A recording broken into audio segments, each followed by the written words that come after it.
was crazy, crazy, crazy.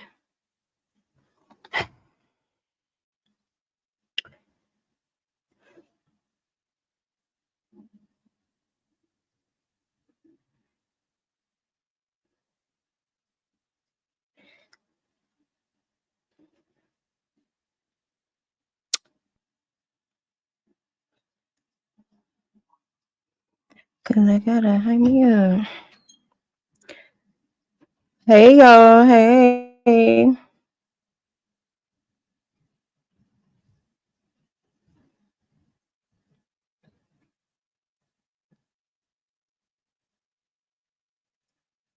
Just trying to get these settings together. Hold on 1 second.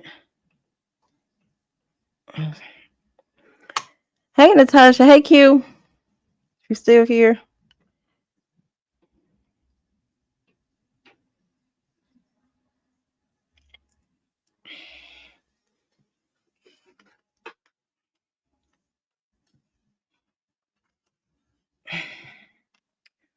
I'm so tangled up.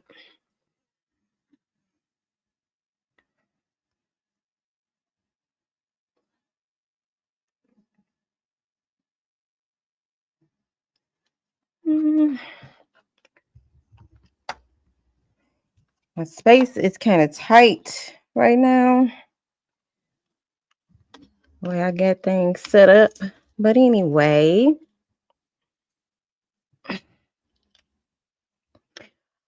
All right. So we on. Let me know if you can hear me in the mic clearly. And if at any time during this live it does not sound clear, just let me know and I'll reset my screen. Q, I am good. I'm good. How y'all doing in the chat? How y'all doing? I am good. Okay, you can hear me. Okay, good. So if you can, I know this was like an impromptu live, because I wasn't sure if I was going to go live tonight or tomorrow night. Since I got time, so why not?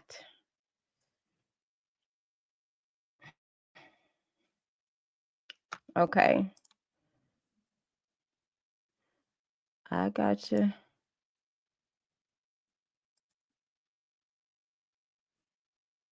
All right.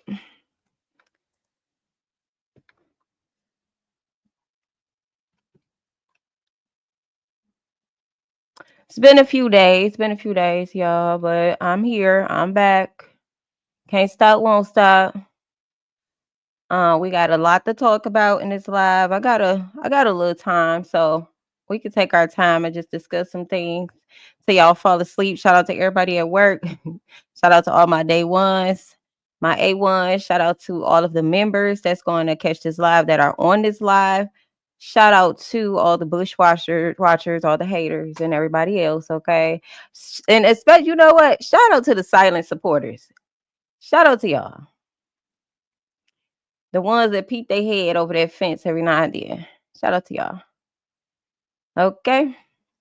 Now, let me get my disclaimers out the way really quick.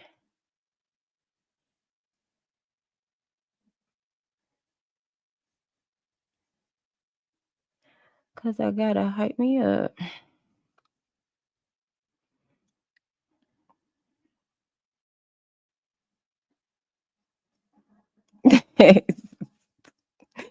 I know. That's why I say, like, shout out to everybody that's going to catch this replay that start off on the live and then fall asleep. Shout out to everybody at work. Okay. I look forward to your comments, though, Tasha. Okay, so this will be my first time talking about Kei'Mani. No, not Kei'Mani. Sorry. Talking about London Thomas, just to kind of, get her story out there on my platform. And keep up with the story.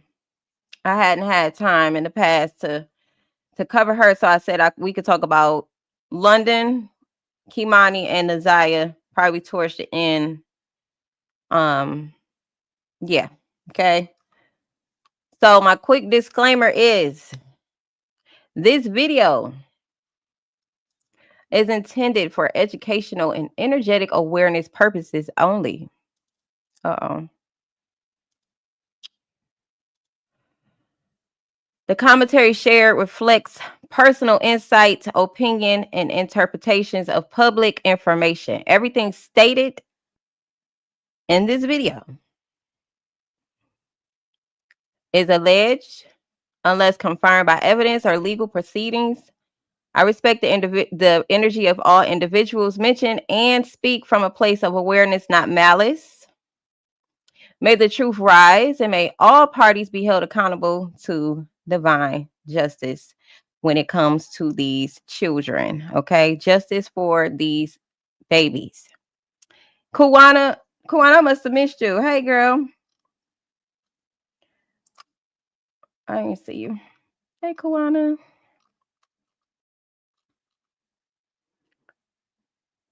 Shout out to the mods. Can't forget the mods. Shout out to the mods. Okay, I know I didn't like I say, this was kind of an impromptu live, so I know some of the mods won't be here tonight, but shout out to y'all. I'll catch y'all catch the replay.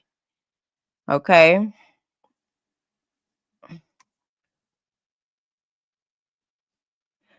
Cause I gotta hype me up. So welcome back. Welcome back, everybody. Hey, Jessica.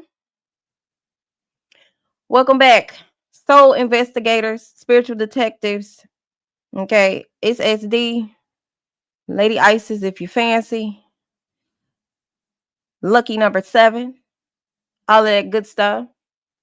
Okay, you've now entered the court of divine justice with the lead spiritual detective on this case, on that case, and that case. Say yes, I said hey. Oh yeah, I just seen it. Kuana.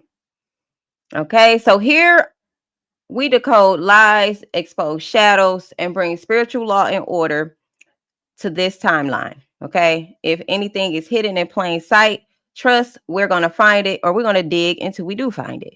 Okay, I feel like I need to make it very clear what this channel is about for those in the back that didn't know what was going on. Okay, here's the gavel. Here's my favorite handy dandy. Court is now in session. Now, I have heard of some things about London Thomas's case. Now, I don't know everything right now. I don't. So,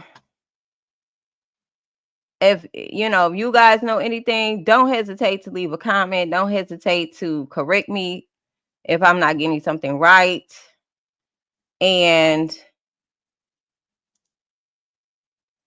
don't hesitate to comment if it's another child's case you want me to cover. Okay. Sometimes it's not easy to do multiple cases at once, especially if you're a person that pay attention to details and things like that. It can be a hassle, but I'll do my due diligence to handle it. Okay. Now, to my knowledge, London, let me see, do I have a picture of her I could put up here? I probably could share my screen with y'all and then do it that way. Hold on.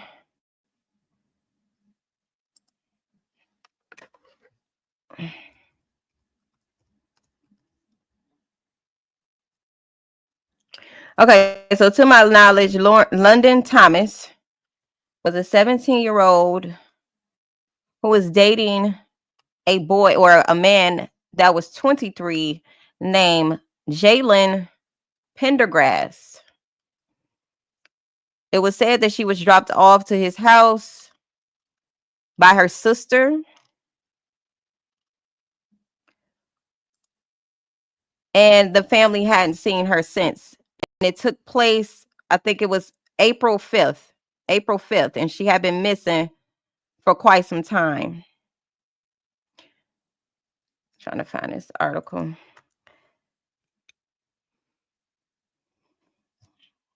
think it was about a week.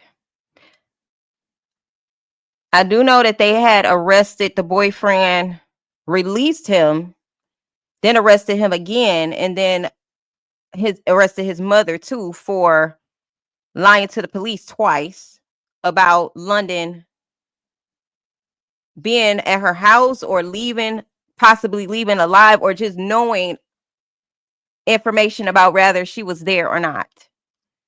So she lied to the police about her knowledge of London.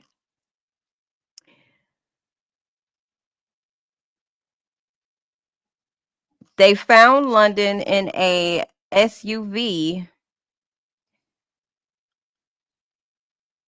after searching for her. Here, this might be a good one. This article. Hey, Tay.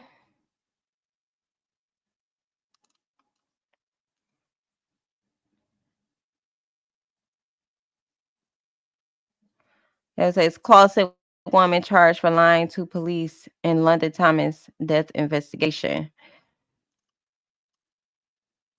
Here, let me pull this up on YouTube because ain't nobody got time.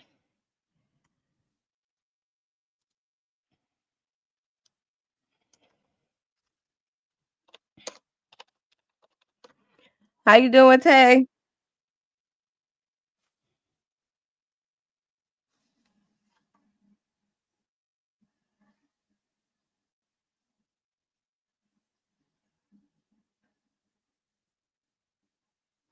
Yeah, but say he arraigned on. Okay, so her boy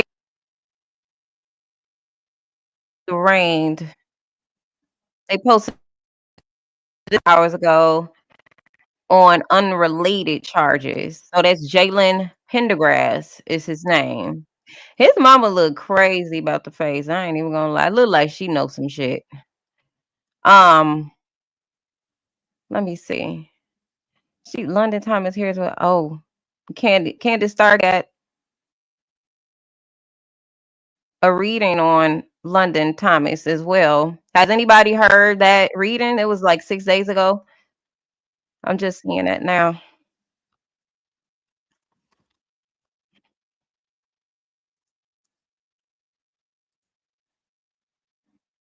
That was a mistake.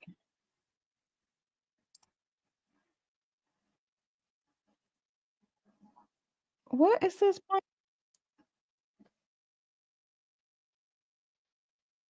I playing? I didn't mean for that to play. That was a mistake. I shared my screen by mistake. That ain't got nothing to do with what I've got going on right now. Okay. Okay, you say you don't know anything. Okay, yeah. So I'm trying to find a video that would you say what city and state is London case in? Inkster, Michigan. Michigan. Okay. I'm trying to find one that was like earlier on so we could kind of start from the beginning and then work our way to most recent news. Okay, but the foundation here is, or the base information is, she was dropped off to her boyfriend's house and her family never seen her again. Okay. So something happened at that boyfriend's house and his mother knows about it. Okay. You say Mr. Teen Thomas' boyfriend officially considered person. Let me see.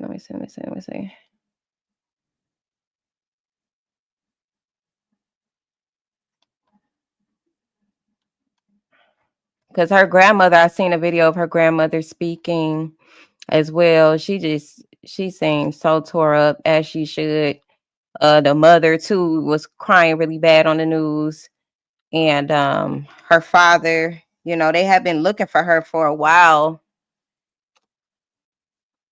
And I believe they might have searched that area that she was found in sometime before they found her in that area in the SUV. And guess didn't look over in that area. You say Q is a lot going on with this case. You say just pull up Candace Starr. You feel like Candace Starr gonna get us to the point where we need to get to? Some people say they don't know what happened, so you know, I don't want to start in the middle of the case and people don't know what's going on.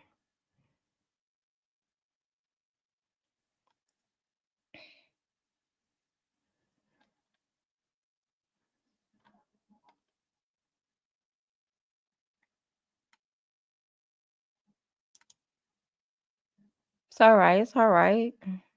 I got time. I got time.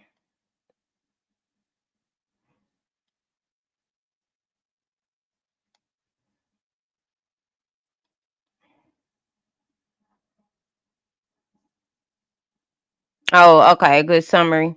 Okay. She just does a channel in session with her. But don't go into all that, but it does tell her about lightning. Okay. Hey, Lachelle. Hey, boo. Okay.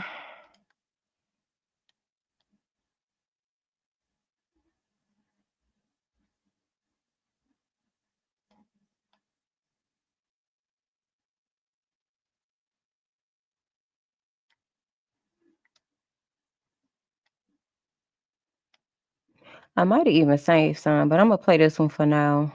I'm pretty sure I created a playlist for her, but I know I don't have no updated videos, so yeah.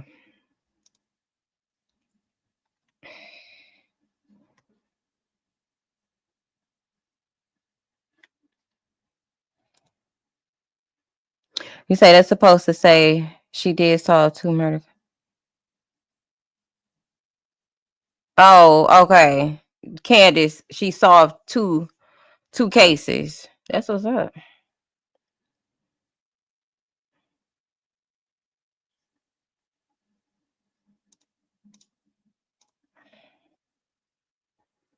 Hey, Miss Sexy Ray.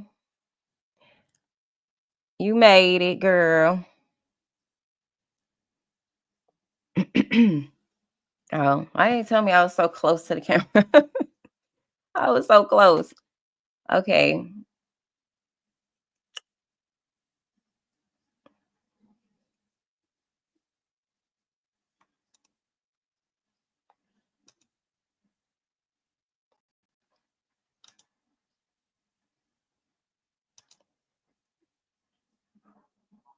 Girl, you know that.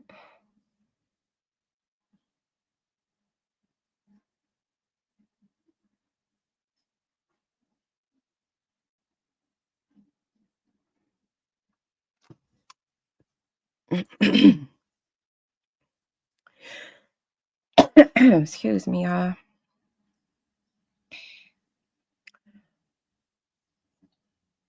Okay, there we go. I'm wait for it to share the screen.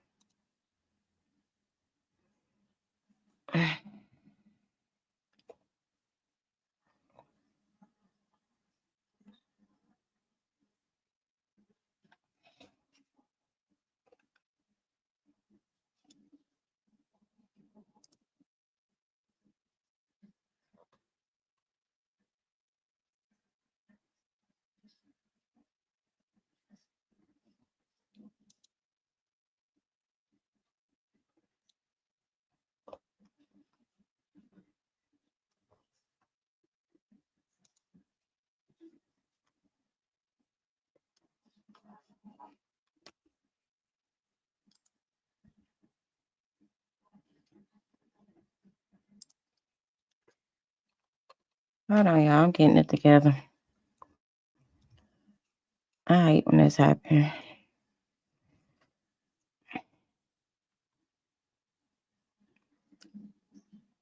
So you just getting through some cooking, Tay? What you cook? Hey, can you drop your like, email,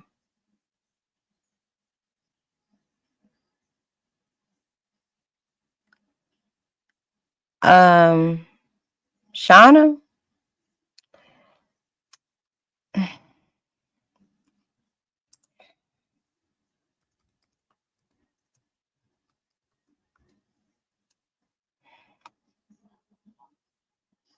Say other cases about you. I'm trying to figure out what you mean.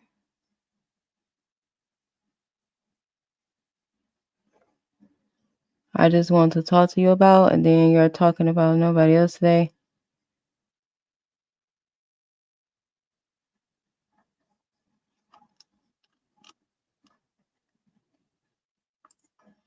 I'm trying to understand what you're meaning. You say you've got something heavy on your heart. You just want to talk to me about it.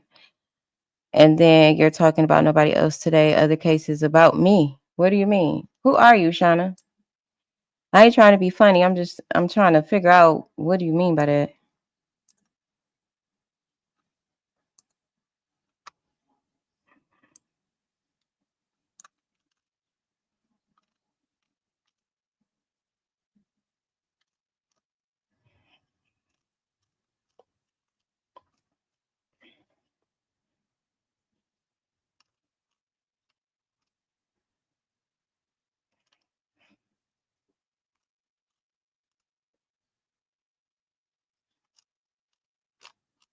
I'm just looking for this video, y'all. I'm coming.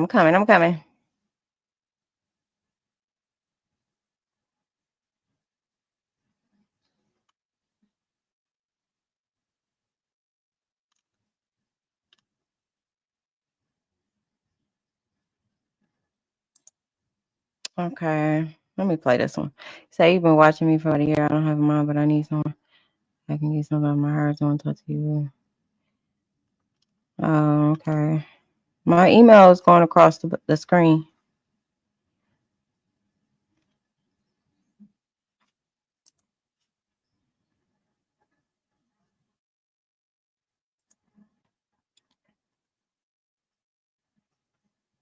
Okay, here we go.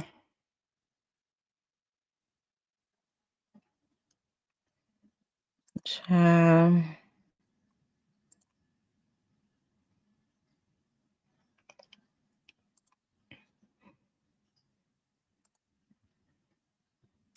Play this one for y'all for now because it's actually another video that I'm really looking for. But I'm going to just play this for now.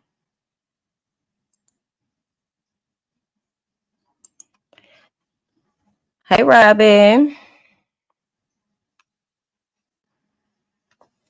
Look like I'm frozen. Did I freeze?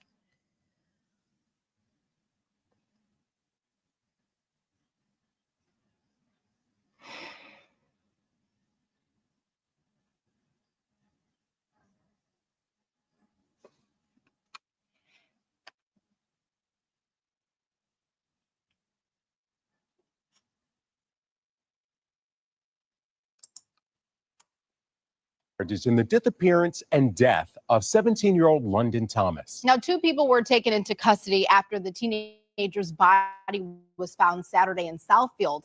But at last check, there still weren't any charges filed. Well, 7 News Detroit reporter Ryan Marshall joins us live from Detroit's east side. And Ryan, we've been hearing from London's heartbroken family ever since her disappearance, and now the suspect's attorneys are speaking out. Yeah, that's right. Good morning. Defense attorney Terry Johnson has been very vocal with 7 News Detroit about his clients. He maintains that both of them are innocent as it pertains to London Thomas's disappearance and her subsequent death. 17-year-old London Thomas disappeared on April 5th. Authorities found her body in a parked SUV on Saturday, just 4 blocks from her Southfield home. Neighbors say the vehicle was parked for several weeks, but weren't sure how it arrived. 2 suspects, not publicly identified, are now in police custody. Defense attorney Terry Johnson represents both suspects. He says neither of them are the right person. It's always hard when someone's life is cut short. What we really want to look at is making sure that the right person is behind bars. Johnson says his clients were arrested the night investigators found London's body. And the Wayne County Prosecutor's Office says they haven't yet received a warrant package for either suspect. What that basically tells me is that the original thoughts that Michigan State Police had in this situation is they were wrong.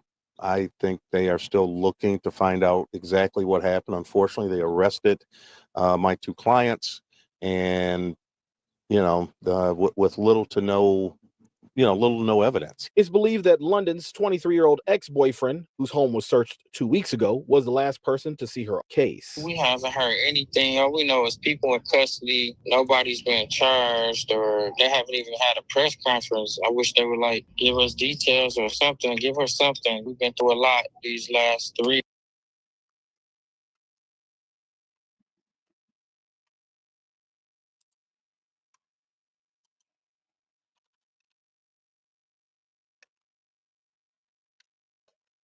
Sound go off?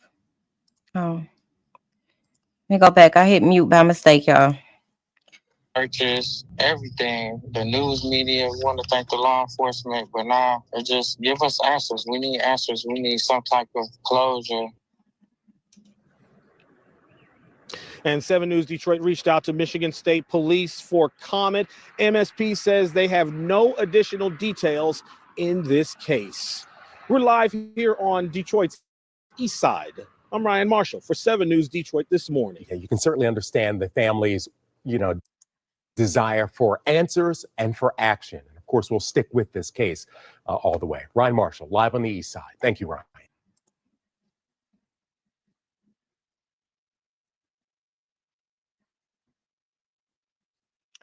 I don't know, y'all. It's like, hey, Eris. Hey, T, Michelle.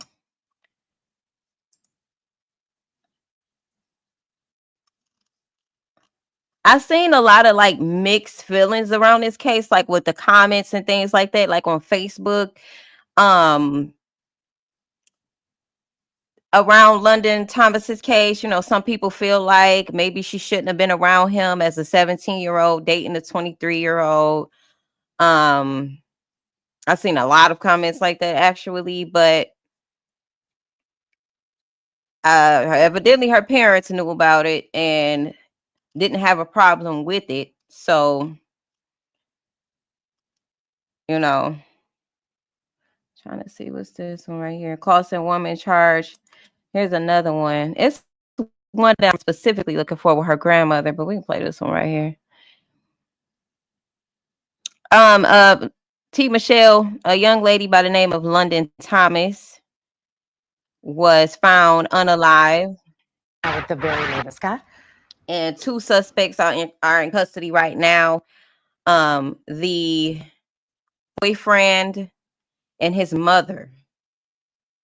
The boyfriend, Jalen Pendergrass, is in custody right now, being arraigned for separate charges.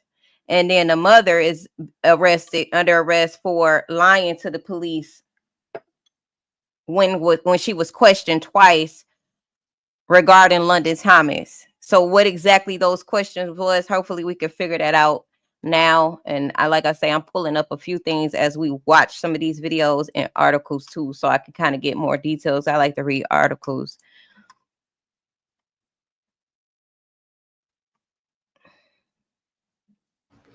Hi, Taryn. Yeah, this is a really big deal for London's family, who, have basically been hearing radio silence from investigators since London's body was found last Saturday. Now, 48-year-old Charla Pendergrass of Inkster has been charged with lying to a peace officer. The other person of interest has been released for now, but investigators still consider them a person of interest. Take a listen to what London's grandmother had to say. It's been miserable, heartbroken, not eating, not sleeping. It's just heartbroken. I'll never get my baby back. No murder charges in the case of 17-year-old London Thomas, who was found dead April 26th. But in connection, 48-year-old Charla Pendergrass has been charged with lying to a peace officer, a felony carrying up to 4 years in prison. I think she got something to do with it. I want justice for my granddaughter. I want her to go to jail for murder. I want justice for my granddaughter. Charla Pendergrass is one of 2 suspects police originally had in custody. State police confirm the other suspect, who has not been charged, has been released and is still considered a suspect. They trying to lie and had and schemed for each other. I want them. I want justice. I want both of them. Life for life. Do some time. 4 years ain't enough. What we know about Charlotte Pendergrass, she's connected with a home on Carlisle Street in Inkster, the same street London Thomas was last seen on April 5th when visiting her boyfriend. London's grandma says shortly after London's disappearance, she confronted Charlotte Pendergrass. I talked to the lady, and she told me my granddaughter had left. I knew she was lying. When was that? When we was looking for London. And she was sitting in the car like she was talking to somebody and didn't want nobody in the house to know what she was saying. And when she said she walked off, I knew she was lying. Pendergrass's bond was set at $50,000 cash surety. If she does post that bond, she'll have to wear a GPS tether, cannot have any contact with anybody involved in this investigation, witness, victim, anything like that. As to what exactly she lied about to peace officers, they're keeping that pretty close to the vest. Not a lot of detail on that, but we will keep you updated on the very latest. For now, reporting live in Inkster, Scott Walczak, Fox 2 News. Yeah, people might find this interesting how this case is progressing, but it sounds like police are still gathering evidence so they make sure that they have a really solid case. But still, are we hearing any circumstances around why London Thomas may have been killed or any sort of a motive possibly at this point? At this point, it's definitely too early to tell on that, Taryn, but you're right in the sense where we're seeing a lot from investigators. Think about it. At first, it was Inkster Police, DPD, now state police in charge of the investigation, and the FBI are involved. We know for a fact that Charlotte Pendergrass and this other suspect have been in custody a few different times and released a few different times. So they're really working on this investigation. What does this lying to peace officer charge have to do with anything? Well, it could be a reason as to why this investigation has been hung up a little bit. Yes, who maybe she was covering for. We'll just have to wait and see. Thanks so much. Yeah, I'm kind of with the grandma. The grandma said that she felt like Jalen Pendergrass' mother, I think her name is Charla, something like that with the C. She felt like maybe she had something to do with it. I mean, if you're lying about baby girl being at your house, there's something definitely not right with that. Why are you lying? Is she trying to cover for her son, maybe? Here you go. Well, let's watch this when she got arrested.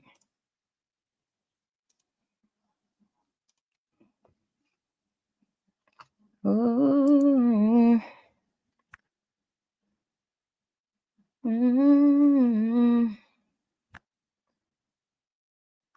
But first, new information about a tragic ending to a young lady's life. The body of London Thomas found after weeks of a desperate search. Thank you for joining us. We're glad you're with us. I'm Simon Shakette. And I'm Whitney Burney. Tonight, we are learning more about the tragic discovery of the teen's body. We've been following the heartbreaking search for the teen. She was last seen April 5th, dropped off at her boyfriend's house in Inkster. Her phone pinged in Westland the very next morning, and she was reported missing 3 days later. Now, on April 17th, police raiding the boyfriend's home. Now, nearly 3 weeks later, her body has been discovered in Southfield. And this evening, 7 News Detroit reporter Sarah Michaels is speaking with London's family about how they're coping amid the discovery. She's also learning new details about where London's body was reportedly found. She joins us from the area of 8 Mile and Telegraph in Southfield with those updates. Neighbors in this area tell me that investigators discovered 17-year-old London Thomas's body inside a white SUV in this driveway Saturday evening. They tell me that they watched the entire thing unfold, and now they're wondering, how in the world could her body have gotten here? Oh, God. It's the hardest thing ever. Not knowing what she went to do. That kills me the most. Over the weekend, Justina Martin's world shattered. She tells me news of her granddaughter London Thomas's body being found broke their family Saturday evening. She used to call you a lot? Yeah, she called me right before she disappeared. She called me back and said, "Thank you, I love you, Grandma." 17-year-old London had been missing since April 5th after she was dropped off at her 23-year-old boyfriend's house in Inkster. Family had been searching for the Detroit teen since. On April 17th, the police searched London's boyfriend's house. She always say, "When I get old, your daddy he ain't gonna take." She say, "I'm gonna take care of you, Grandma." Michigan State Police is the lead agency in the investigation. Over the weekend, they shared that London's body was found in Southfield, saying they currently have 2 suspects in custody who are believed to be involved in her disappearance. With your expertise, what really stands out to you about this case? She's a 17-year-old girl with a 23-year-old boyfriend. It simply concerns me that there's that difference in age. Bill Peterson is a retired Detroit police homicide detective. He tells me, If I was investigating a case, that's where I'd look first. Neighbors say a single mom and her 3 children live at the home where London's body was reportedly found in an SUV outside. They say that the SUV had been sitting there for 2 weeks. When I rang the doorbell, someone called out, "No comment." Meanwhile, the family has started this GoFundMe to help cover London's funeral expenses. What are you hoping happens these next couple days? Oh, God. Oh, I want her justice. I want them to do the most time they could ever see in their life for killing my grandchild. And family shares with me that they are holding a candlelight vigil for London in this area tonight at 7:30. In Southfield, Sarah Michaels, 7 News Detroit. All right, Sarah, heartbreaking. Dang, I wonder why they didn't report that there was a random van in their driveway or near their house for 2 whole weeks. Wow. Well, obviously, we know they have much more information at this point. Right? You say, Eric say it's so sad and sickening. Yes. Like, what? Tragedies within our families, Lord help us. This is so sad. Yeah, Kuana. Q say, my goodness, this happened in Detroit too. Yeah, well, I believe she started off in Inkster. That's where the boyfriend stay, I believe, in Inkster. But they have had Detroit on the case. I think Inkster police on the case, the state police on the case. So, why didn't they report that? That's strange. Okay, that's strange. London boyfriend arrested, but not for what you think. And the fact that he not arrested for what he should be arrested for. I mean, if he was the last one to be with London, what else is he arrested for? That's strange too. But her body was, it says the body of a missing teen, London Thomas, has been found in South Michigan.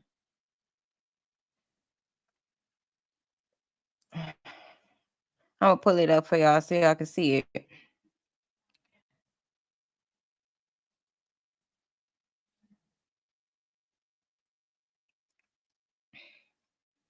Because she started off in Inkster, body found in Southfield, Michigan. She was at that location for 2 whole I remember seeing the searches with the family on the news looking. Say Southfield police were seen near a home in the area 8 mile the Telegraph. The family confirmed to MDN that on Saturday evening her body was found. We're told Inkster police detectives received the tip earlier that led them to the discovery of her body. So 17-year-old London Thomas was last seen Saturday, April 5th. London was seen on Carlisle Street in Inkster, reportedly with her boyfriend, according to the family. The investigation is ongoing. No details surrounding her death has been released yet. Interesting.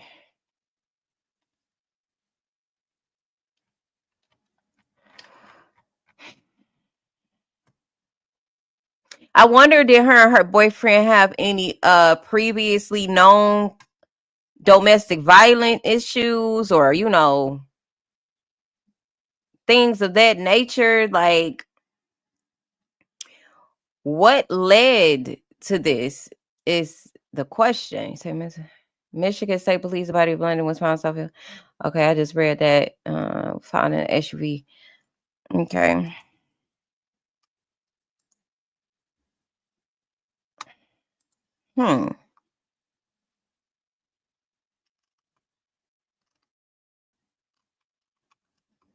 Saying his mama lied to police. Wow, right. You say right. That's exactly what you was thinking. You said a single mother with the kids who live in their house needs to be looked at as well. How's a vehicle parked on your driveway all that time and you don't know nothing? Like, y'all didn't go look in the car. My kids furious. Like, they will go look at some shit quickly. Like, what's in there? Who car is this? And mama, who car is that? Like, you mean to tell me nobody's seen this SUV and questioned it and looked in it and things like that? That's kind of suspect. I'm with you, Robin. That's definitely kind of suspect.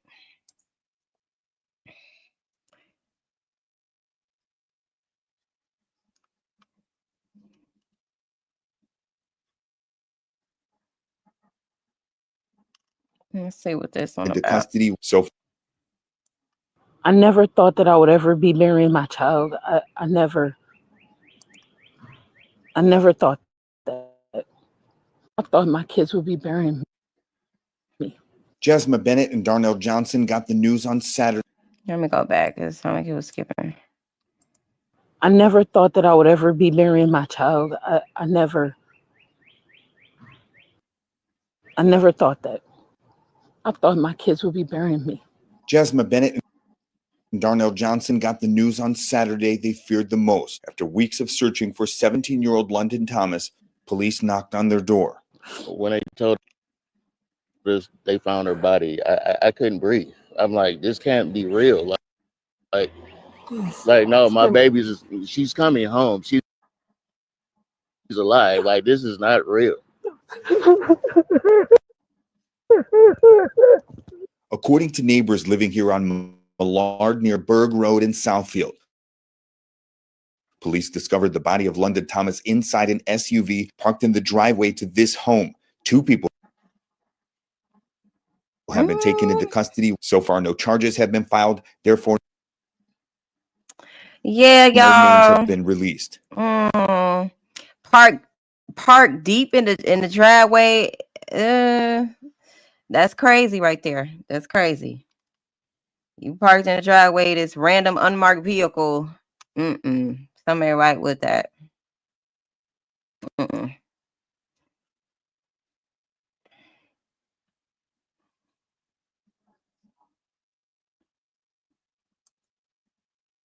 2 weeks. I could see if they said,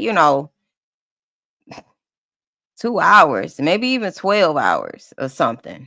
But 2 weeks, that is crazy.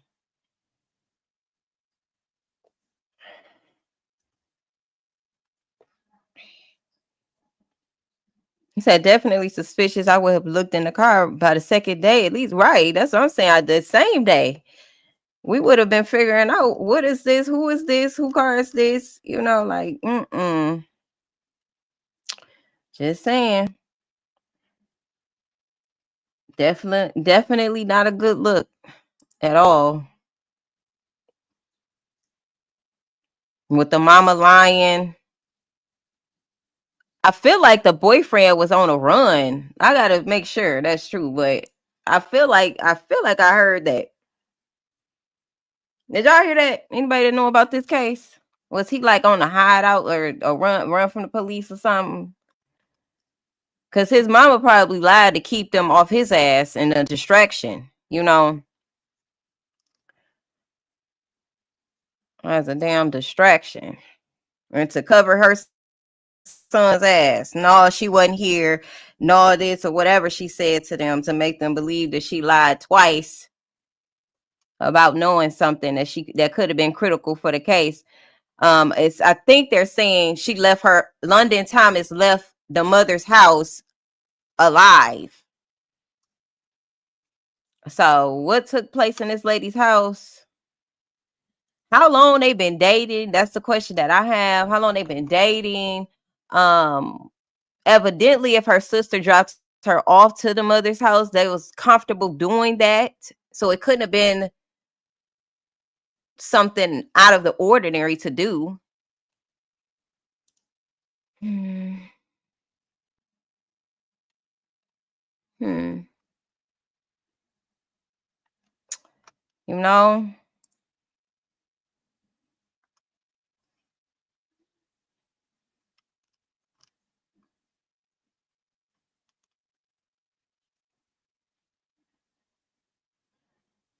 how do y'all feel about a 17-year-old dating a 23-year-old? Like he said on the news, they had some concerns about her age. Like I said, I read in the comments people saying she should never been with him.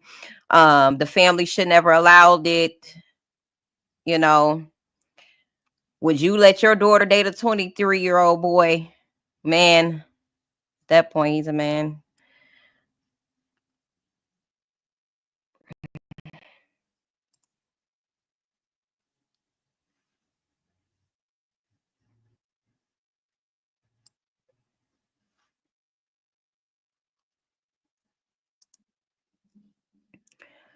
To me, I think about 17 should be dating 17, 18. That's like the limit.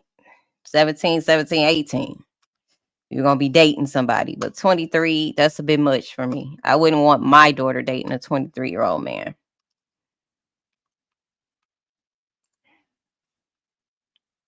Hi, Taryn. Yeah, this is a really big deal for London's family who, have basically been hearing radio silence from investigators. Wait a minute. Did we see this one? Looking for the one where she went to... Yeah, we saw this one. Hold up. Yeah, you say you either Robin, you too, Shauna. Say I know, but one of the interviews, the mother of London said she was groomed. He was grooming her for 2 years. Oh, I wonder why she said that. Why did she feel like that? Did she see a change in her daughter that she felt like she couldn't control, or was it like, I wonder what made her say that. It says family speaks. Let me see.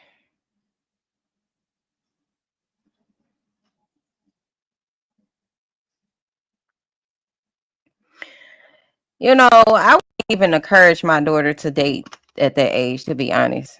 Like, go get ready for college. Get ready for some things that you can be doing to ensure your success and things like that. Let's redirect the focus. That was my plan would be to do that she have and whether that's start a business or whatever the case is. Got to keep them focused on something else. Don't let them get idle-minded. The time to become a pilot is now. The rapidly... Boys will be there. I had a doctor tell me that before. I wish I had to listen. She sure did tell me that too. It's an Indian lady.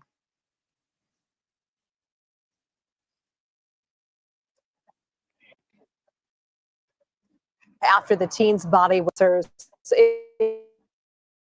is far from over. We turn now to Gino Vici, who joins us live from Millard and Sherman in Southfield, where police say her body was found. Yes, the body of 17-year-old London Thomas, after a several-week search, was discovered here in the driveway of his home inside of an SUV. Right now, police have 2 people in custody. No charges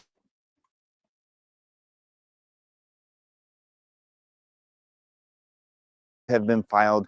The family's still searching for answers. I never thought that I would ever be burying my child. I never thought that. That is the longer version. I thought my kids would be burying me.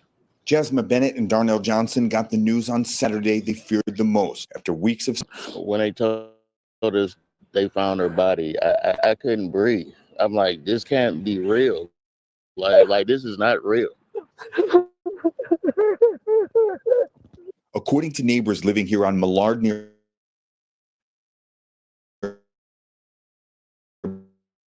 Berg Road in Southfield, police discovered the body of London Thomas inside an SUV parked in the driveway to this home.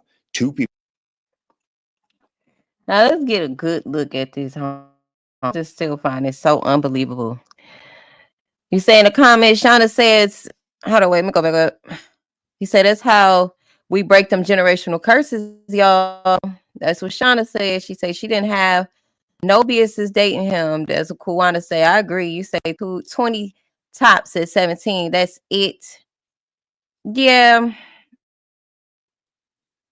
That's how we, yeah. I just think that maybe her focus, or any 17-year-old's focus on other things. Somebody say maybe I seen maybe she. I mean, who's the parent? Who's the parent? You had, in this case, her sister dropped her off.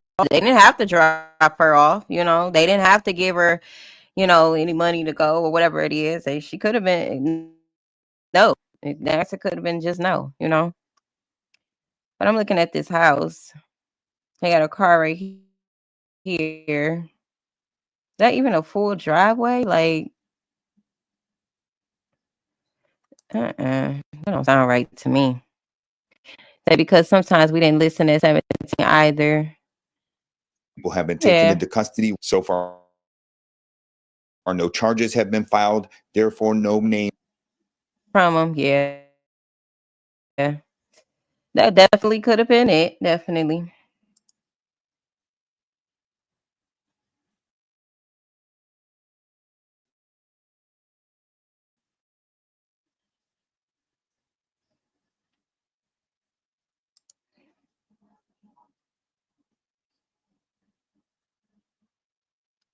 That's what I was just thinking, Harris. It depends on the parenting. It depends on the parenting and what, you know, if you got a stern, I ain't say dysfunctional, but like a stern way of getting it through your kid's head of what the plan is and things like that, and not be too controlling, but let them get out, but know their limits. I think that it'll kind of keep them in alignment with something other than just boys and girls. Like, but I feel like if I would have had a better guidance, then, you know, I could have made other decisions and wouldn't have been so focused on having a boyfriend. Because now it's like, I didn't really need one. For real. It was just me trying to look for things outside of myself and find love. That's what it really boils down to. You say, so is the boyfriend in custody? Both of them now are in custody. They had the boyfriend in custody. They released him, and then they arrested him again, but on something totally different. They say it doesn't have anything to even do with the case. You know? So, and then the mother, the mama, she only looking at about 4 years if she get convicted for lying to the police. That's it. But like the grandma say, London Thomas's grandma, she feel like maybe she has something to do with it. If she was lying to the police, especially, you know. Trying to say one of these days you're going to come up and share your story. You can always do it anonymously. You don't have to, you know, say who you are or anything like that. You say what I was telling you, I got crazy. Excuse me. Okay. So what I was trying to show y'all, because it was acting cray. Right, because 17, she was still in high school, right, Kuwana? That's still 17. That's still high school age. She probably was getting ready to graduate this year or next year. You know, some people graduate at 17, 18, 19, depending on their birthdays.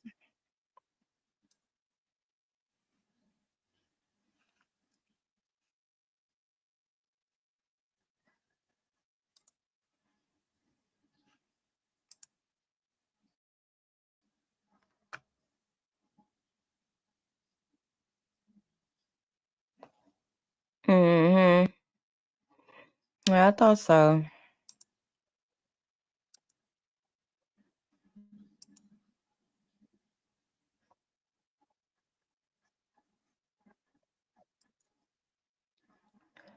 So I don't know. They got a whole bunch of short videos. I don't like that. I like the long ones, so they can kind of cover everything.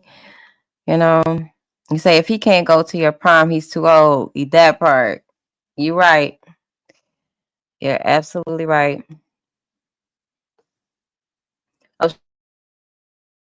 she lied to the FBI agents during the investigation. That's what they're saying.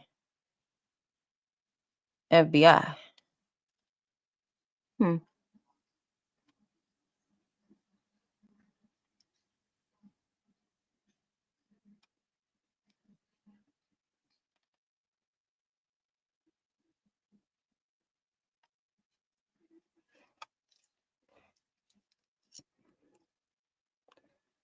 You say, like you said, if my mom would, what's been doing right by me?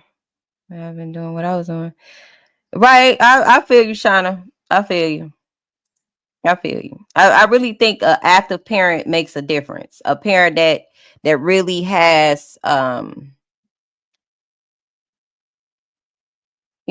the intent to guide their child and really be active and things like that. It really makes a difference.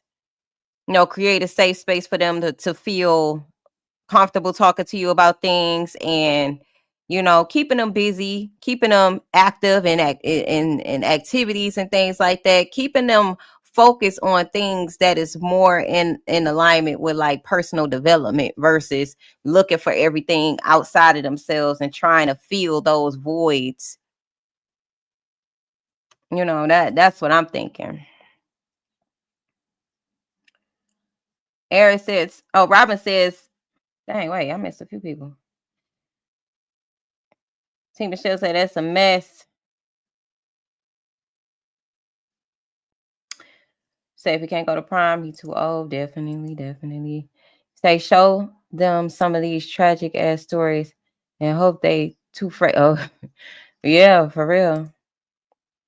But you'll be surprised how these kids are keeping up with some of these stories. You'll be surprised. I know my son be knowing some things that be going on. I know he do. I have 5 children and they could not date until they were 16 with the chaperone, and that was me. Okay? Say it's weird, Shauna. Say I'm not worried. Say I'm not worried about that. I just hope my story will help other people because I need to get it out after hearing what happened to Naziah. Excuse me. Absolutely. You absolutely do. Have you been in therapy or things like that as well, Shauna? You say, but kids always think it can't happen to them. Yeah, I guess that's why it's important to share stories with them like this so they will know that, be more precautious, be more, mindful of who you're friends with and who you're associating yourself with. Be aware of your surroundings. If it don't feel right, it ain't right. If it don't feel right to me, they ain't going.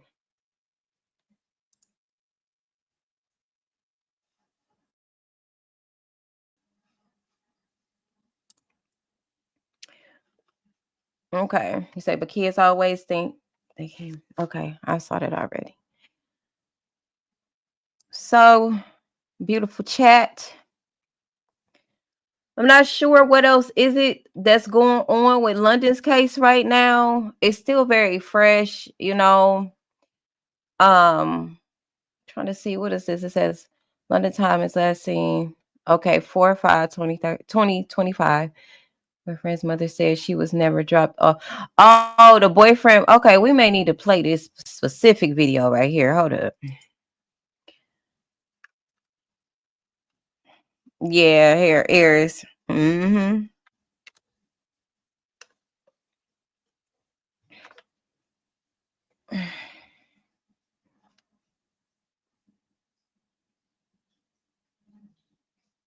I wonder, does she have a Facebook? I'm definitely gonna find out. I'm definitely gonna find out. This look like it might be one.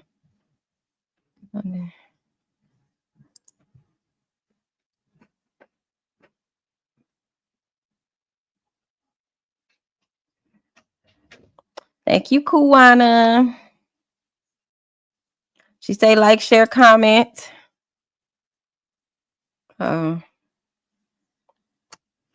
Okay. Let me see if I can find. Oh, it's a couple of videos. It said a boyfriend was charged unrelated. You know, this is jacked up. I hate this.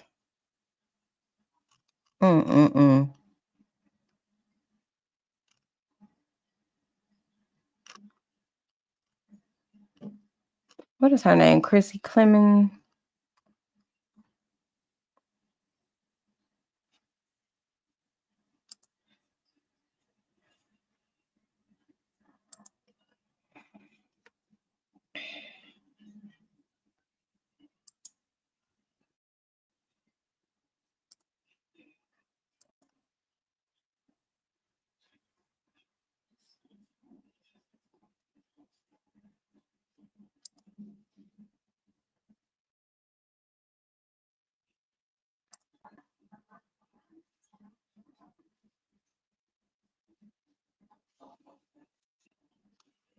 Why does they be said to be way over there in the corner? I do not like that. Move myself back in the other corner.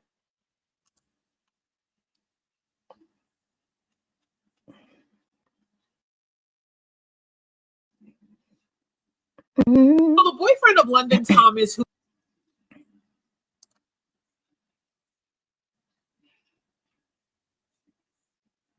we've been wondering, why hasn't he been arrested? Remember, I brought to you guys yesterday that London Thomas's boyfriend, his mother was arrested, but not him. Well, now he's been arrested, but guess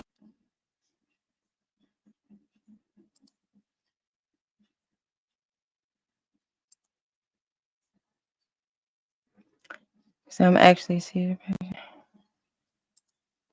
guess what? It's not in connection to London Thomas's case or her unaliving. It's actually in regards to a different case where he allegedly filed a false police report. Now, the boyfriend's name is Jalen Pendergrass, and his mother's name is Charla Pendergrass. Now, Jalen is 23, while London was just 17 years old when she was dating him and she was unalived. Now, the attorney for Jalen says that they don't have anything on his client and that they're making these arrests while they're actually still building a case, but that he hasn't seen anything to prove that Jalen or his mother has anything to do with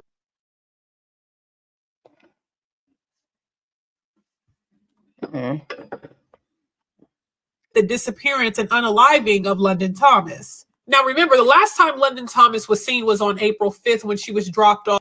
Mothers were up and down that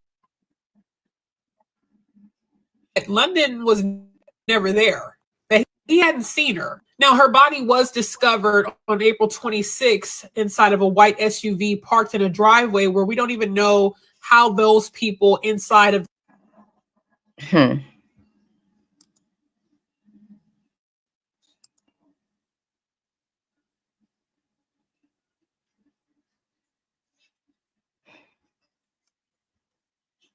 that home that lived there have any connection to Jalen or to London at all. Now, also, mind you, Charla and Jalen had been arrested before, but then they were released. And then the mother was rearrested for giving a false police report, but still not charged in connection with the unaliving or disappearance of London. And then Jalen was still out of jail. Now he's been rearrested, but not even in connection to London. Wait, so they both were arrested originally, released, and then rearrested? What? So I'm starting to wonder too, do they actually have anything? Who knows? There is more questions than answers in this case, but let's go ahead and watch the news clip and see what the attorney actually said verbatim. Arrest of the boyfriend of London Thomas, the 17-year-old was found dead last weekend, 3 weeks after she went missing. Her 23-year-old boyfriend arrested today, not in connection with London's death, but on a charge of lying to police a year ago. Just yesterday, the boyfriend's mother, Charla Pendergrass, arrested and charged for lying to police during the investigation of London Thomas's death. The family's attorney says police are making arrests for a case they're not prepared to bring to court.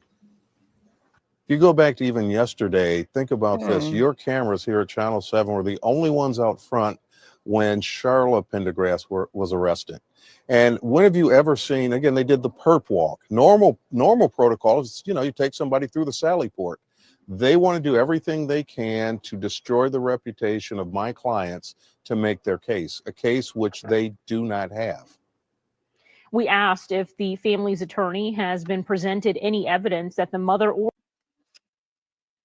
if London was dropped off at their residence, what happened to her then? This is crazy. son are tied to London's death.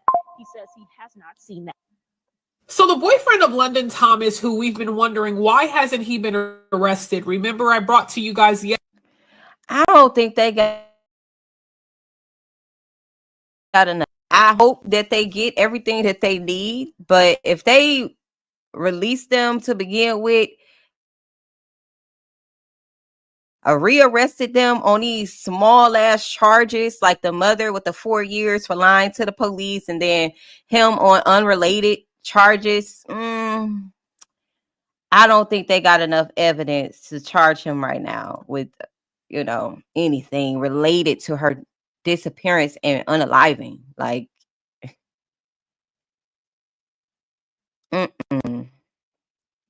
So they're in Oakland County, Michigan, for those who don't reside in Michigan. They're in Oakland County. Well, the boyfriend is anyway. Did this open up a new tab?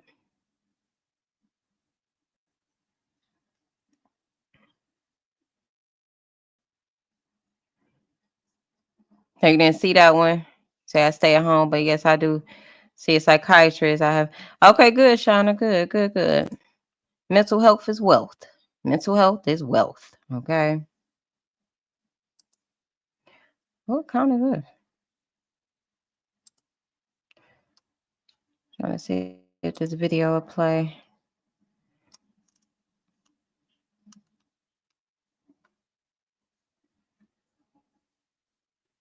Robin, they ain't gonna tell us everything because that's a good question. I'm sure that's one of the first things they did, but it'd be quite ironic if it don't have nothing to do with the house that it was actually found at. Because waiting 2 weeks is insane.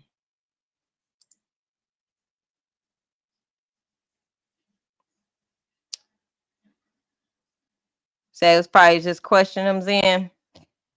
Yeah, maybe so. You say exactly why they haven't mentioned that. Yeah, like, I don't know. Sometimes I be feeling like the news be really vague. Be really, really vague. It's almost like they like to keep everybody on edge about shit. Like, just tell us. Or it's an ongoing case. I get it. They got to keep certain information concealed as they investigate. So I get it too. I guess I'll be getting impatient. Like, tell us what's going on. Like, the fuck going on? Let me share this one.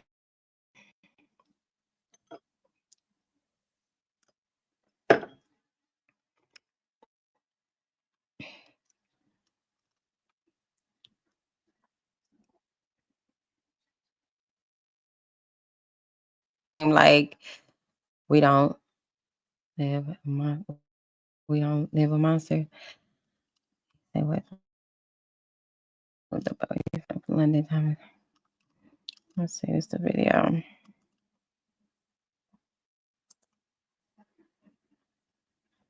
So his name is Jalen Pendergrass. Let me look him up on Facebook, see what we can find on there. Jalen.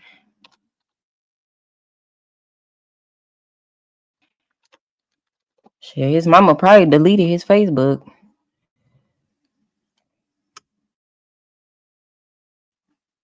She probably deleted everything she could. Okay, it says London's boyfriend has been charged with count of false report of a felony, which is a felony charged, punishable up to 4 years in prison and $2,000 fine. He is still considered a person of interest by both the Michigan State Police and Detroit Police Department in Thomas's death, with prosecutors attempting to charge him in the case. Attempting to charge. So I don't think they got enough evidence right now. It says Pendergrass was arrested earlier this weekend for allegedly filing a false police report a year ago. Like, did they just go... What? He is being held in Oakland County Jail. I wonder what was on that police report and why they just now discovering he filed a false police report. Like, is they literally trying to find anything they can just to keep him in custody in case they come up with more information than they feel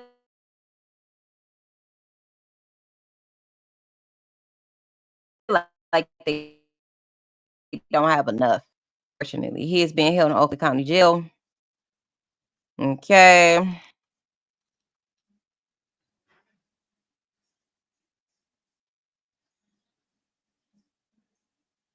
Says if you go back to even yesterday, think about this. Your cameras here on Channel 7 News was okay. We saw that part. This is just the article about. Say you have a Google thing, internet. What do you mean, Shauna? I'm trying to figure out what you mean.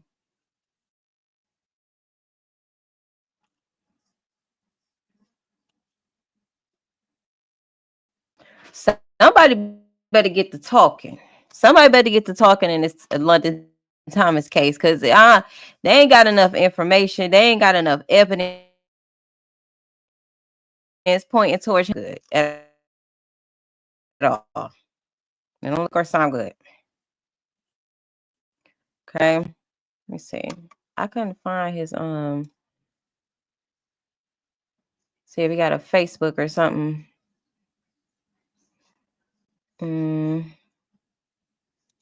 Nope, that's Charlotte, North Carolina. That can't be it.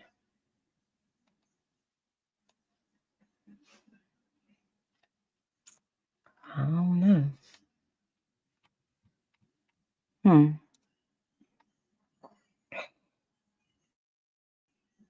Oh, somebody literally just upload him. Ooh, he look crazy. Y'all, I got to share this with y'all. Hold on.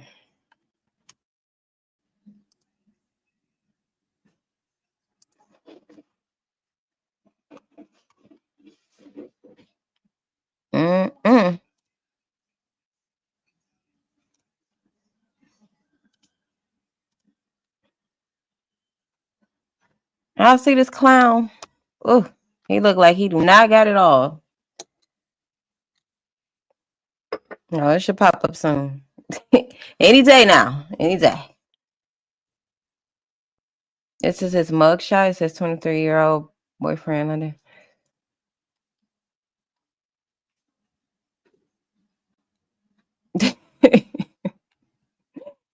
You look great on these shit. You say, how would you call that up on your phone? Oh, you got the computer and the phone. That's what T. Michelle say. My daughter wouldn't be seeing that. So he was previously in custody in Detroit in connection with the death of his deceased girlfriend, 17-year-old London Thomas. Thomas's body was found in an SUV. Okay. He was released from custody Friday to do an investigation into Thomas's death, but now faces a felony charge for filing a false police report. That's bullshit. You know, that's just bullshit.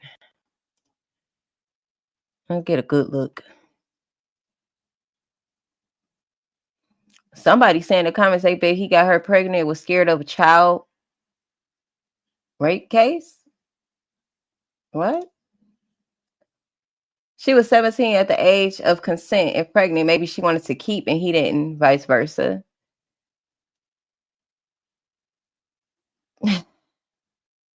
He looks like he's extremely stoned. Look of no remorse. He doesn't care. That ain't a person. He looks like he's been crying for weeks, knowing his whole life never gonna be the same. Lock him up and his mama. Sorry. He didn't pick a winner. What? If she didn't pick a winner. Yeah.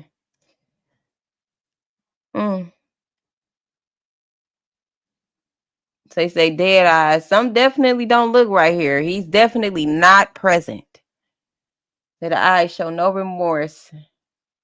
Not normal mentally. Yeah.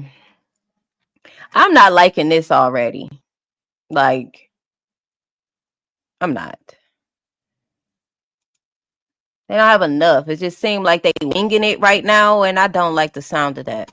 I don't. Like they winging it. Protect your peace. Hey.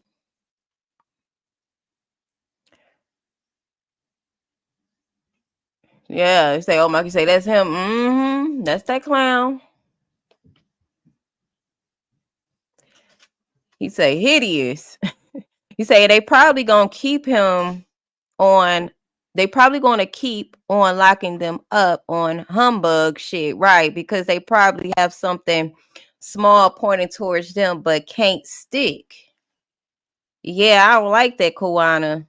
That don't. You know, we gotta have some umph here at the beginning. So we know, okay, it's definitely it's pointing towards them. Now it's shaky. It's like, is she gonna really get the justice that she need at this point? Like, I don't feel confident right now. Say, he look older than 23.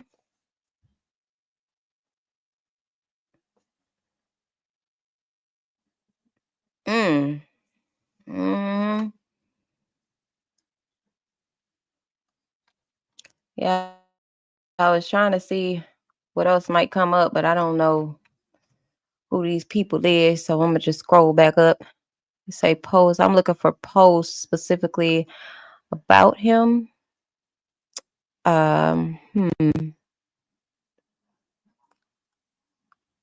Recent posts. Let's see. People laughing. Crazy.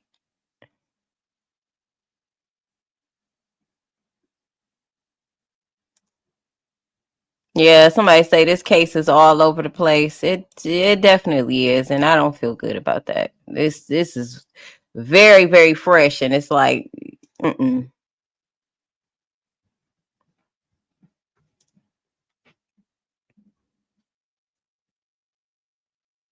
we're gonna switch from Miss London Thomas and go over to Kei'Mani in a minute.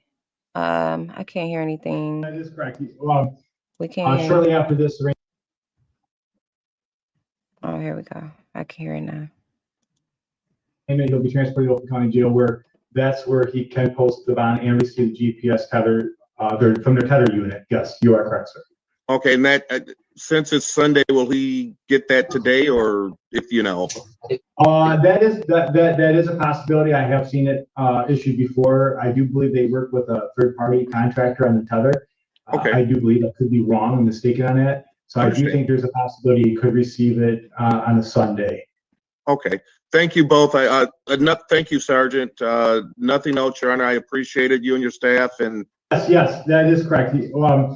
Shortly after this arraignment, he'll be transported to Oakland County Jail, where that's where he can post the bond and receive the GPS tether from their tether unit. Yes, you are correct, sir. Okay, and that since it's Sunday, will he get that today, or if you know? That is okay. That's just a short clip. Yes, that is correct. Shortly after this arraignment, he'll be transported to Oakland County Jail, where that's where he can post the bond and receive. It seemed like the defense is stronger than what the prosecutors got right now. We know it can always take a turn, but I'm just saying, like, his defense attorney, they attorney that they got, seemed like he got the lead right now.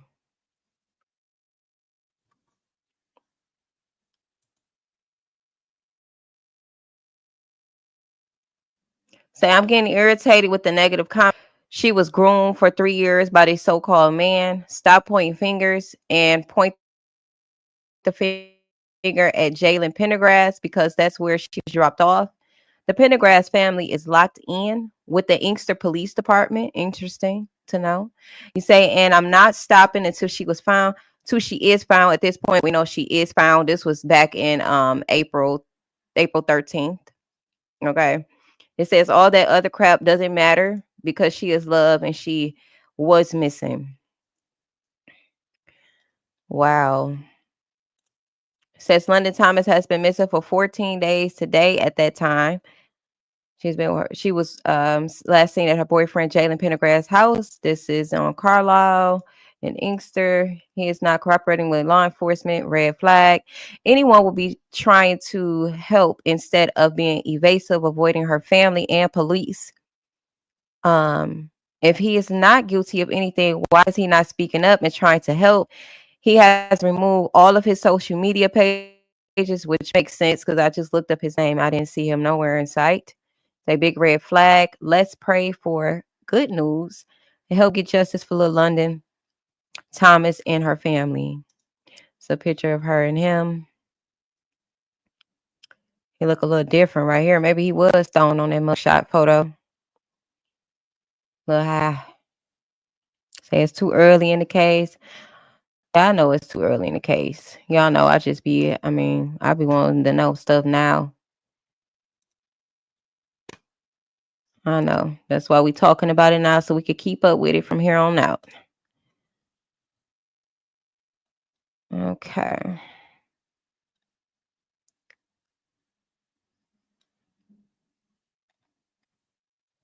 I feel like this may be it, y'all, with London Thomas right now. Feel like this maybe it's not a lot. It's really not. The Detroit team found 24-year-old, the last person with her, the boyfriend and mama arrested for a statement. Yeah.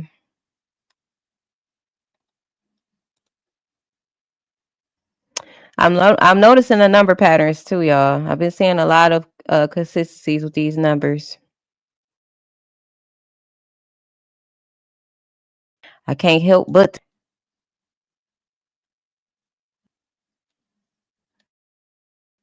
So justice for London Thomas. Justice for this baby. You say London Thomas. Or teen. But she's still a baby in my eyes. 17 is still young. So here go 111. This will be making me think these be organized crimes, y'all. This was what made me think that. The damn numbers. They speak. What is this? It says 2 minutes. I don't think we saw this one. Search for evidence in the case of a missing 17-year-old continues. London Thomas hasn't been seen for nearly 2 weeks. Last night, police in the Fest were searching her boyfriend's home in Inkster. Fox 2's Robin Murdoch is live with more on the investigation. Robin, good morning to you. Good morning, Josh and Erica. Yeah, very difficult time, obviously, for London Thomas's family. Multiple. I don't know. It's skipping too bad. I ain't gonna play that one. Ain't got time.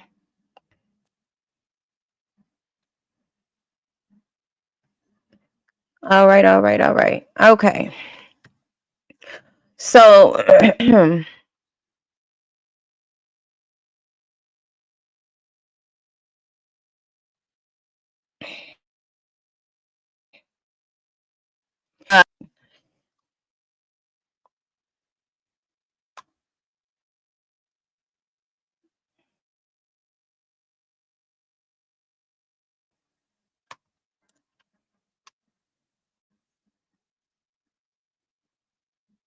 I don't know. I didn't show y'all the mama. Did I show y'all his mama?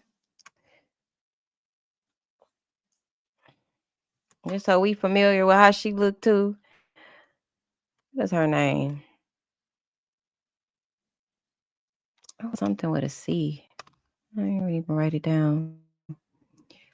Let's see.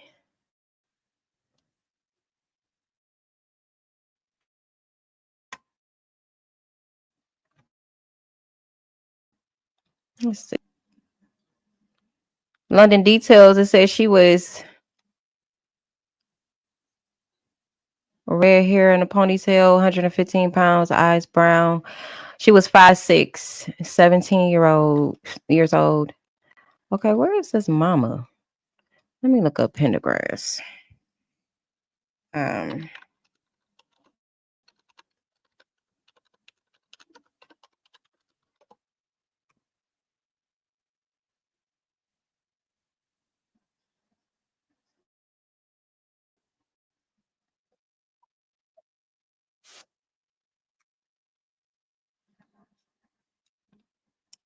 Her name is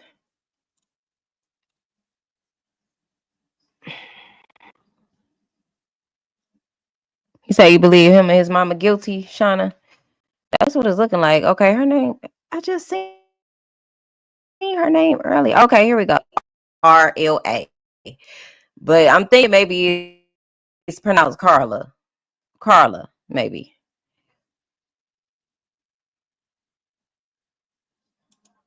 See if they got a picture.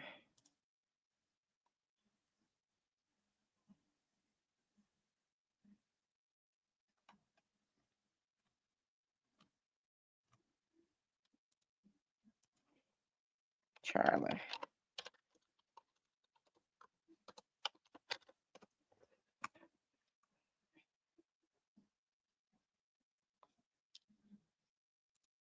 Let me get a good picture.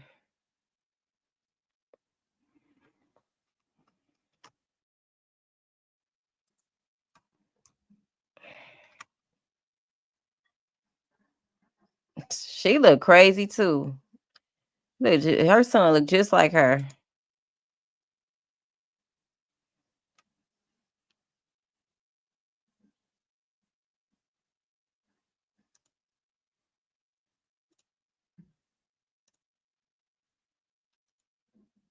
Oh, this is the mama.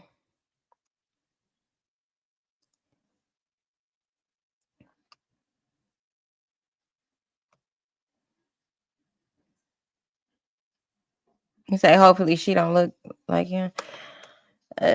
She definitely, her son definitely favor her in a way. That's one of the pictures of her.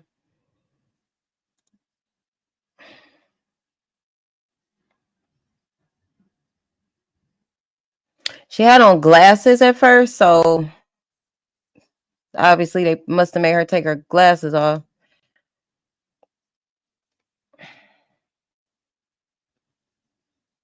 But again,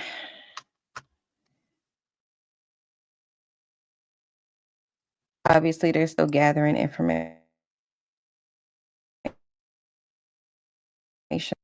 Very weak. Let's see if I can.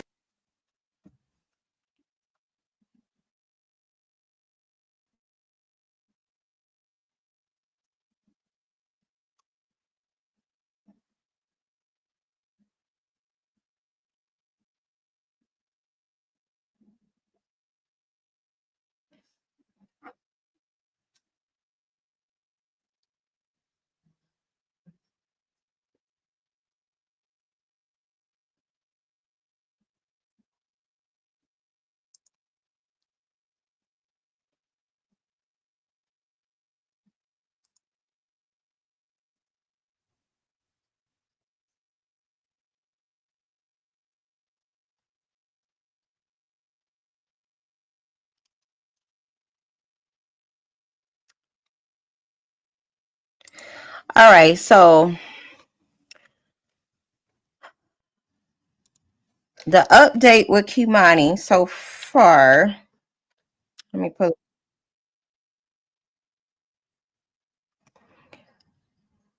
What we got going on for Kei'Mani right now is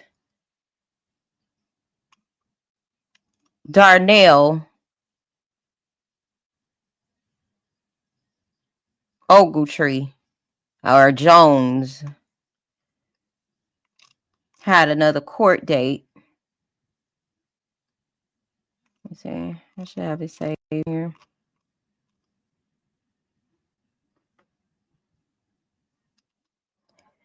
Do y'all think he gonna stay in a wheelchair? Is he paralyzed or something? I wonder.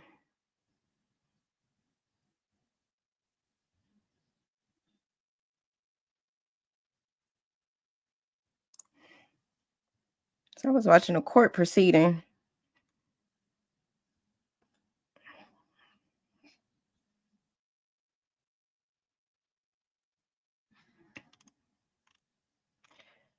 Yeah, he's still in a wheelchair, y'all.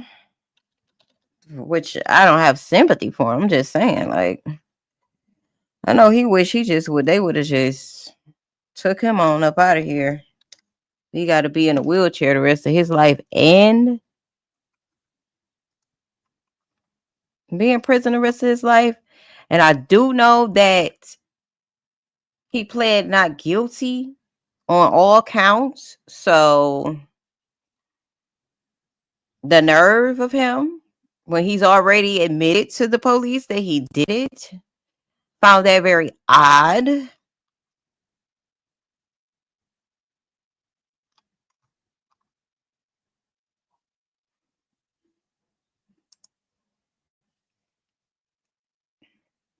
What's up, Keish?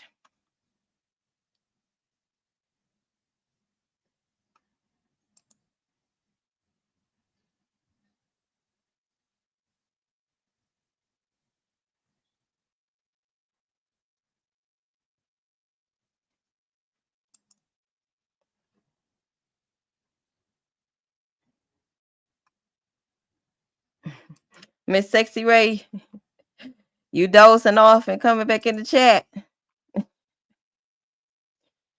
Or you been up with us the whole time? Whole time?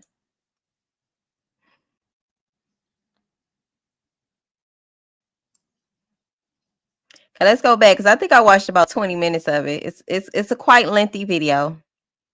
Okay. This video it was a live. So Darnell Jones, the so-called father accused of unaliving Kimani Latig, he was arraigned in court. This was 4 days ago. Okay. So let's get into it.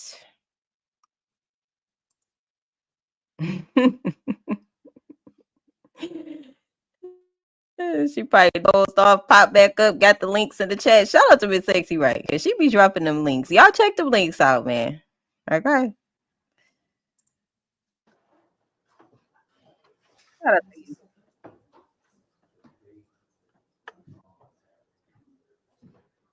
Become a member. I upload exclusive content for members only and Patreon members. Okay, we got a few members on Patreon. Not enough. Go ahead and sign up. It's a free option and it's a paid version as well. The lowest tier for membership is I think it's like $4.99. Don't quote me. I think it's $4.99 a month, and it go up from there. Okay. So if you would like, become a member. My membership content is not related to any of the cases. It's exclusively spirituality topics.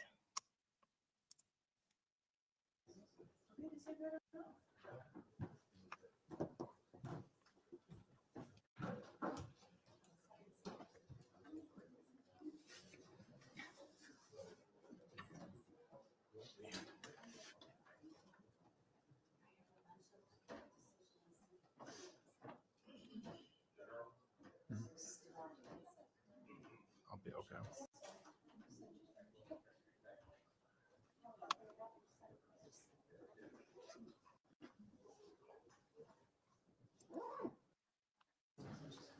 Let's fast forward a little bit. Wait for the judge to get his ass in the chair, okay?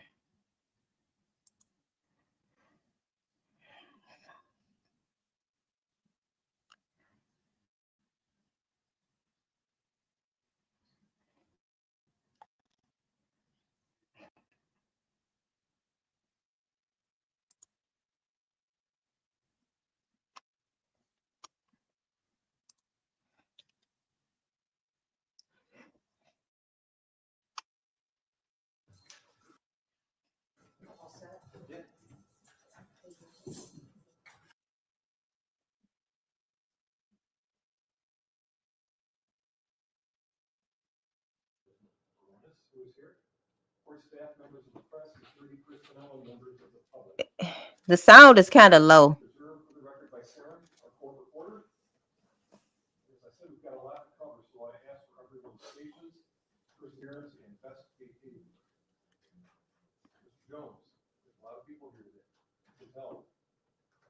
Appreciate if you're anxious or if you're nervous. I want you to do your best to focus on me and the questions I'm going to ask you and the information I'm going to give you, okay? Now, as we said, I have a lot to go over. I want to make sure you understand. Okay? What's your name? So y'all see he's still in the wheelchair. Thank you, Shauna. Thank you. Everybody up to date with Kimani Latig case, or do I need to go with details? Quick details, or we good? Okay, let me know.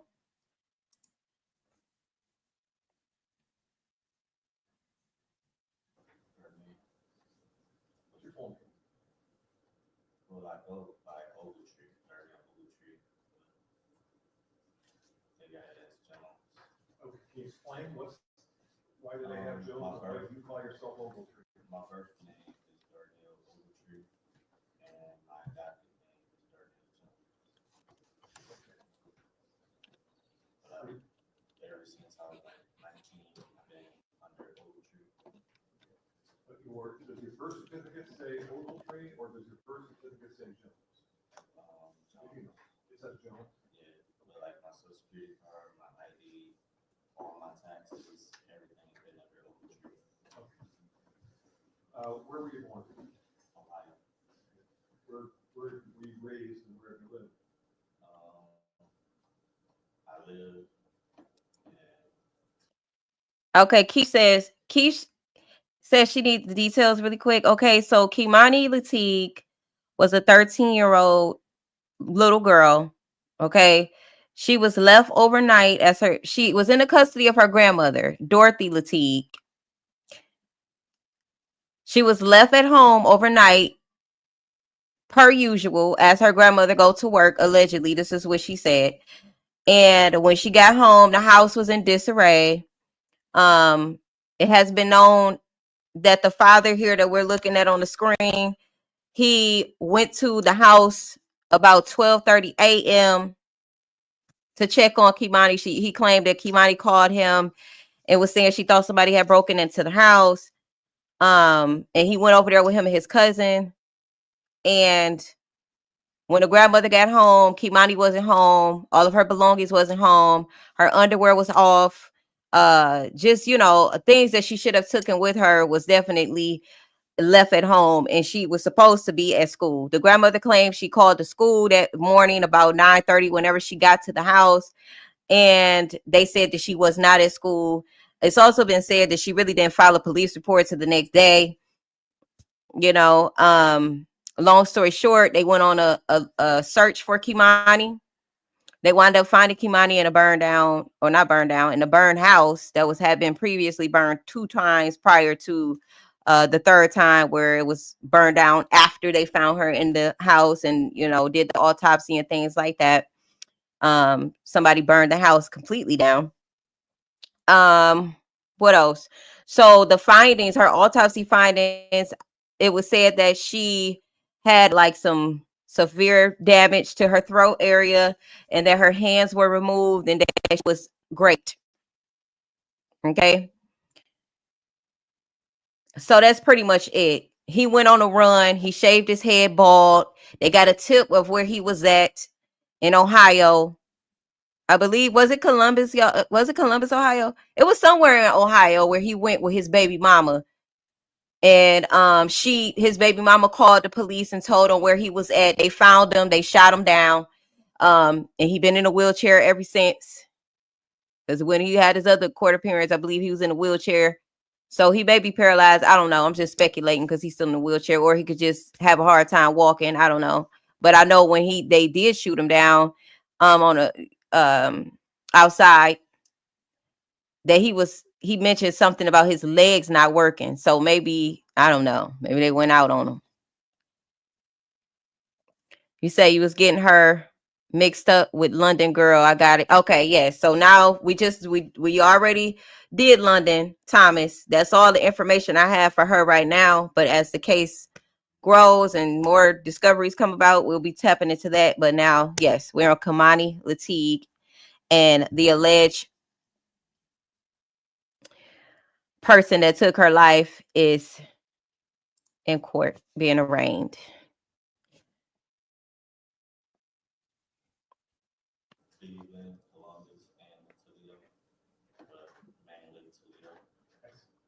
Okay, it was Columbus. Okay. Can you speak, read, and write English?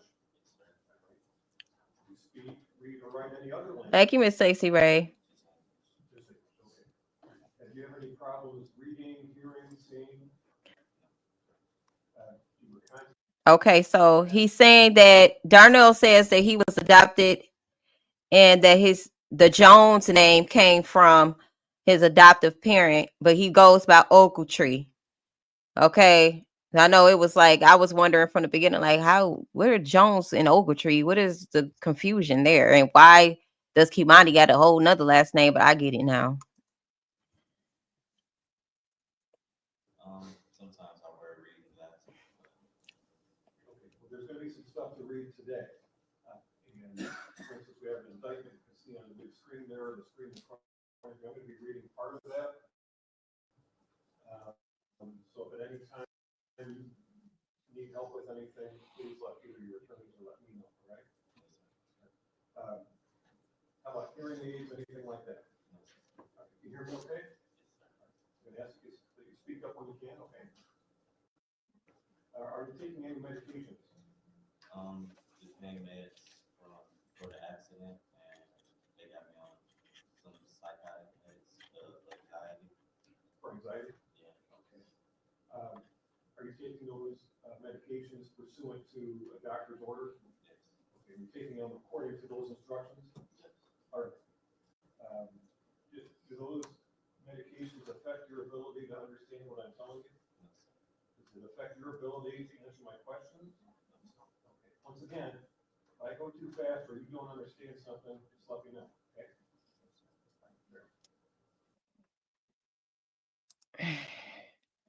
It's crazy how they get caught and get in court and want to act all humble and do some of the most craziest crimes, like allegedly.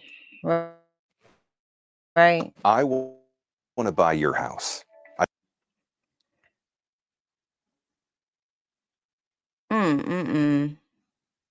This is crazy.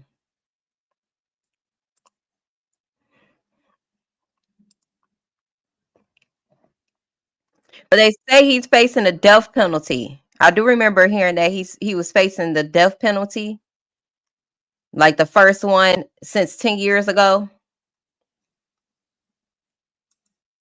And I'm the fact that he just said the type of medicine he's on, like the psychotic medicine and anxiety medicine and shit like that. It seems like I really feel like he's going to try to play it crazy, like he was out of his mind. Being as though there is evidence on Facebook of him having a whole mental breakdown, I feel like he gonna try to make it seem like he was not mentally stable. Let me know what y'all think in the comments.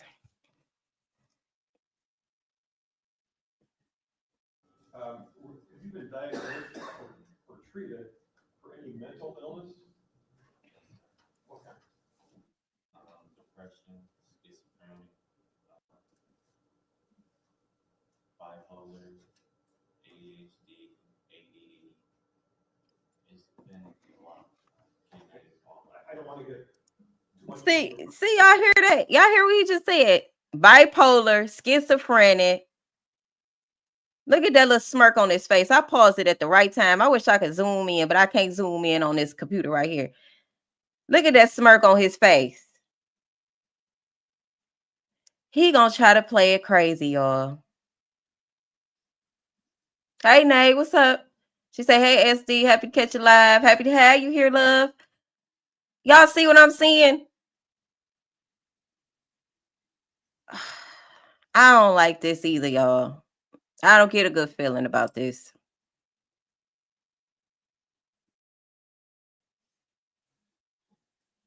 personal medical records, but the reason I'm asking you this is, I want to make sure, and I'm sure your attorneys want to make sure you're understanding what I'm asking you. That's the only reason I'm asking you right now, is to make sure that if you have any kind of medical condition, physical condition, handicap, it doesn't impair you from answering my questions and understanding what I'm talking about. Okay? Agree? Yes. All right. We need, as I said earlier, to review some very important matters, starting with your right to counsel, your right to an attorney.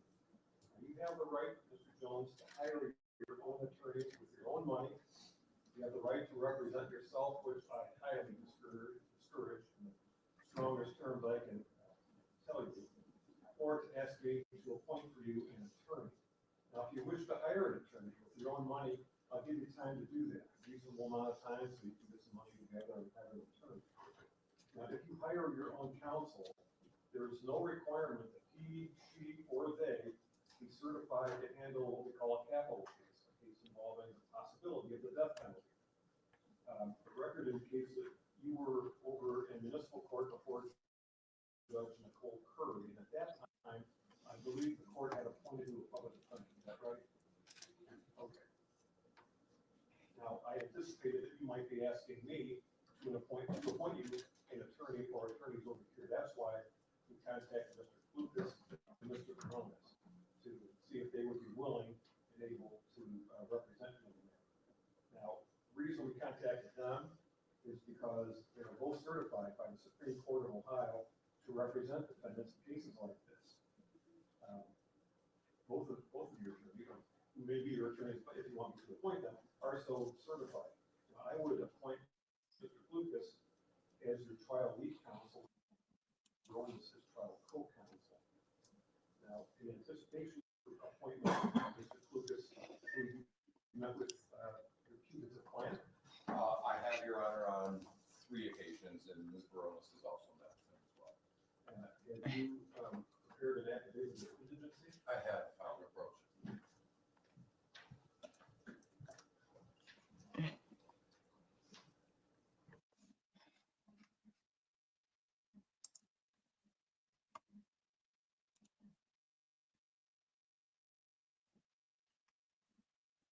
No, Robbie, you say with the help of that grandma, you talking about London case?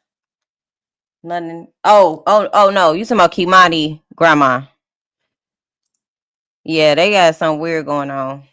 That cousin and that grandma. See that the financial disclosure form has been completed, and I want to ask you, Mr. Jones, I do say you go by Ogletree, but you sign your name, Darnell Jones, correct? Okay. That's your signature right there? All right.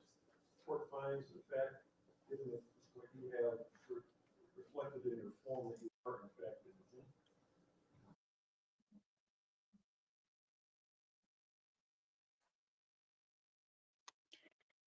I get so many.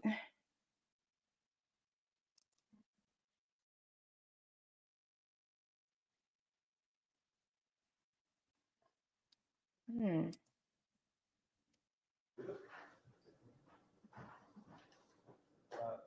entry that the court issued setting this arraignment and appointment of counsel hearing references a discussion that your attorneys and attorneys for the state of Ohio had with me in chambers.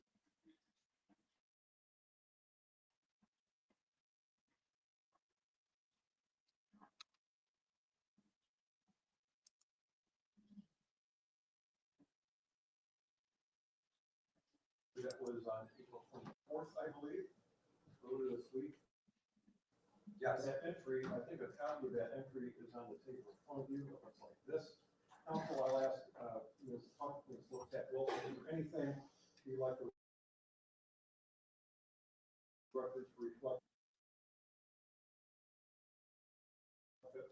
Yeah. No, Judge. Thank you, Miss Sexy Ray.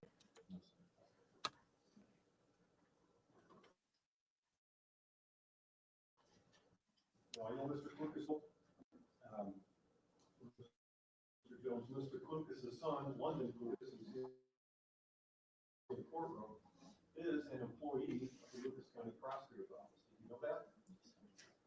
You understand that? Point is the court appointed attorney, the guy that's sitting next to him, is the father of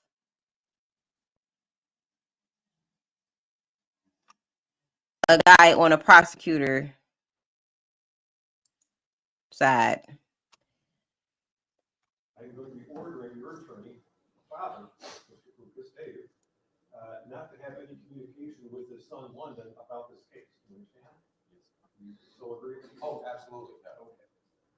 Ms. Liptak Wilson, will your office wall off London Lucas from any participation in the investigation, research, strategy, discussion, and any and all facets of the prosecution of the case?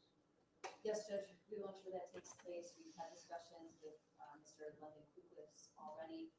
We also put in place some security measures in the online case management system that the case documents will be uploaded to. Thank you very much. Mr. London Lucas, I'll ask you, will you agree to have nothing at all to do with the case and take affirmative measures if necessary to absent yourself from any discussion whatsoever about the case? Yes, Your Honor. Okay, thank you, sir. Now, given what I just heard, Mr. Jones, I find that there is almost certainly not a real conflict of interest here. And any potential conflict of interest now has been avoided because of what you heard them promise in the court that they're going to do and not, okay? I want to ask you, sir, if you yourself are satisfied that Mr. David Lucas. I wouldn't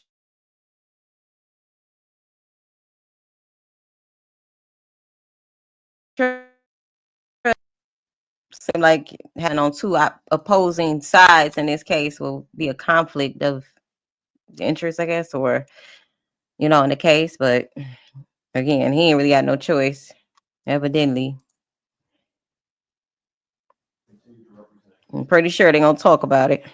Any questions and concerns about it? Strawberry says, why is Darnell in a wheelchair?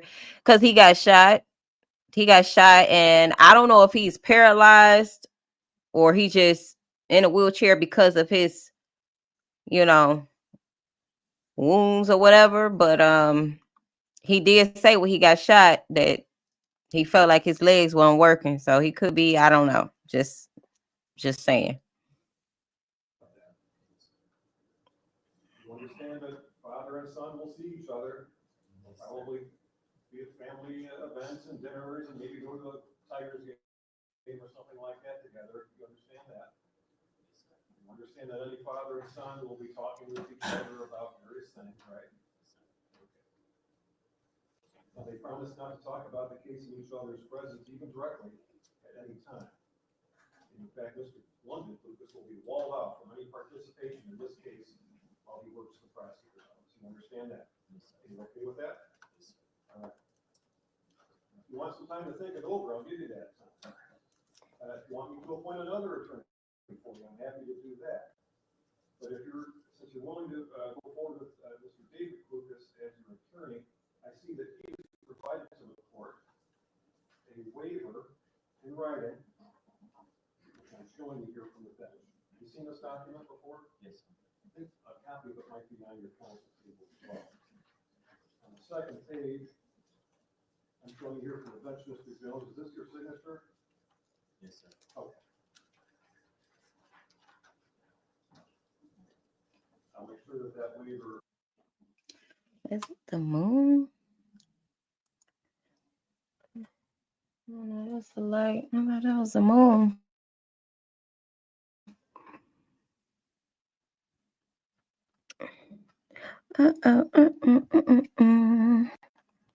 Y'all, I'm not even tired. What time is it? Where y'all at? Where y'all located? Where you from? What time is it? Where y'all at? It's 2 something where I am, and I ain't even tired for real.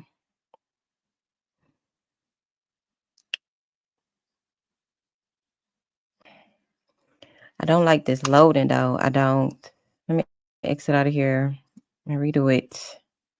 This ain't gonna work. No.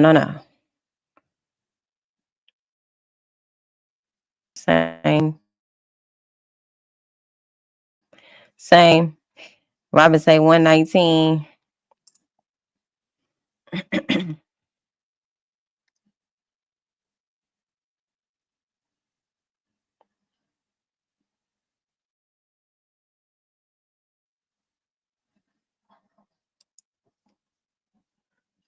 $11.19. Okay. But you see what you did. Okay. $2.19. Boston, Seattle. So we pretty much at the same time zone, except for Miss 60 Ray. Girl, where you at? You must be on the West Coast somewhere.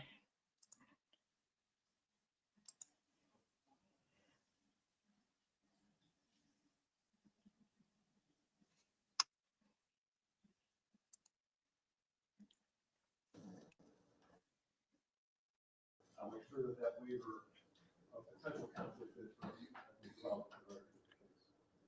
Got a couple of questions now, Mr. Jones, for your attorneys, okay? So I'll ask Mr. Seattle. Please confirm you are both certified to be appointed as trial lead counsel pursuant to the rules for appointment of counsel in capital cases. I am. I am as well, Your Honor. Please confirm that you will remain so qualified throughout the entire pendency of this case. I will. Okay, Keish. Please confirm that your law offices are located in Ohio. Mine is. Yes, it is. Please confirm that your workload outside this case will allow you ample and sufficient time to devote to this case, and that this case will, when necessary, take proceedings over your other professional obligations. Absolutely. That is correct. Mr. Klukas is trial lead counsel. Please confirm that you will bear overall responsibility for the work of the defense team in this case. I will. And both of you, I'll ask, will you endeavor to provide high quality representation to Mr. Jones throughout the case? Yes, we will. That's correct, Your Honor. He doing a lot of moving. Qualified, Mr. Jones, they have been certified by the Supreme Court of Ohio. Would you like me to formally appoint them for you today? Yes, sir. So ordered. If during the pendency of this case, counsel, it's necessary for you to appoint additional attorneys, we table counsel. Darnell is he may be cooked, y'all, because they is not gonna do their best to help him. Me. Filed both in this case and with the Supreme Court. I think I may have misstated Ms. Coronis's address. I just moved in the last 3 weeks, Judge. We'll correct that. Okay, if you would please, and then return the case or return that form to me. I'll have it filed with the case and filed with the Supreme Court of Ohio. And then also order our clerk of court to file a notice of filing capital indictment pursuant to revised code 2929.021K. Captain Cromek, welcome. Thanks for coming. I got a couple questions for you, sir. Can the Lucas County Jail provide Mr. Jones and his counsel with appropriate accommodation in which to meet privately and confidentially throughout the case? Yes, Your Honor. Yeah, it's a good thing that he cooked now. Make any advance arrangements to meet, to show evidence, discuss evidence, etc. with Mr. Jones? We'd appreciate it.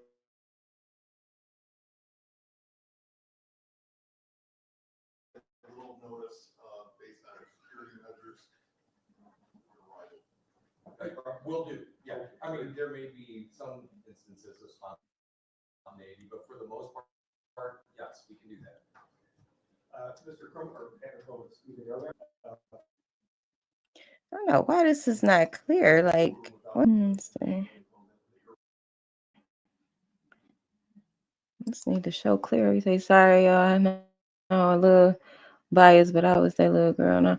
Oh no, he absolutely need to get whatever the worst thing he could possibly suffer from, because what he did was absolutely tenuous, like unnecessary. It's hard to even bear the thought. I'm just saying he don't have the, if he could wiggle out of this, just at least wiggle out the death penalty. I don't think that he would have. He definitely don't stand a chance with court appointed lawyers or attorneys. Like,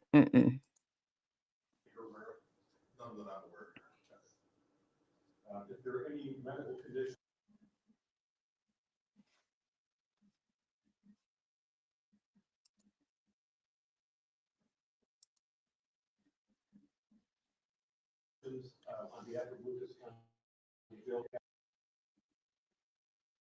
Hmm.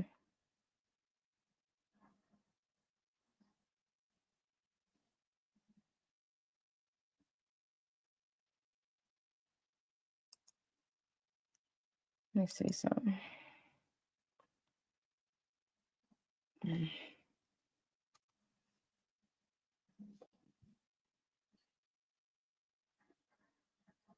They gonna eat his ass alive. Shit. He in that wheelchair too. He ain't even gonna be able to run.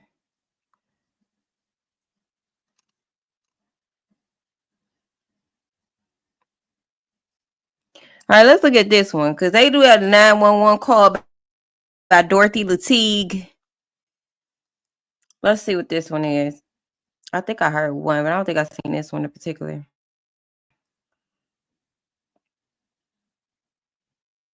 Oh, this is the video I was looking for right here. Let me say.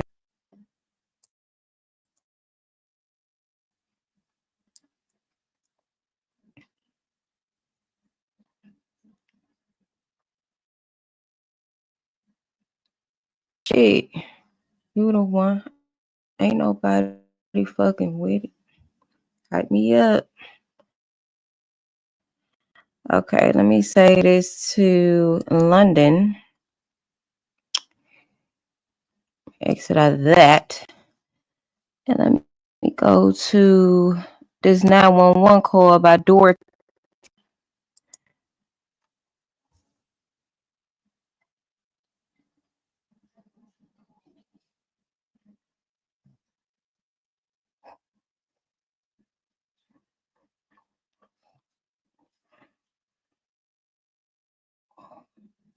Hype me up. I hype me up. Come on, computer. Voila.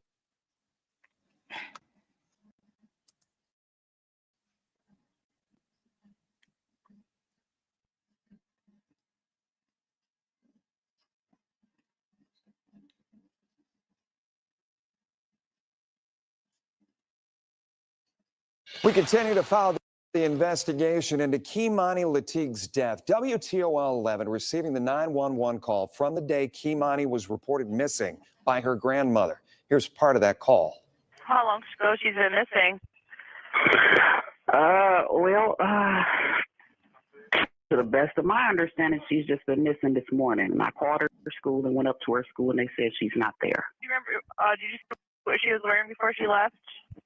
No, she's usually going to school before I get home from work.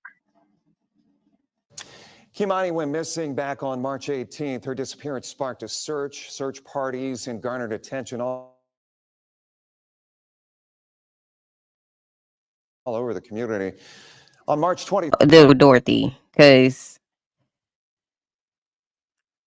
I don't like the sound of that call at all. I don't. Real quick. Say 229 East Coast. Shout out to the East Coast, the West Coast. Wow, I just seen something.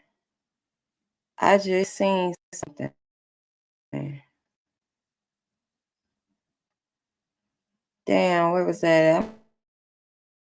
I'm gonna go back to them, put that in my notes.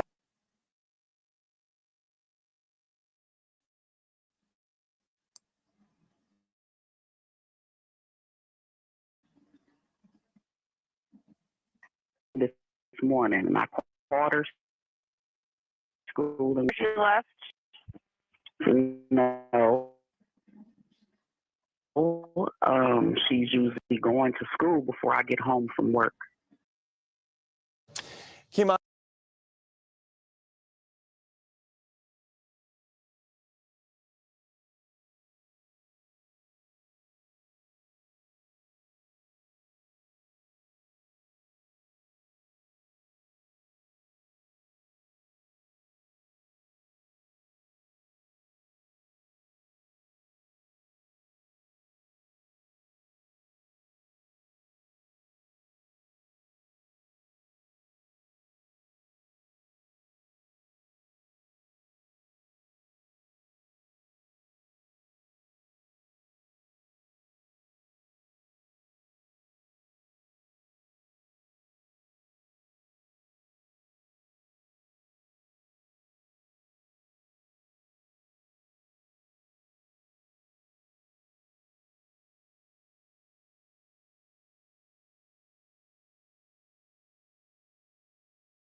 All right.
Right. Well, as you mentioned, Jones pled not guilty in court today to all 15 charges that he is facing. Now, that includes 13-year-old Kimani Latig. That includes also he's facing charges of rape and kidnapping, along with aggravated burglary. Jones was told in court today that he has the right to a fair and speedy trial. However, his defense attorney, David Klukas, argued for more time. Klukas has dealt with death penalty cases in the past. Klukas was granted that time, as he says it's only been a few days since he's gotten to know Jones and his case. The judge also granted a request to remove a bond that had originally been set at $4 million. However, the defense reserved the right to revisit that issue in future court proceedings. By the state of Ohio in its motion filed this morning, the state is requesting that the defendant be held without bail or bond. We would like an acknowledgement from the court that if the court chooses to hold Mr. Jones without bail today, that it acknowledges that the applicable law does give us the opportunity to come back and overcome that presumption. Do y'all hear the news clip? Shauna, you say I'm quiet. I'm quiet. I'm listening to the news clip. Do y'all not hear it?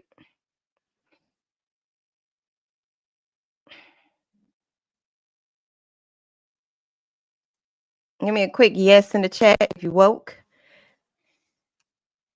Y'all hear it?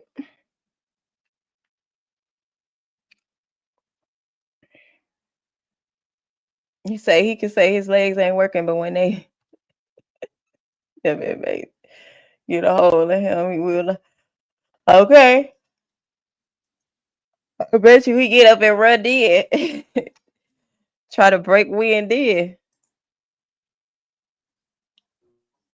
Now, Jones is being held now without bond. Prosecutors tell us also in court that Kimani Latigue's grandmother, Dorothy Latigue, is going to be her representative in this case. As for upcoming court dates, Jones is expected back in court May 23rd. We'll continue to keep you guys updated. Reporting live in downtown Toledo, Silver Barker, WTOL 11.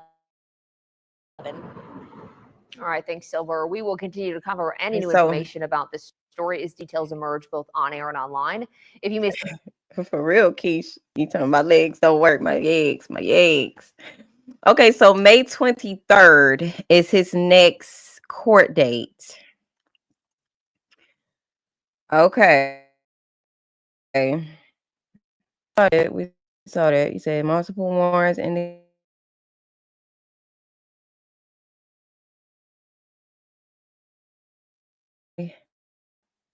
okay, detective.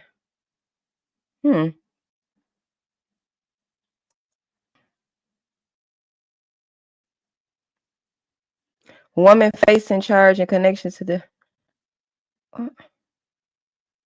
who that?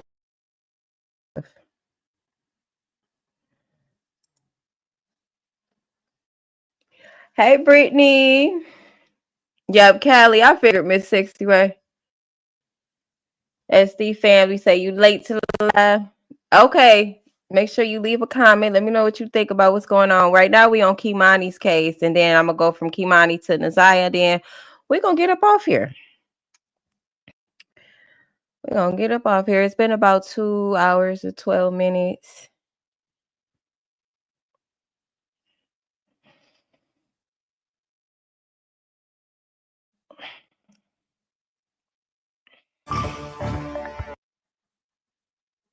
Darnell Jones.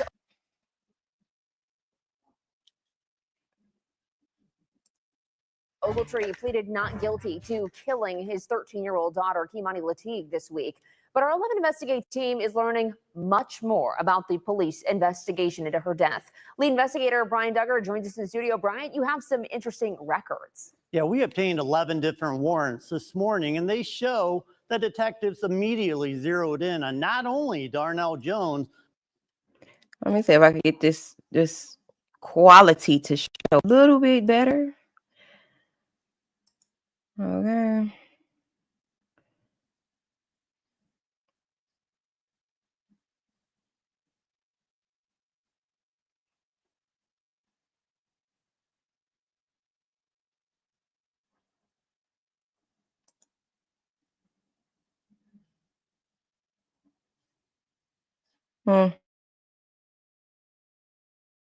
Maybe I shouldn't have did that. Caleb Jones Dixon. Oh, come on. I cannot. Maybe I'm going to have to take it back down.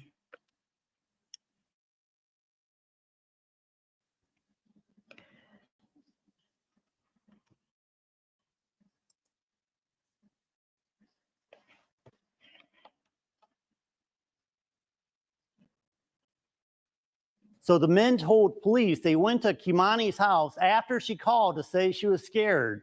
Police said they were seen on a surveillance video at the house. Then he was dropped off at home by Jones Dixon, but Oh, wait, let me pause that. Oh, wow. Purple Samsung phone. Oh.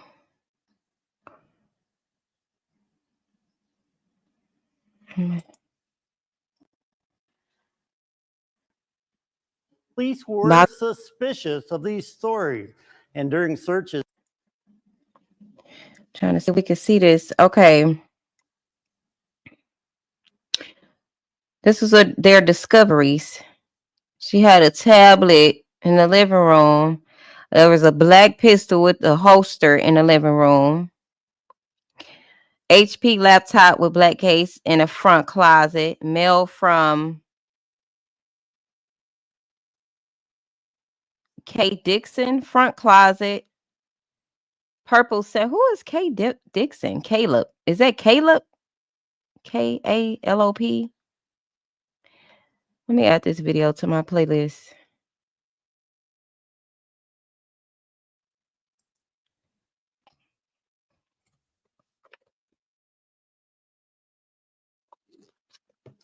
Write that name down.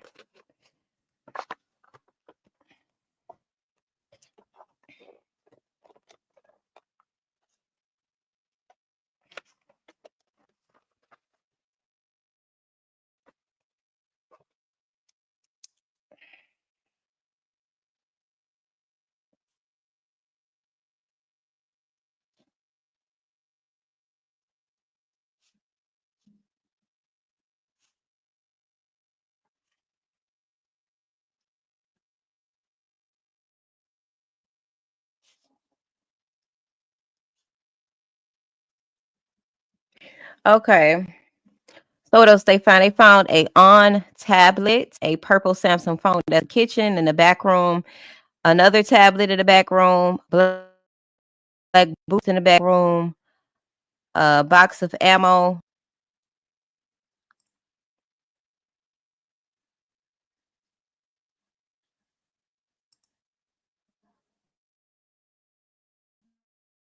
MSI laptop, bedroom. Why? There's a lot of tablets. It's like 1, 2 tablets to computers. 1, 2, 3, 4, 5. Here, let me go back a little. and during searches, suspicious of these stories. 1, 2, 1, 2, 3, 4, 5. And during searches last month, a plastic car mat, boots, clothing, phones, a gun, a knife, hatchet, a security system, and other items were taken from the men's homes. In addition, a red spot.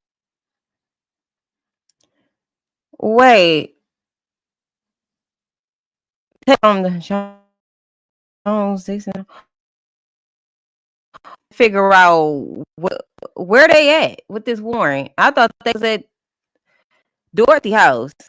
I must have missed it. You say, so why the ops calling us the SD family code? Period. I done made it. I done made it. They feel like we got a cult going on, baby. We done made it, honey. That means I am unique. We are unique. We are unique. Kuwana says, hey, good night, Isis. Baby girl waking up out of her sleep. Okay, we'll talk. We'll chit chat. Good night, sister. Good night. Y'all can always come back.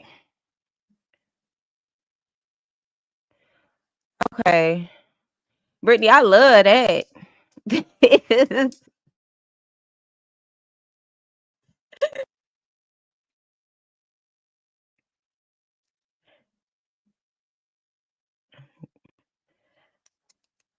Look. We free over here. Don't nobody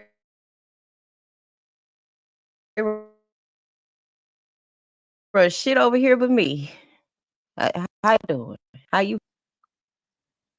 I said what I said. That's it. Let's move on. Anyway.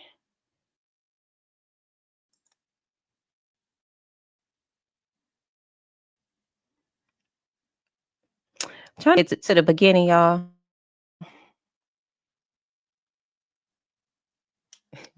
Brittany say the ops. That's so funny.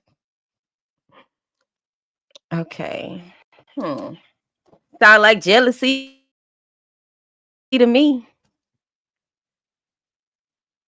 Sound like envy to me.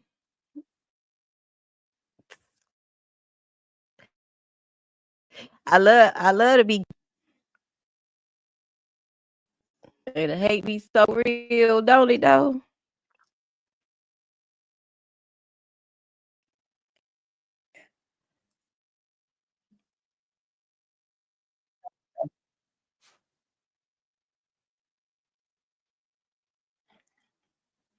Not guilty to killing his 13-year-old. Learning much more about the police investigation into some interesting records. Yeah, we obtained 11 different warrants this morning, and they show that detectives immediately zeroed in on not only Darnell Jones, but also his cousin, Caleb Jones Dixon.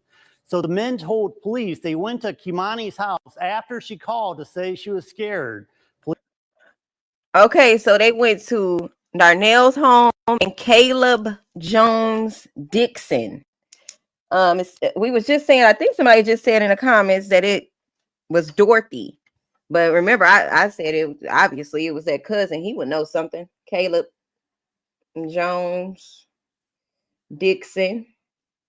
Oh, that's what that K was. Remember, I said, what is Caleb? They got it spelled KALOP, but then they spell it the regular Caleb way on the news. So I'm gonna just put cousin. Spelling. But anyway, obviously that cousin had something to do with it. He was with him.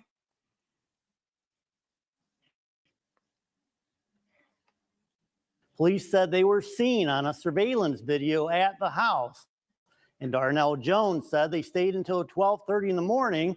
Then he was dropped off at home by Jones Dixon, but police were suspicious of these stories. And during searches last month, a plastic car mat, boots, clothing, phones, a gun, a knife, hatchet, a security system, and other items were taken from the men. Let's say a swab of red drops on stairs, basement stairs, another magazine of ammo. Damn. doing all that and still get caught up. All of them electronics. Men's homes. In addition, You trying to say bully? Who bully? Who bully? Who bully? a red spot was swapped for DNA in Jones Dixon's home, and his roadie account was seized to check GPS data. Now, phone records were also obtained for the phone of Linda Ogletree, the mother of Darnell. Oh, and my records goodness. indicate police. Oh, wow. Oh, no. Let me rewind that because it's skipping y'all, but I'm hoping y'all catching it. If not, you can always go back and watch these clips on YouTube. I got the title. Data. Now, phone records were also obtained Okay, so they got phone records. Phone records, okay. for the phone of Linda Ogletree, the mother of Darnell. And records indicate police believe she talked to him in a recorded call in the days after the disappearance. However, she told police she had not talked to him and knew nothing about the case. Now, at this point, Darnell Jones. If you that line, that's would be getting them right there. Like that make you sound so guilty. It make you sound so damn guilty when you lying about whether you talk to the potential suspect or not. Like, what's so hard about saying, yeah, I talked to him? The whole child miss you lying.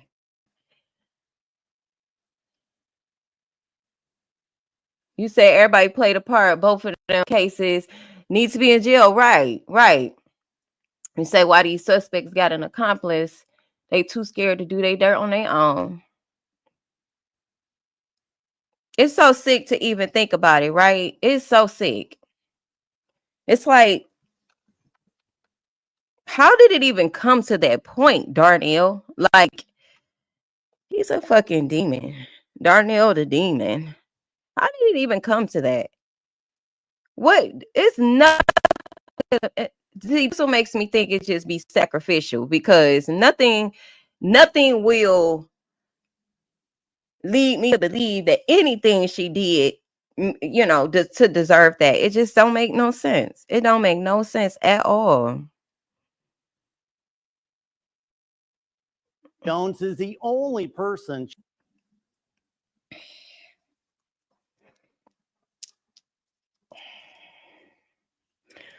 Girl, she said ops. I got no ops. I don't give them that much power, girl. Charged in this case, but these filings indicate police are also looking at other service. But if he wants to reach me to discuss this story, he can contact me at 11investigates@WTUL.com. Now, you'll find much more about the story on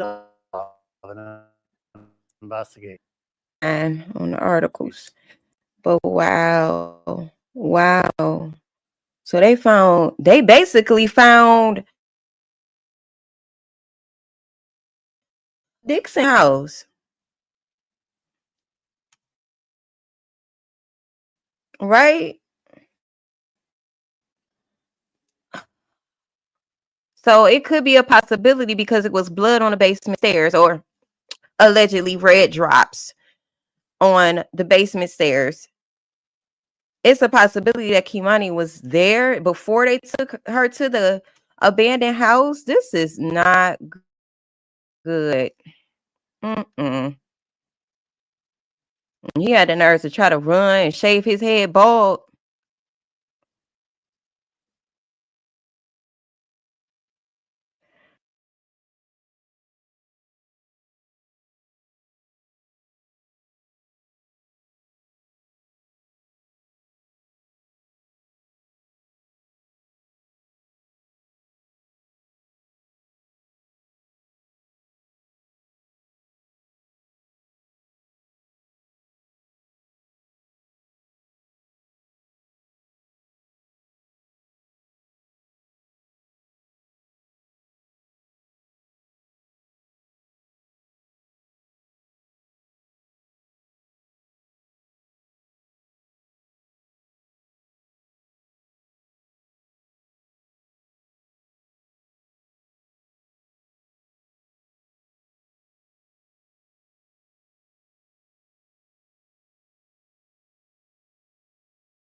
Mm-hmm.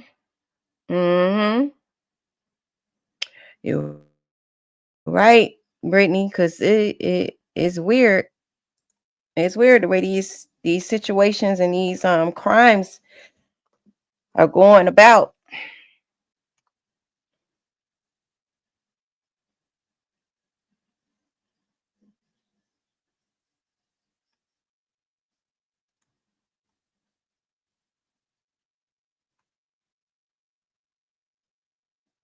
You say need to leave the kids alone. You say right they be trying. Like I said, you ain't got no haters, you ain't popping. You ain't got no haters. I mean, you gotta keep it moving. Ain't nobody clearing up no rumors. Ain't nobody doing none of that shit. Believe what you want to believe. The fuck? You say, Sean, agree with you. How the guy? I feel all that stupid in it. Trying to say how God fit all that stupid in one head. Look. So I think that's pretty much it for Kei'Mani right now. Let me just look on Facebook to make sure we ain't missed too much. You know, because we only get updates when they update on the news. Really, or unless somebody in her family posts something, or you know,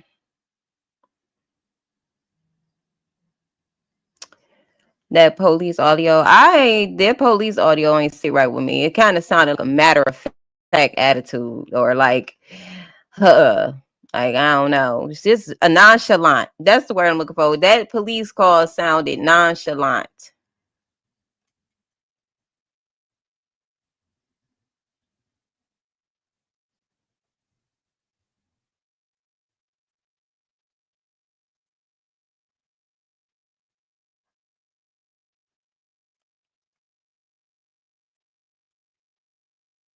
I wonder, is it a full version of that? Let me look.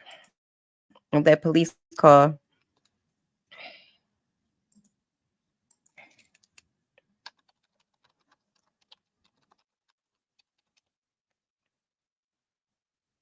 Ah, shit. Wrong one. 13.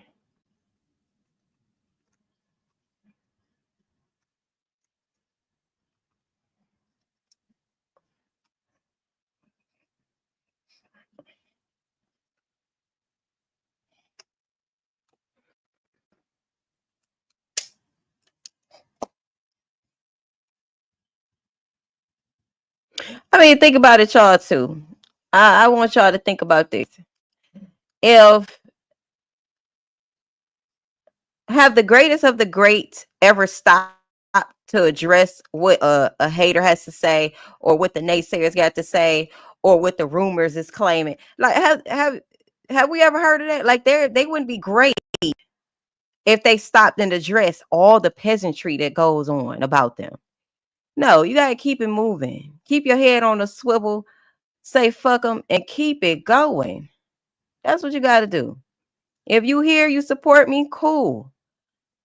Love y'all for that. If not, by all means, do you. I'm not here to control nobody. The only person I can control is me. And ain't nobody gonna control me either. You know? So it is what it is. You think this is the first time I've been talked about in my life? No. And here's the gag. I ain't even listened to it. That's the gag. I ain't even listened to. I heard about it, but I ain't listened to none of that shit. Imagine that. Imagine that. All right. I was trying to see if I could find the full. Maybe it was a longer version of the police call with Dorothy, but I don't know. I don't think it's one.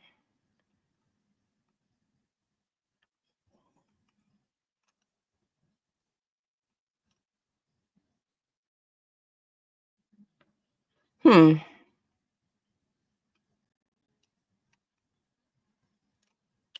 Yeah, I don't know. I think it was just that one.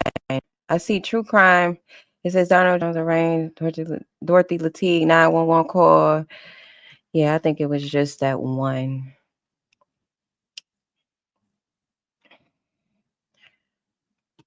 Okay.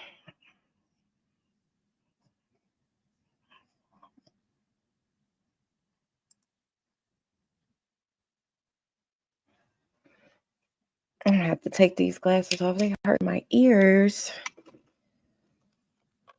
You said I didn't hear about it either. Keish, what you talking about? Let me make sure I respond to the right thing. What you talking about, Keish?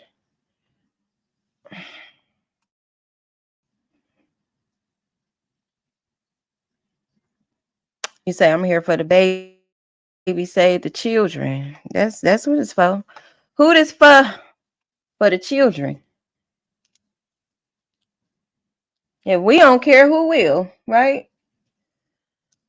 We don't bring awareness to it as much as at times or not naive, but vague about certain things.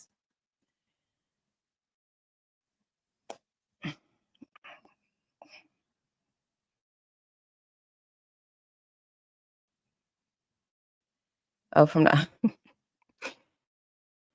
yeah, imagine that though. Imagine me not hearing none of it. Oops.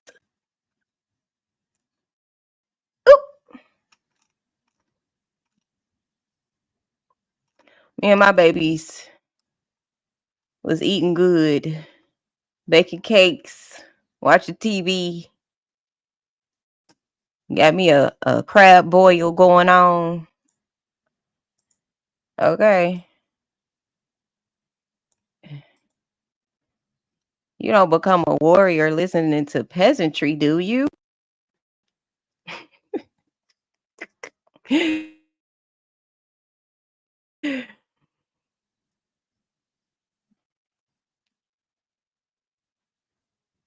Say God gave me a brain and a mouth, and I'm gonna keep on using them, okay?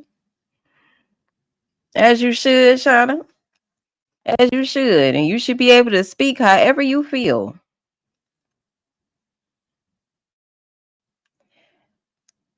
However you feel. That's your right to do so. Yeah, I was just looking. Okay, so y'all, it was brought to my attention by one of my supporters. Shout out to Miss Lisa. But anyway, like the other day, I did look. I'm gonna put the photo on the screen because it's that so-called last photo of Naziyah with the black jacket on and a white turtleneck. And I was kind of like just sitting and just staring at that picture the other day because I'm like, why something about that picture seemed off? And then when somebody else brought it up to me, I was like, okay, maybe I do need to ask y'all how y'all feel about that being her last photo. And if y'all think it might not have been her last photo. And did you notice any like blemishes or any like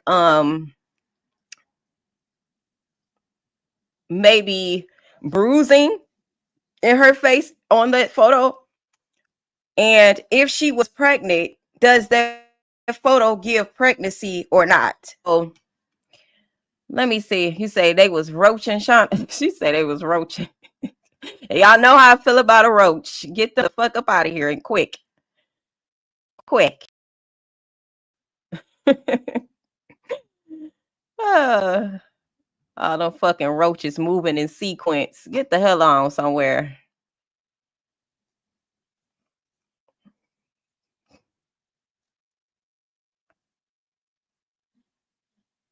Hey, do anybody got a brain? Do anybody think for themselves? Y'all got to sit back and wait on somebody else to think for you.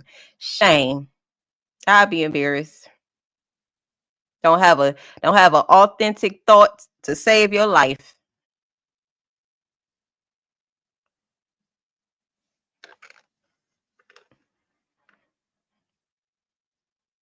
But let them roaches go over there and do what roaches do.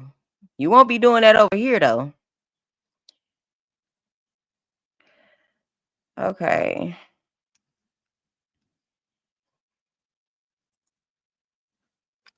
Ooh. Okay. Okay. I wonder if I should just put it up on Canva, because I know I have it on here. And then share it that way. Yeah.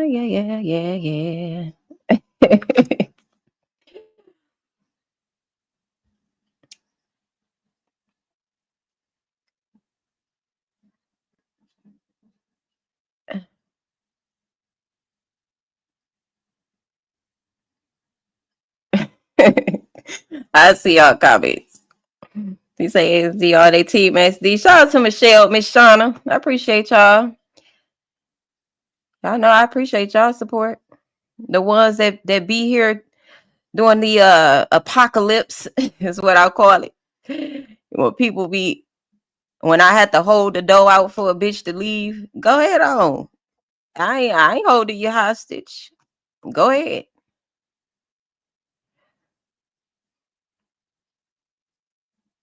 Those who get me, get me. Those who don't, don't. What's the problem? You know, I'm about sick of this slow computer getting on my nerves.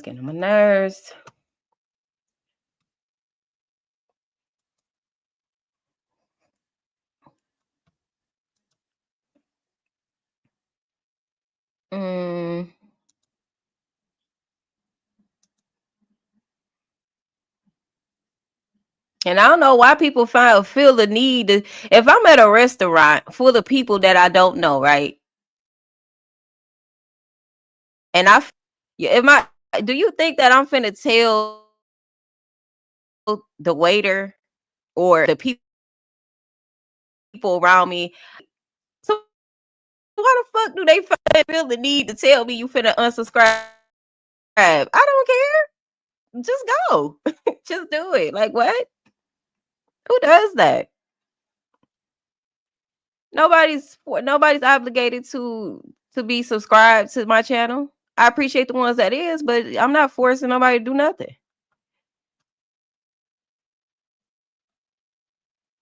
If all it takes for somebody to tell you something about somebody else and you believe it and you don't have facts to back up what you're saying or what's being said, I don't want you here.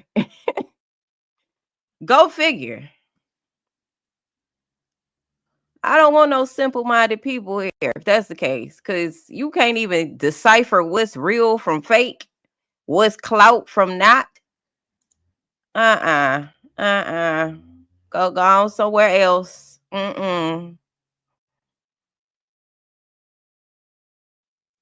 It's not the place for you. We not for everybody over here on SD channel and on this side of YouTube. We ain't for everybody. She say roach minded. Say roach minded. That is funny, but that is so true. That is so true. Look, we didn't coin them. We didn't coin them the name roach for nothing. Okay, y'all. So I got this picture up. I'm about to show y'all. I'm gonna just put it on this page right here. Okay. And we just gonna look at this. Now, do y'all remember in King's statement, did he say that he seen Jarvis in the courtroom or not? Do y'all remember?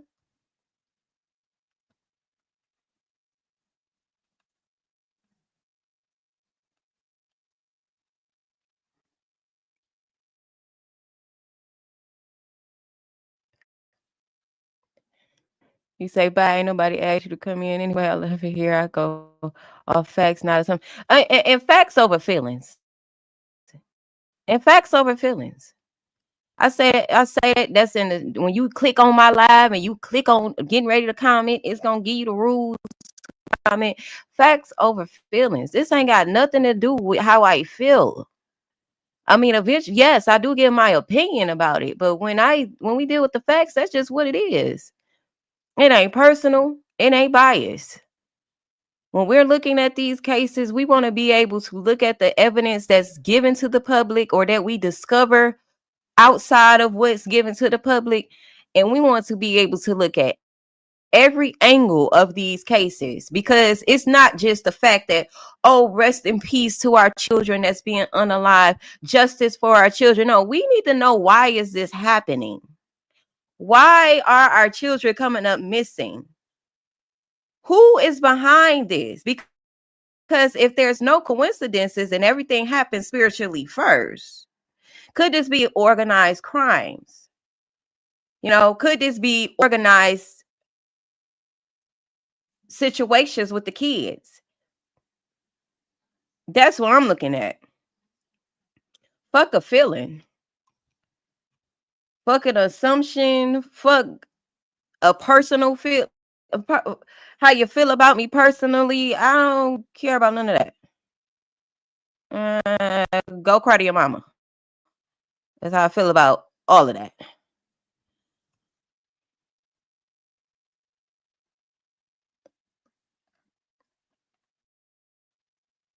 But when people do the things that they do, if a person can't take how you feel about something, and they can't take your aura, they can't take your spirit, they can't take how strong-minded you are, then they're going to do everything that they can to seemingly humble you, right? And then they're going to do everything that they can to get other people to join that hate train. Like, hey, yeah, I've been waiting to do this. I've been waiting to do this. Yes, now I can say how I really be feeling. Like all that fake, weak-ass shit. Ain't nobody listening to none of that. None of it. But I'm just telling y'all how it go, right? That's just how it go. I ain't never been a hater, so I don't know what it's like to be on a hate train. I want everybody to win. Do you?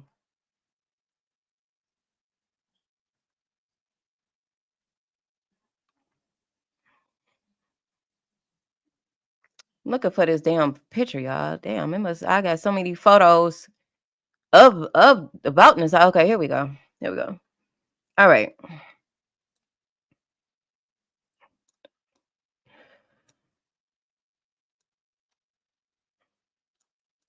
Okay. Dang, no, wasn't it like okay, this is a different photo then. Cause there is a photo when there was two boys. It was three boys behind Naziah in the photo. Let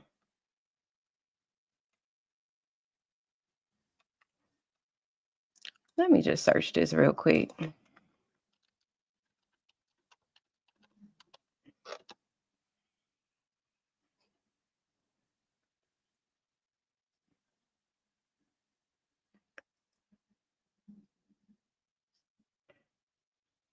You're right. Trying to say how you feel about me is your problem, but we need to worry about these babies. Yes. Yes. And if we find out anything in regards to any other children, then if I feel like it was something that could have been done, I'm gonna speak on it again. It ain't about my feelings. It's about, what measures can we take as a community to ensure the safety of our children? What measures can we exhaust to ensure the safety of our children? And when none of those things work, what more can we do to ensure the safety of our children? Do we rally? Do we march? Do we go to the news? Do we go on social media and make sure that the stories get out there, go viral, whatever it is that we need to do? If you can't report them, if they ain't got certain restrictions going on, if they ain't, whatever the case may be, if you seem to be getting no for an answer all the way around, what other measures can be taken to make sure that that predator is removed from the environment. That's what the point is. Everything else is irrelevant. What could have been done is important to me. What should have been done is important to me. Why? Because it reflects now what a person could do now in this moment. They are dealing with a situation like this. They've been told no, or they, or you see something and you don't know what to do, or whatever the case is. We got to know what type of actions to take. We got to know. We got to know. It's just that simple. We got to do something. These kids' lives and mental health depends on it. We got to do something, and immediately. Don't wait. Immediately. You know something, you see something, do something.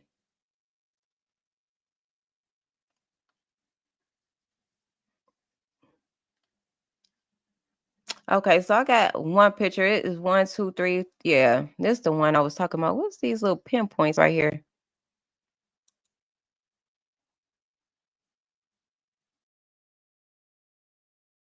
Huh.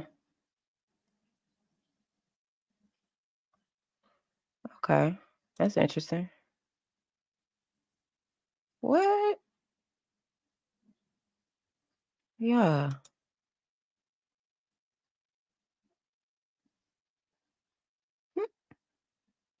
I don't even know I can do this. Interesting. Okay. You say so true. See something, say something. Yeah. You say right. And if you don't recognize your mistakes, you can't fix it. That's just it. Because I see it from a collective perspective. Okay, we could use these families as an example, and anybody family could be made an example out of, but since these are very public cases, we do want to explore,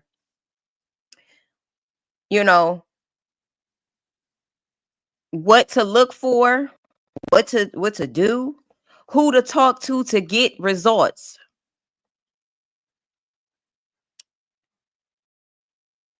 Sweeping things under the rug is detrimental. Watching abuse, allowing people to feel comfortable to abuse children in your presence, detrimental.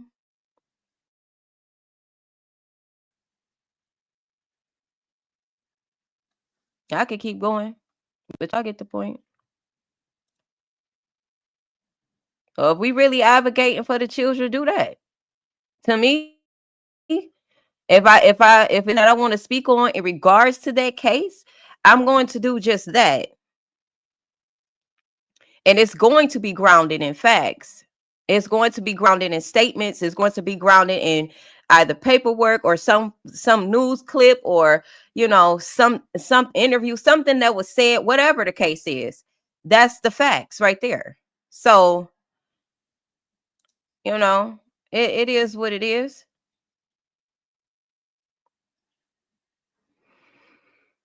Okay, I'm trying to figure out is a way I could zoom in on this photo. Oh, that looked pretty good. That looked pretty big. Okay, good. See if it looked big for y'all.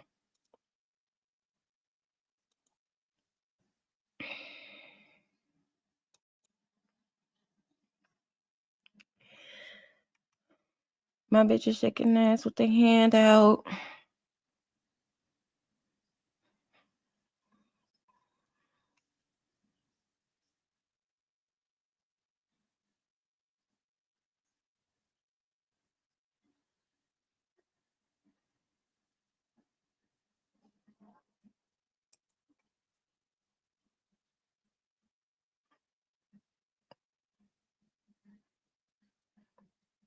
And y'all know what? Y'all shouldn't have to choose between, who y'all want to support and who y'all don't want to support. Like literally support who you want to support. I'm not in competition with nobody. I'm just trying to be better than I was yesterday. and the day before that. I literally have no ops and no competition. If you're my op, that's your choice. And that's how y'all got power over you to where they dictating how you see yourself and trying to conjure up these, you know, lies and rumors. Lies and rumors are spells. That's spells, you know. So they're see, ultimately that's witchcraft. But they say we got the cult going on. That's what y'all said. You say they say we got a cult. I guess they got a cult of destruction going on, trying to tear down other people because they can't take the facts and the truth of a situation, so they gotta tear down and try to destroy. But that only work on simple-minded people. That only work on weak-minded people. So you got to stay in your power and know that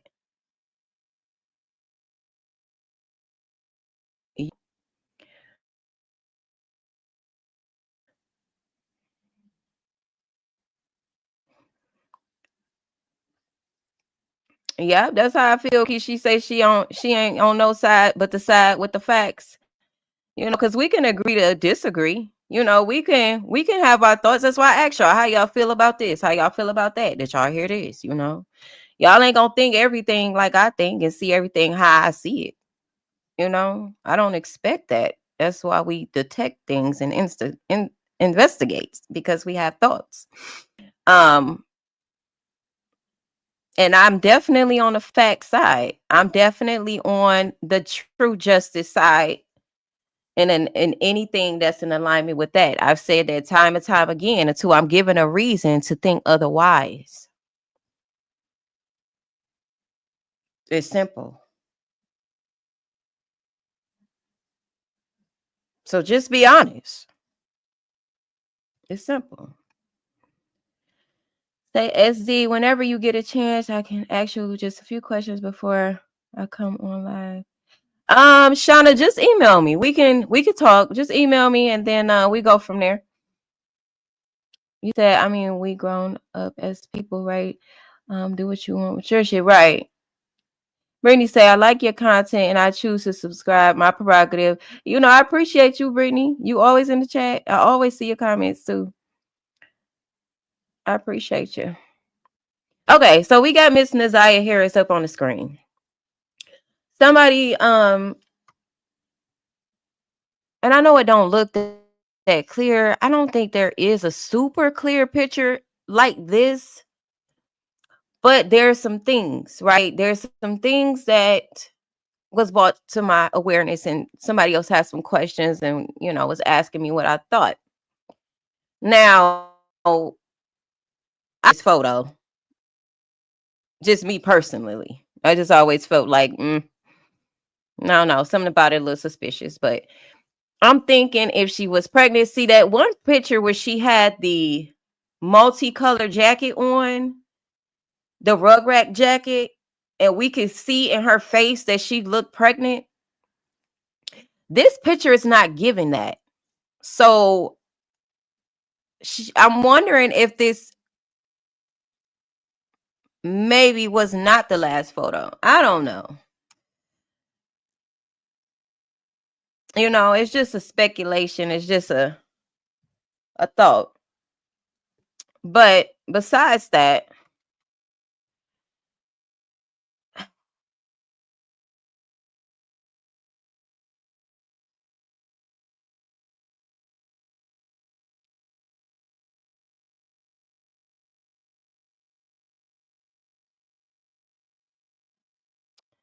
I'm just looking at this picture. And y'all know how we feel, at least how I feel about colors. And I'm just looking at these colors too. It's just something off. Okay. Oh, also her clothes. Her clothes. It just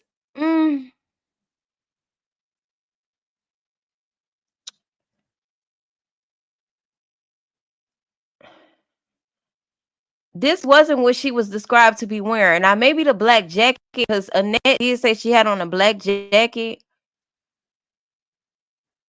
but this white turtleneck. You know, I don't know. It's just something odd about it to me, y'all. The color red is here again, red and orange. This look like they went to school in the hood, didn't they? I'm gonna have to get her the name of that school she went to. You saying if it was the last photo, how did they know when 50 to 11 devices were? That's what I'm saying. That's right, Keish. Just like, could this be a possibility that this was at a different time? But I do remember Jarvis when he was being interrogated, that he did his hands like this when they was asking him about Naziyah and things like that. And he said he last seen her when she was getting her hair done. He kind of did his hands like this, which appears that he was kind of copying off of her hairstyle that we see in the photo.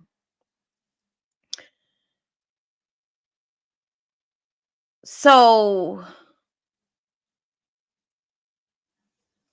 you know, and then the glasses. This is the only photo that I've seen of her with glasses. Did she only wear the glasses at school?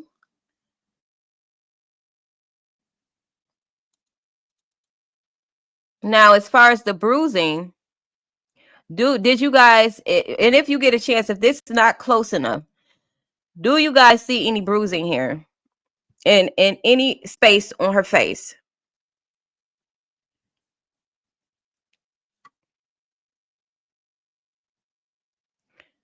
Do the photo look Photoshop?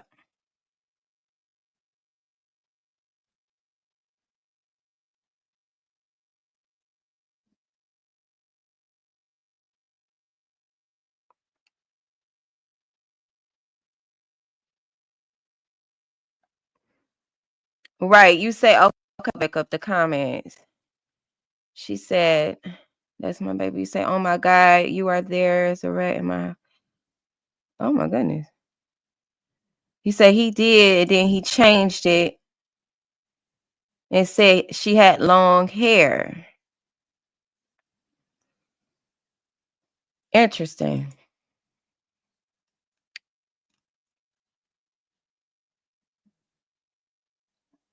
But then in the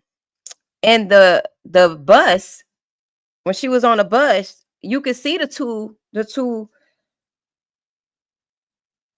buns. Brittany say forehead. You see something on her forehead. Now I do know right here in this area that is like a curl, like a part of her edges. That's what it looks like, but I'm not sure. It looks like it's a part of her edges, but then it is kind of far from her braid. So I don't know. It looks like it could just be a curl.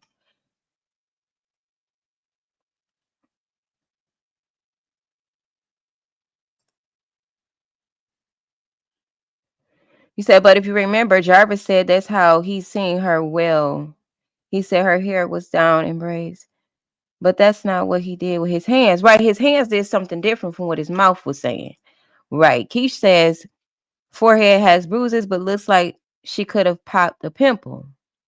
Right. Right. Okay. Now, what about right here, under her eye? Now, I ain't gonna lie, y'all. It do appear to be dark right here. Just right here where you see my mouse. But it could be a reflection too, right? Or this could be a reflection right here, going through her glasses.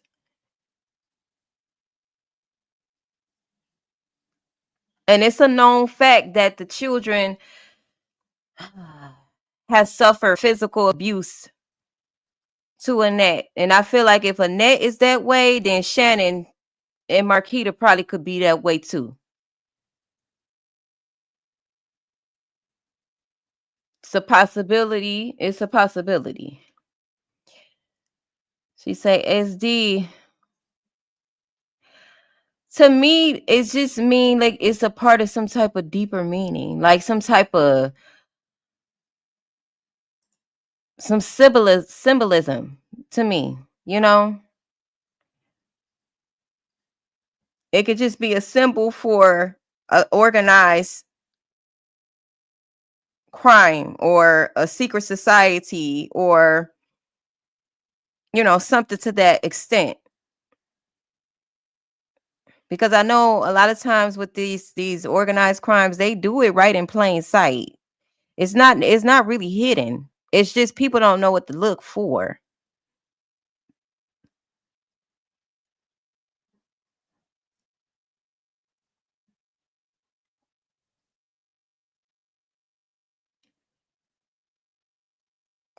Say, right, you seen videos of her making her own clothes. She didn't ever have no glasses on. Right, this the only one that I've seen. Now maybe she only wore them to school, but her glasses was found in Jarvis's baby mother's blue car. So she had the glasses on then. But out of all the videos we seen, and photos too, I ain't never seen them glasses on nothing else. No other photo and no other video. Yet. Yet. I'm gonna say yet. It's a possibility it might pop up with another one. But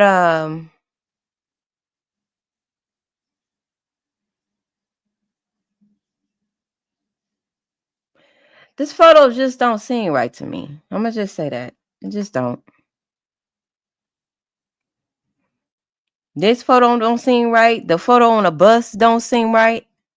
I see you say something about the bus. The photo on the bus don't seem right.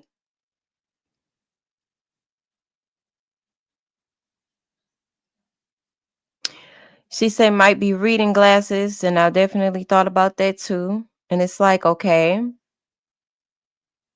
Okay. So maybe her glasses was in her pocket, and that's how they got on the back seat of the blue car.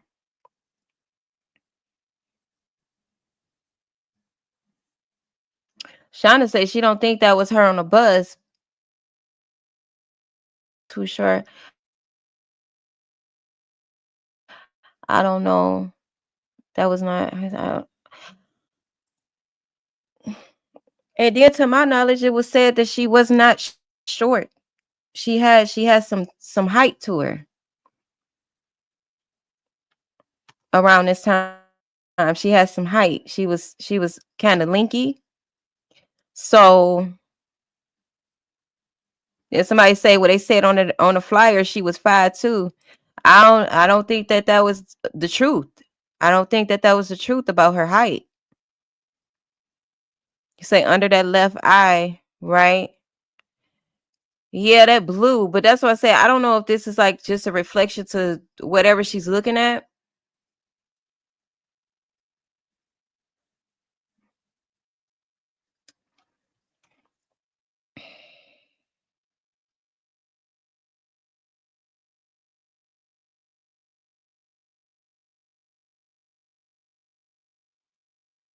Black headphones on. You know.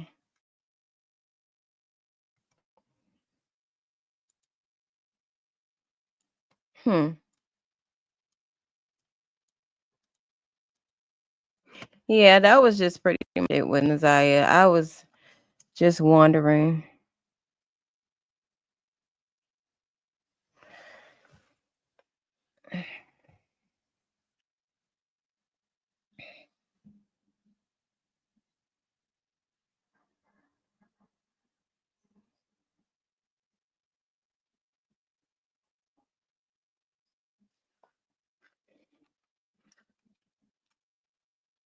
Let me see something. How I get out of this?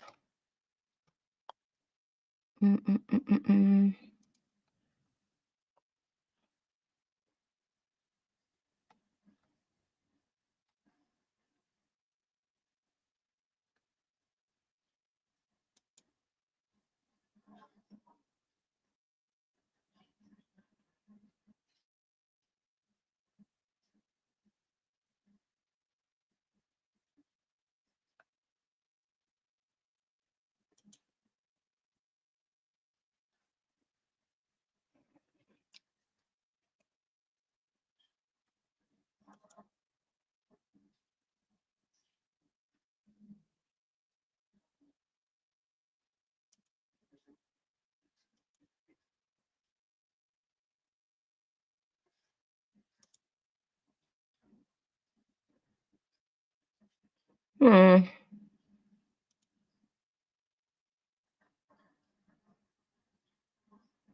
Well, this is an even closer one.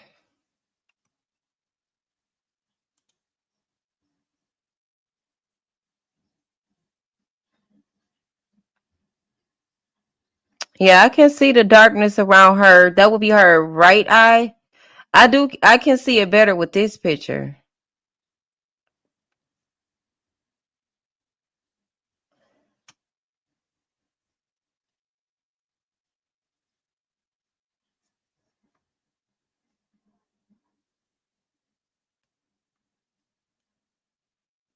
She said it just be cutting up. I'm sorry, you can tell me to go to bed. Oh,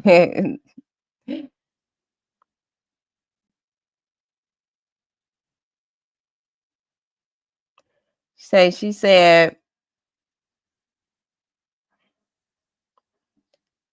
they found them. I mean, I don't know. I don't know nothing. I don't know. He said even if she takes it. Wait a minute.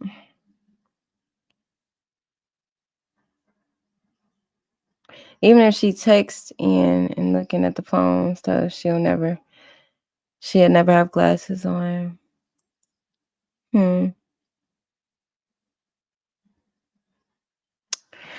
Yeah, y'all. I don't know. I didn't exit out. Oh, here we go. And I guess this could. What is this? I don't know. This little purple right here in the corner.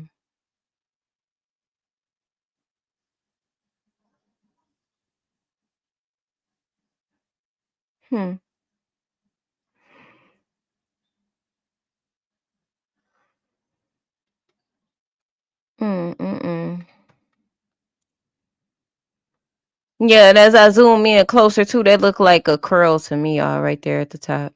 That seems like it's not necessarily a bruise, but this dark spot right here, that could literally be from anything. Like somebody said, a bump or something could have healed and made a dark spot. She was a teen, so could have been dealing with some acne.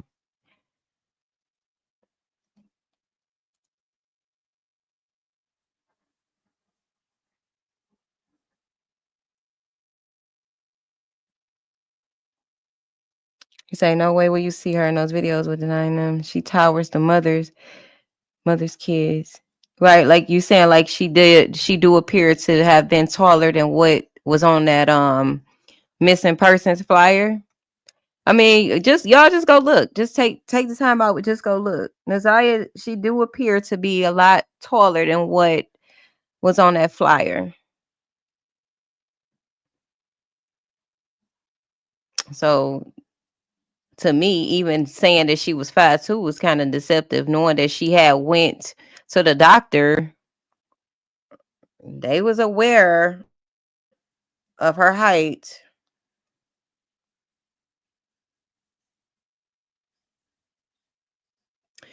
Brittany says she looked totally different from all those social media posts, and that's probably why I just stare at this picture, because it don't look the same.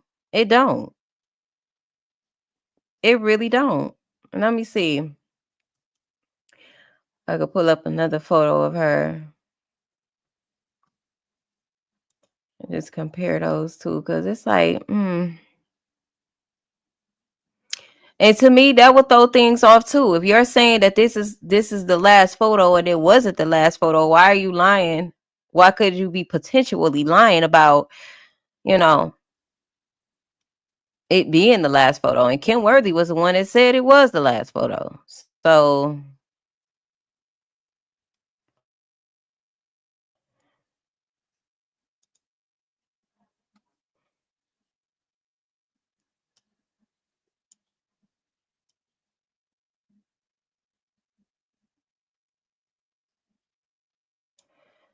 see, let me show y'all this.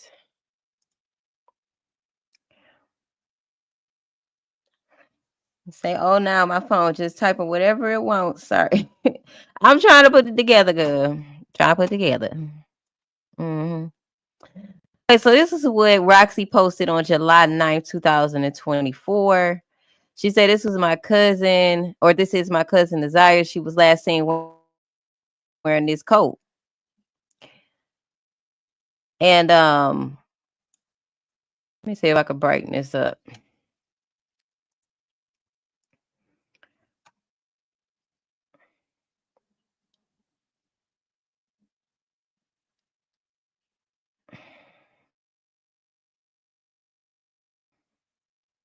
Yeah, there we go.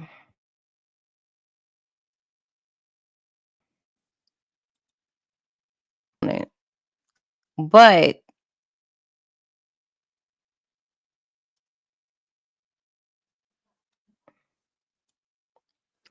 this is giving pregnant.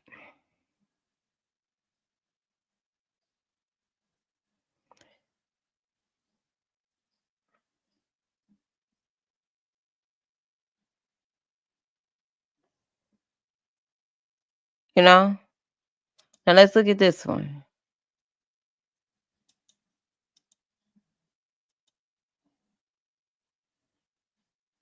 You see? Compared to this. So if this was her last photo, could it mean that maybe she was pregnant more than once? Because she clearly looked pregnant right here. It seems like her face will look more round and plump right like this. If this was her last photo. This doesn't look pregnant right here. Unless it was early on. Which would then still contradict the fact that this may not have been her last photo.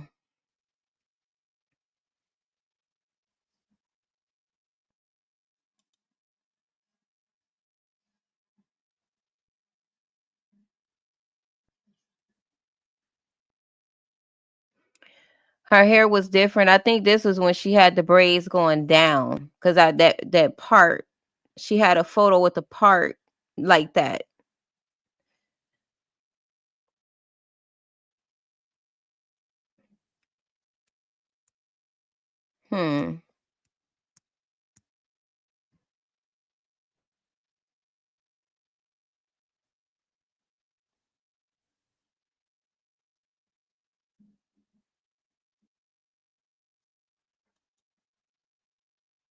Or just, it's like, or did they pick this picture because it fit the narrative?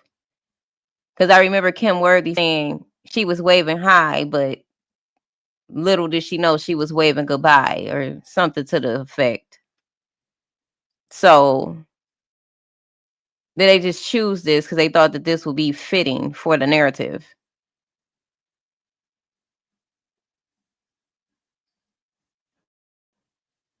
Now the description for what they said she had on.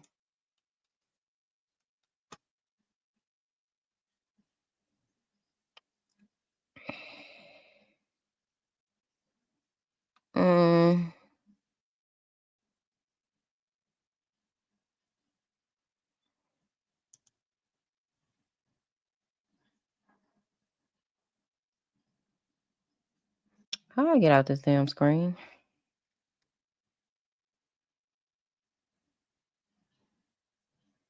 Say her face was fat with the jacket on. Yeah, it was definitely more chunky. How do I get off of this? Say SD, they probably used that pic because of her face had got bigger. But see, even that is still like deceptive to me, because why would you not give the public a photo that will look more like how she actually looked the time of her disappearance?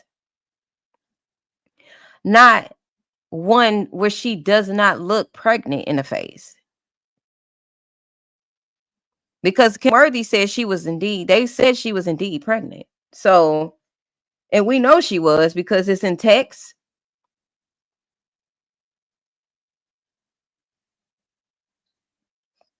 That's the whole charge Jarvis got going on with unaliving. So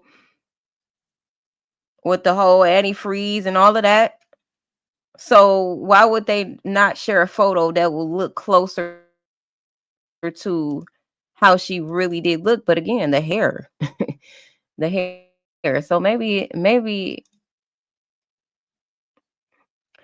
I'm over analyzing it.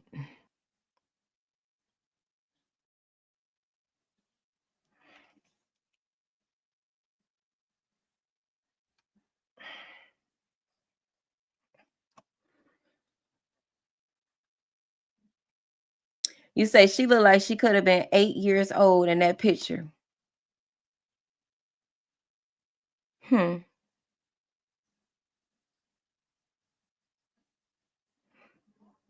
Hmm. I don't know. You might be on to something a little bit because there are some videos when Naziyah looked much older.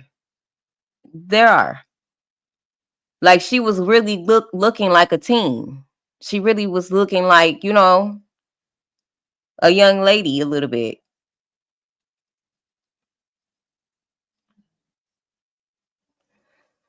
I don't know. This whole thing is just questionable, and it's so many rabbit holes to go down with this Naziah Harris case. It's truly insane. All the complications, all the everything. It's just contradictions and all of that. You say until they change, until they.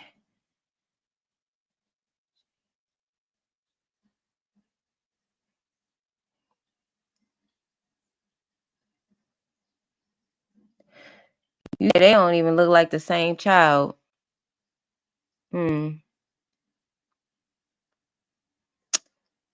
Miss Sexy Ray saying she looks like her height was about 5'6", 5'8". I say about 5. I believe I was told about 5'7". Don't quote me on that. Chill out. Okay. But I was definitely told that she was lanky and that she was indeed tall for her age. To me, she do look about 5'7". To me, especially when she got on them black leggings and you can kind of really see her leg length. But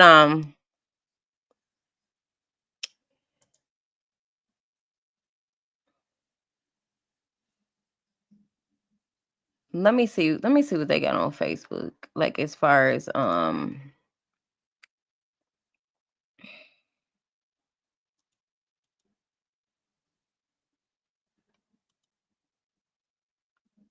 can see like with the pictures that I'm talking about, like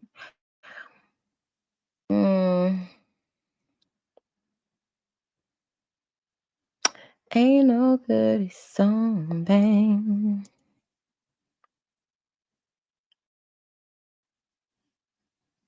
You say, yeah, but you can't go from looking at 15:8.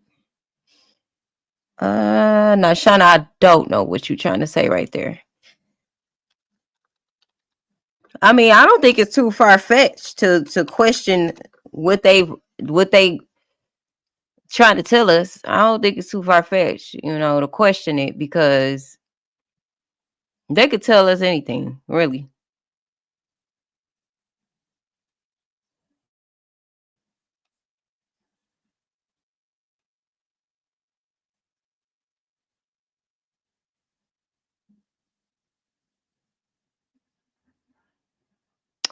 Now here's a video of her when she was dipping the butter in that like some ragu or something, some type of tomato sauce. And let me share this tab.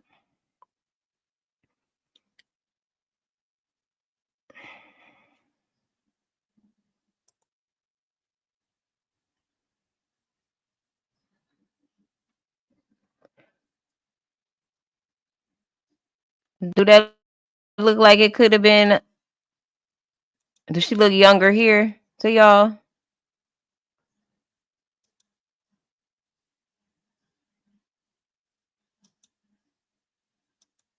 She look younger to me.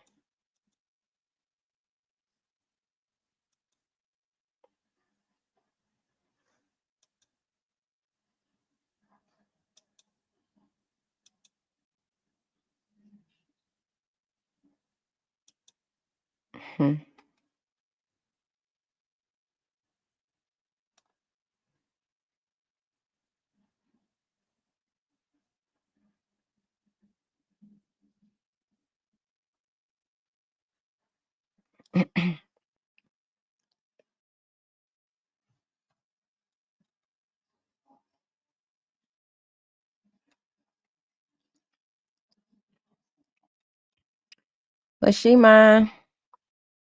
I'm stepping her priority status, so the mother just mad at her. Guess it don't hurt to play this one again while we at it.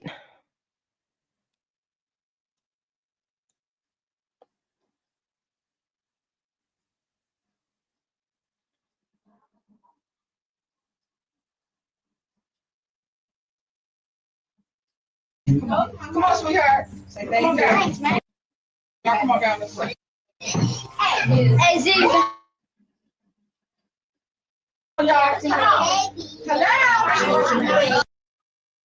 No, it's too much.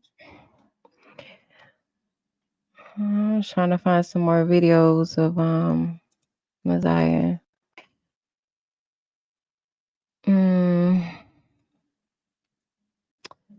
Okay, here is one.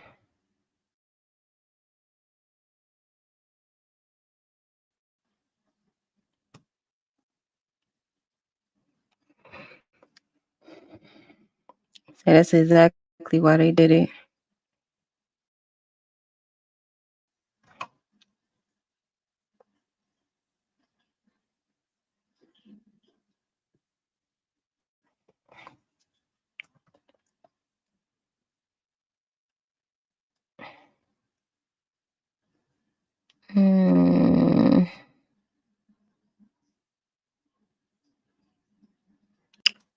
Oh, what I'm trying to see.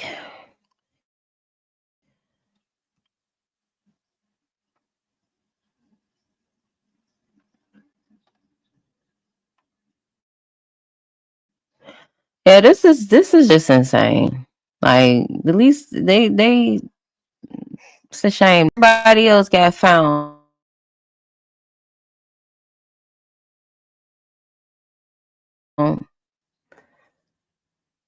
Like, what the hell?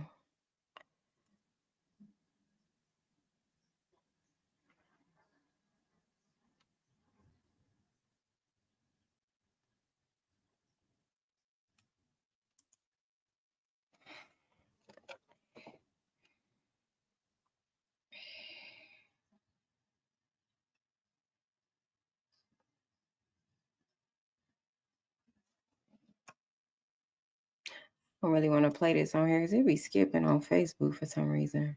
I do. And how do you know Mr. Ray?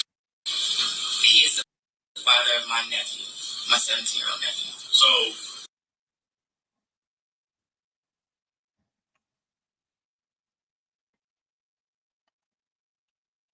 The friend was probably messing with Naziah too. You know, I think that's what somebody said. So if I'm not mistaken, didn't somebody say in the comments that the girl that Naziah was fighting in school was over Jarvis? Do y'all recall that? I'm just looking at this comment and say the friend was probably messing with Naziah too. The friend. Wait a minute. I thought they was talking about something else. I thought they was talking about the fight, but still, I did hear that. Or is that? I wonder, is that the same girl that they claim Shannon set her up to fight?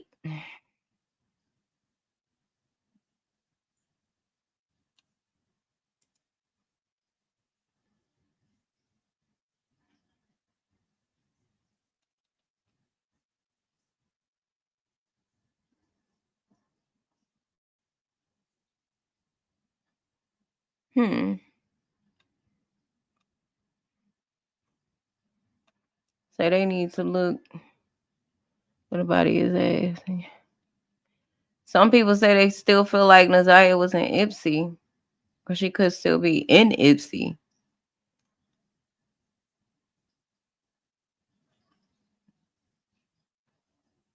What? Oh, hell no. They talking crazy. Let me get off that.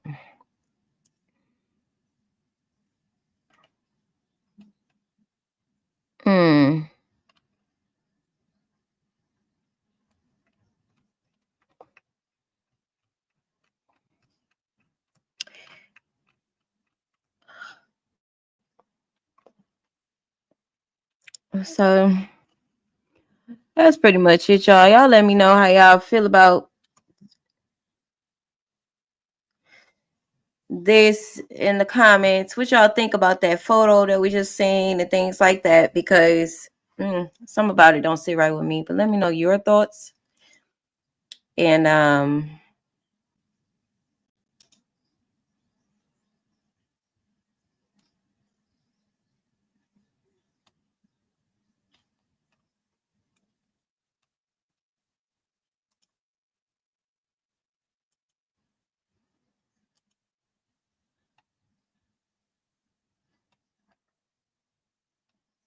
just about to check this group real quick.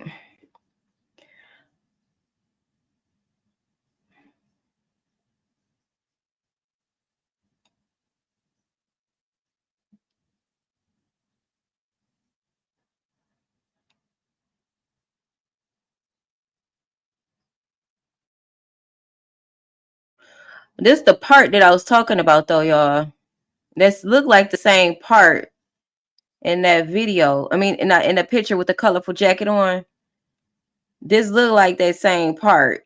And she had the hood on, so you can't really tell, but it did look like the braids was about the same. But on this picture, she looked younger.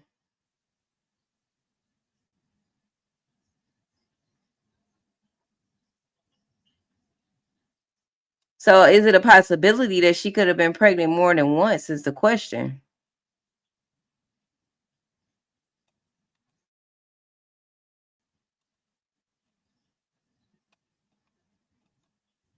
Because here you could clearly see in her face that she looks older. You could clearly see, you know, early teen to me.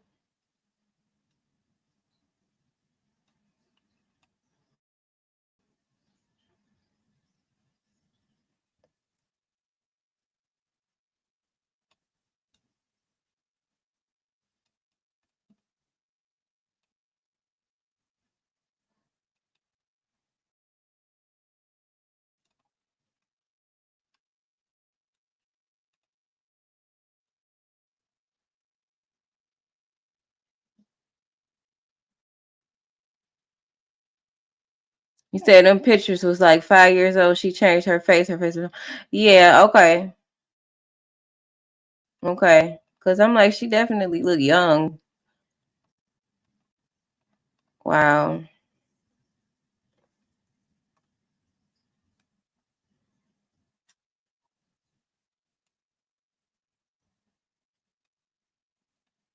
You know, nothing's going to surprise me that comes out in this case. I don't feel like nothing could surprise me at this point.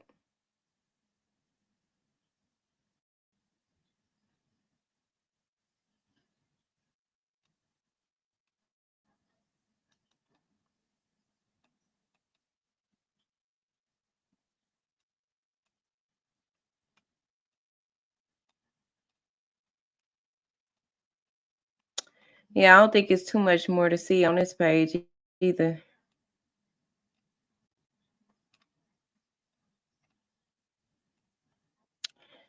Okay.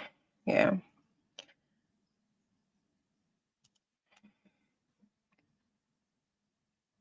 They're probably talking about King.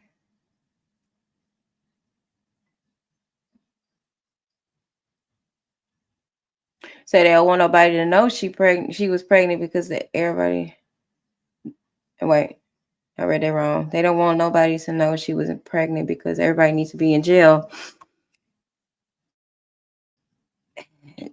Even the family said that Shannon and them knew that she was pregnant. Prosecutor said it. The judge said it. So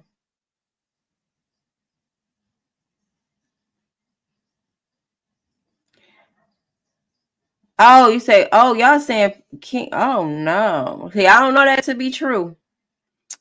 I don't know, y'all, but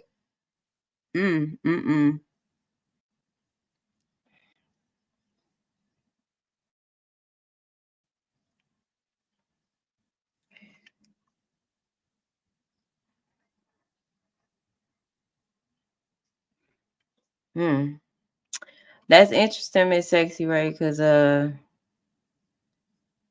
I do believe in birds of a feather flock together. So if they flocking, they probably was engaged in the same type of activities as one and the other. I don't feel like King was Jarvis's friend because he liked being Jarvis's friend. They had something in common. Oh, you said you seen it in a video and they said King too.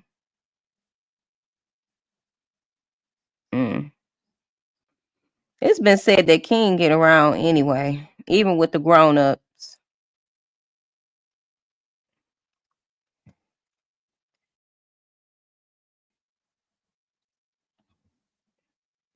And he also beat on women, pregnant women at that.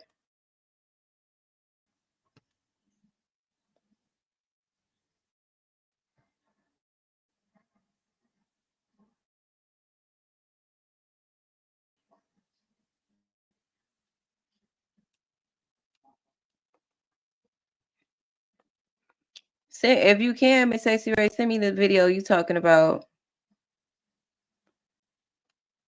Here she go.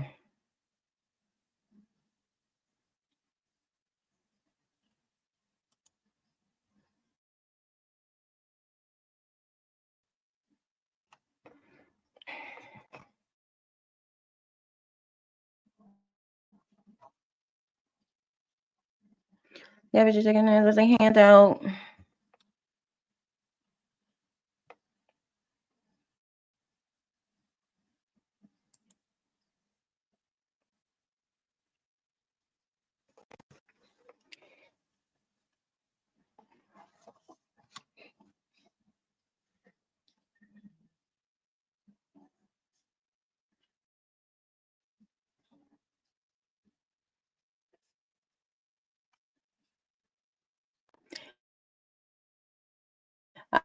I appreciate this thing got me froze. Why did this got me froze like that? That's crazy work.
Add myself to the screen.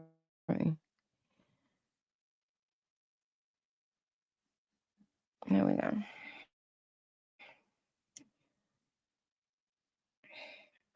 I'm so tired of this. I'm trying to get Wi-Fi for the longest.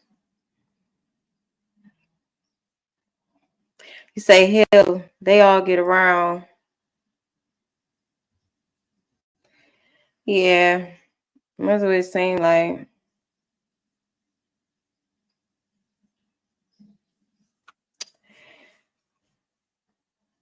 I'm getting ready to get up off here, go get me some sleep.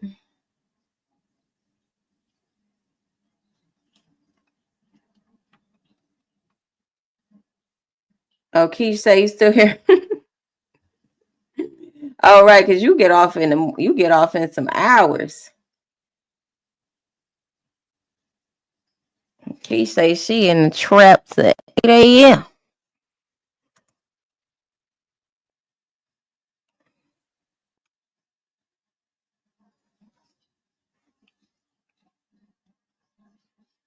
Said like what she was pregnant, was she in last year?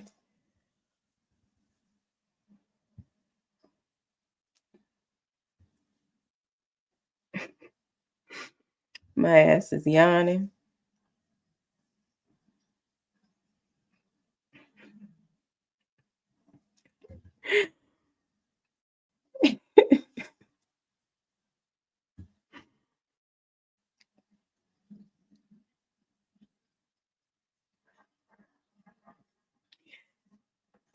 Let's see, Shauna. I think Shauna said she's going to bed. And I just,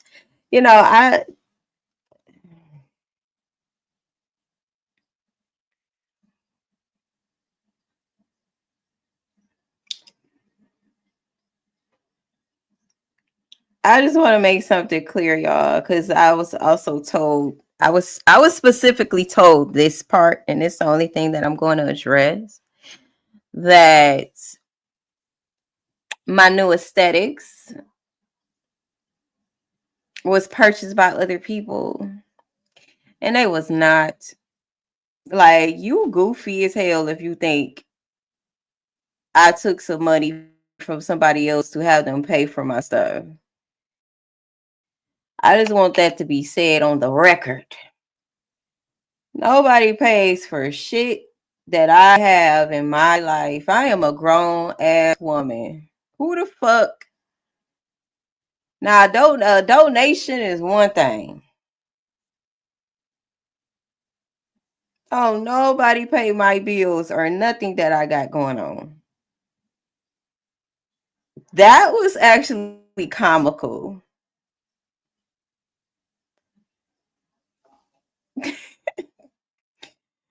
That was comical.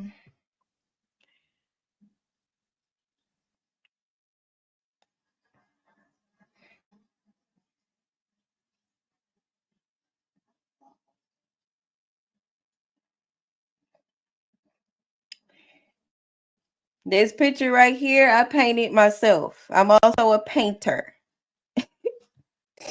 probably not a good painter.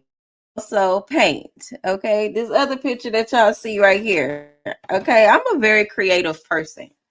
I also painted this. Okay, so I do on my free time. Just paint.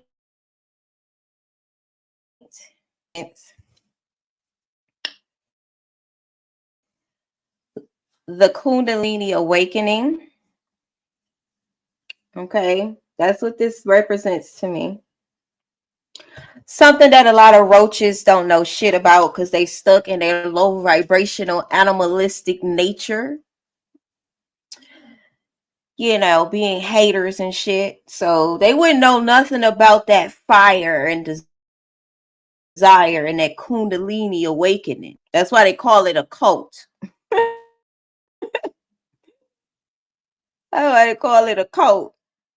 They still like sheep waiting to be told what to do. Okay. So I'm not saying he did it. I'm just saying he did have to have knowledge of it. Right. Yeah, it's just really hard to believe that that certain people said they didn't know something was going on. That is really hard to believe.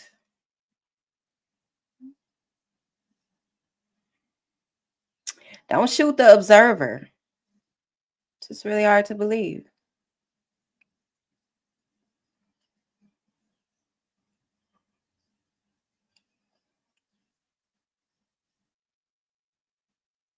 Say, but she said she was taking a friend with her messing. Oh, we said Naziah said she was taking a friend. Is that what you're saying?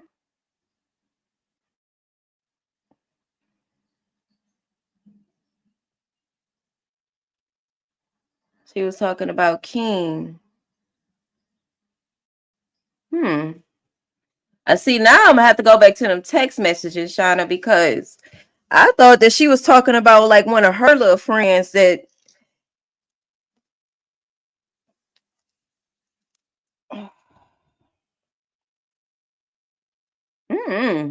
I thought she was talking about one of her friends messing with her and Jarvis.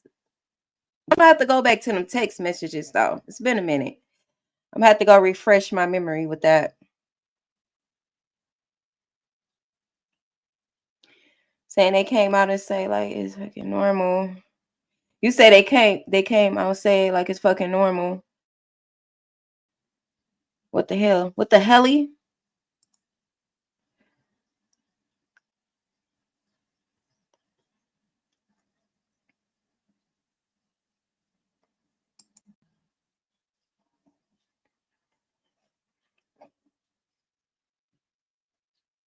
Okay, Miss Sexy Ray. You said it already? Oh, I probably looked at it then. You said it already. I seen it then.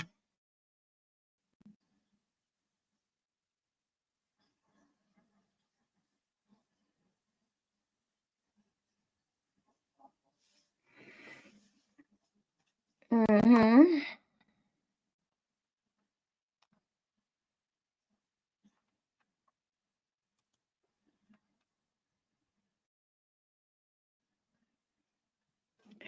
My bitch is shaking ass with the hand down. I hate that this keeps skipping like this, making me look cry.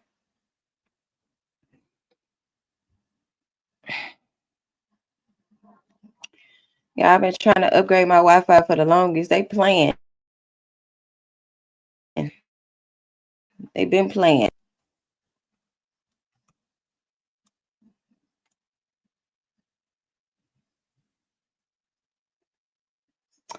You know what I realized too, for the ones that's still here and listening, I realized that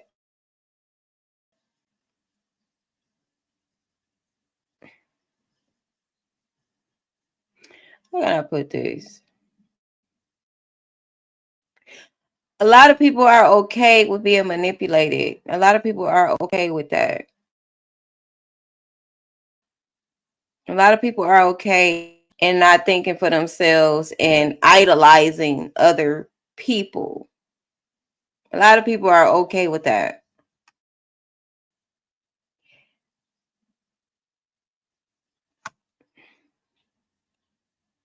A lot of people so traumatized that they'll still follow an abusive so-called leader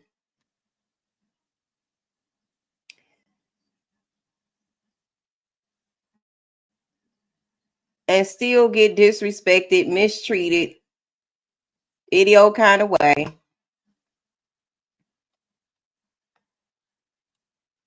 And still be loyal to that type of environment or situation. It's so weird. So weird.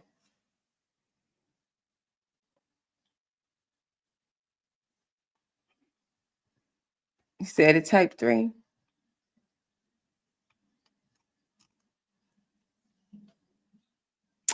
Always remember though,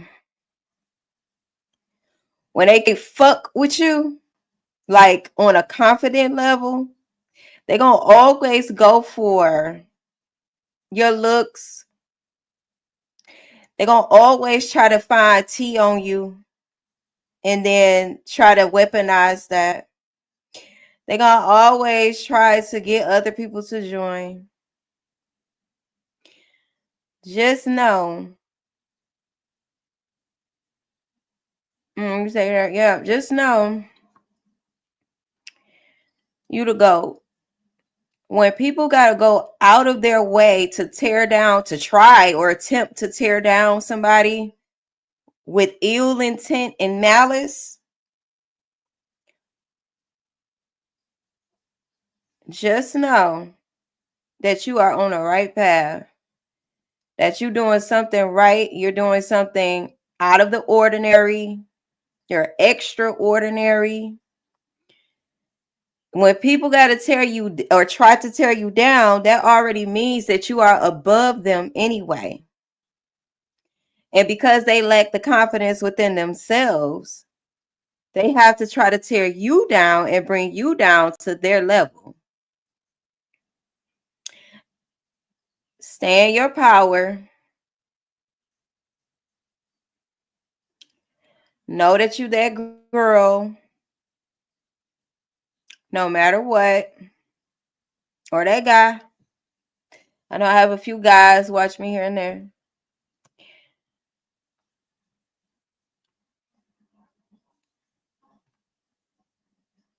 And don't focus on the peasantry. Don't focus on the things that's beneath you. If it's not uplifting you, if it's not empowering you, then the intent is to tear you down. And if they got to try to tear you down, you're already above them.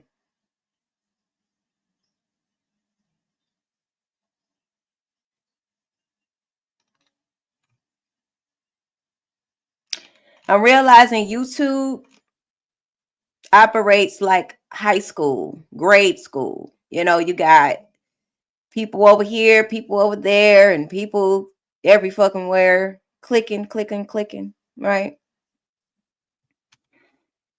When you're a person that's truly a loner, they don't know what to do. Say good night. Oh, yes. Good night. I'm gonna get up off here too. I'm just doing my closing because I'm long-winded like that. I'm long-winded. And I know the people in the back and watching from the bushes and over the peeping over that gate is tuned the fuck in. She said, good night, ST. Yes. You say that's stupid crazy. They are crazy shit. They say don't listen to people know.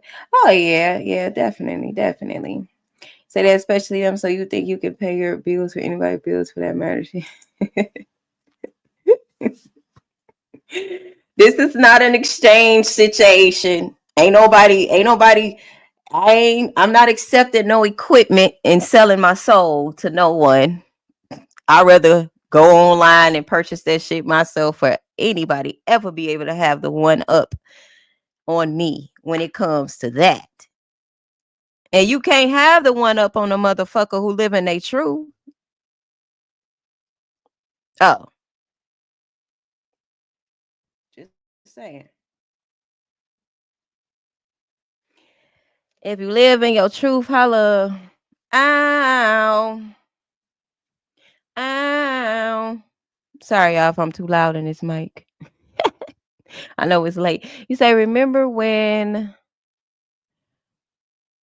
were trying to find where Jarvis. So yeah, it turns out that it was not. I made a post about it. It was not what it appeared to be.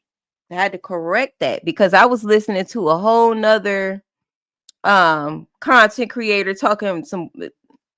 This is why I don't do that. This is exactly why I stay in my own lane. Because no. She was claiming what really happened was the sound was delayed from the words. I mean, the words in the audio was delayed. So, yeah. That wasn't it. Good night, y'all. Have a wonderful day. Good morning, good evening, good night to all of the ones that catch this replay. I love you all. Thank you for the support. Okay. Thank you for not being a sheep. And thank you for standing in your power and thinking for yourself like the God that you are.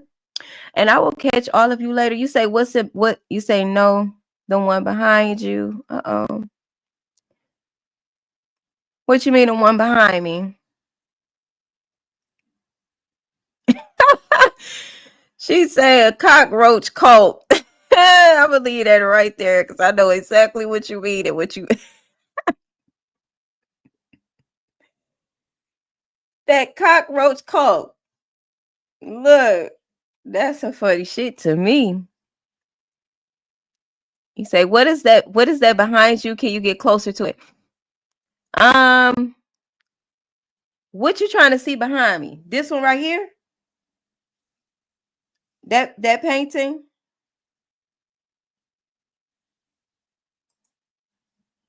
I come from a very creative and artsy family. As toxic as they is, y'all know I got to put that part in there. As toxic as they can be. I come from a very artistic family.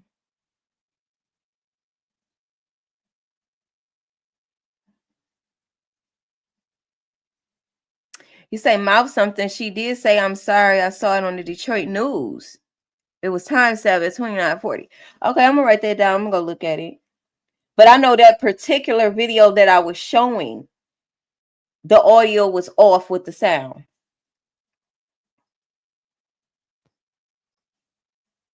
Okay.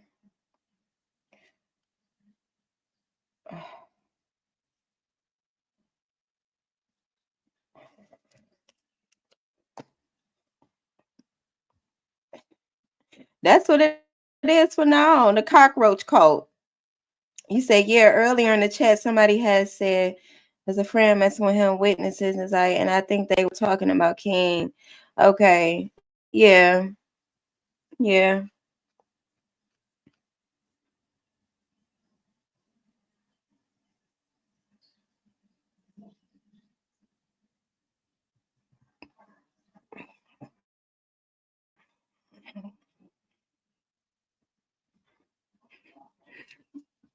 All right, y'all.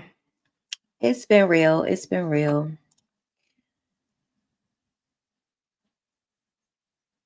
I am Grand Rising. Say wellness, love your short from earlier, giving the folks the true self. Absolutely. Absolutely.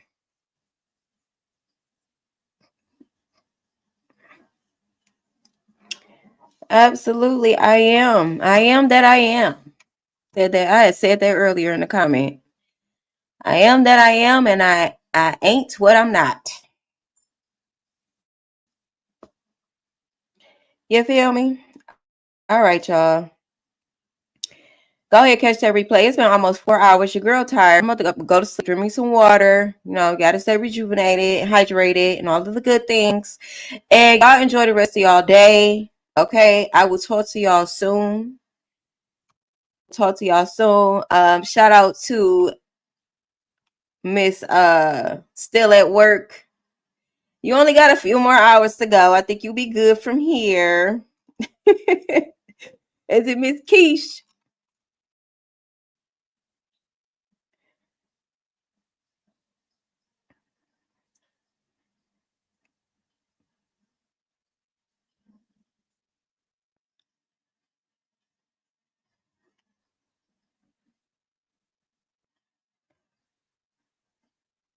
Okay, I'm not gonna make a promise that I will go back and read my chat because I don't usually go back.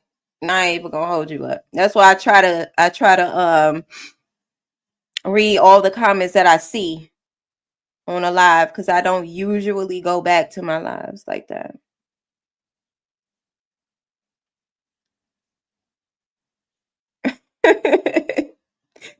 She said, we cray, look at what time it is. We sitting up here talking. Yeah, look. That's why I can't do this every night with y'all. I can't do it.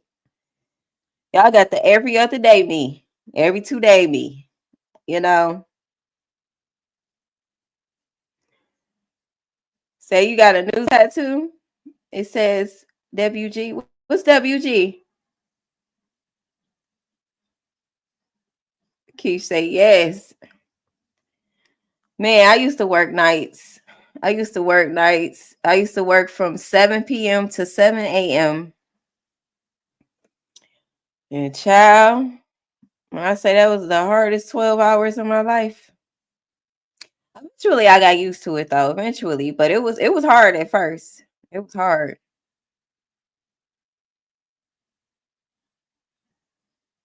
No, you said she said Robin said she's sorry. I'm gonna go look at it, Robin. I'm gonna go look. Say that's why we love y'all. Love y'all too. Love y'all too. My boo thing.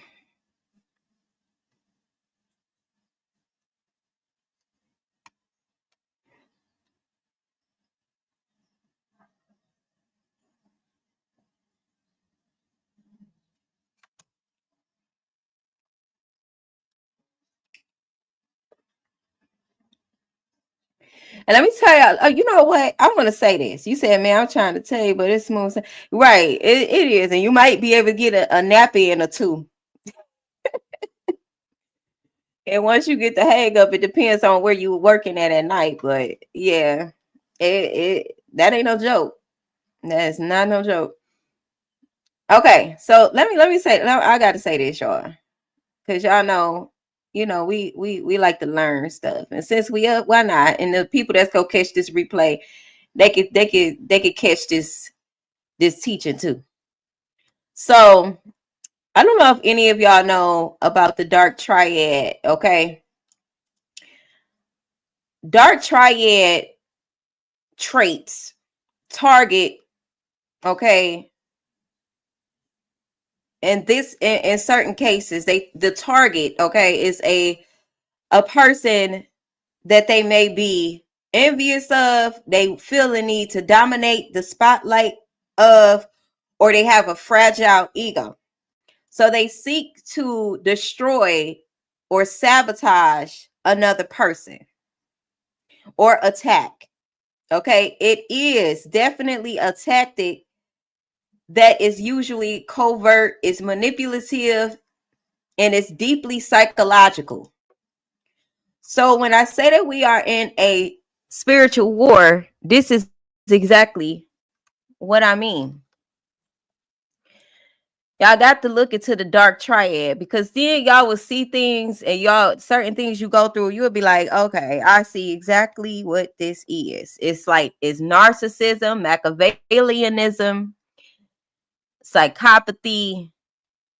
Okay, definitely go look that up. Okay, so let me school y'all a little bit so y'all can understand this roach cult that's been targeting the SD gang. All right. Narcissism. It is an excessive self-importance or need for admiration. So, that's the wrong one. So if you're dealing with certain roach cult content, I don't even want to call them content creators, because really like content destroyers, like they operate from a space of destruction. Okay. So when I say, when we talk about these roach cults, that I'm talking about the whole thing. So what they will do, because remember, it's driven by envy. It's a need to dominate the spotlight, and they have a fragile ego. So they will create smear campaigns. They will. What is a smear campaign? It's a subtle or overt discrediting of another content creator through gossip, innuendos, or concern trolling, to pretending basically to care while undermining them at the same time. The intent is to control the perception of how other people see them, because they're intimidated by that person. So you can apply this to anything in life. Okay. copycat sabotage. You know, when you're very unique, you're very vibrant, you're very confident. They see how other people are naturally drawn to you, and you just seem to have something that they wish they have because they don't love themselves. So they attempt to sabotage you, but want to be you at the same time. Okay. So what they will do is mimic you. They will mimic you. If you're a content creator that's very different, very unique, very authentic, they will try to copy you and discredit you at the same time. So mimicking you while discrediting the originality to confuse the audience and steal the attention. So when you see the roach cults going back and forth, they over here with this roach teacher. Now they over here with this roach cult leader. Oh, let me go unsubscribe to SD. Cause look, I just laugh at the shit. Like, let me go make sure I tell SD I'm unsubscribed. You will not get my support. And then they go run to their roach cult leader.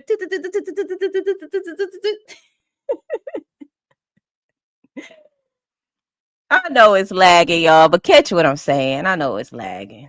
I see it lagging on my screen. Just catch what I'm saying. Because the point is, it's the message. It's the message. Okay, so public shade masked as critique. So a lot of passive aggressiveness or veiled insults aim to position themselves as superior or more evolved than the other person. A Machiavellian tactic is very calculated, very strategic, very deceptive. Okay, deceptive moves meant to dominate and manipulate perception. Okay, so if they can control how a person see you, then it makes them feel better about themselves. And a hide or are not living in their truth or are very egotistical, they will target a person, their authentic self. They will target that person because they feel threatened by that person's authenticity and unapologeticness to show up and be exactly who they are. Okay. So they will also blacklist or gatekeep information, blacklist you. So they'll secretly contact brands, collaborators, mutual connections to block opportunities. So they'll try to purposely block you. False allyship. So they'll pretend to be your friends. They'll pretend to be a supporter. They'll pretend to act like they actually care about the children that we're researching and that we're studying and that we're investigating. They'll pretend to act like they really care, but really they don't. You know, that's just throw that in there. And they only extract private information close to you to exploit your weaknesses. So this is where it comes in at where, I mean, y'all still hear me though? Like, I know it's lagging, but can you still hear me? I can't help the lag, girl. I don't know what's going on with the lag.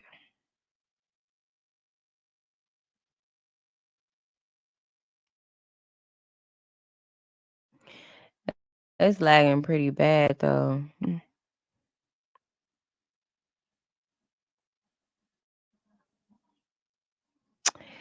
Yeah. Yeah. Hold on. Let me do it this way. Cause I really wanna get done with this.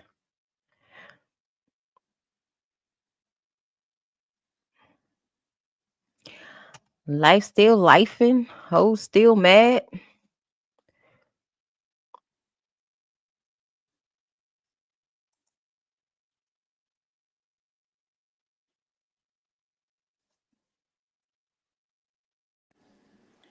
All right. All right.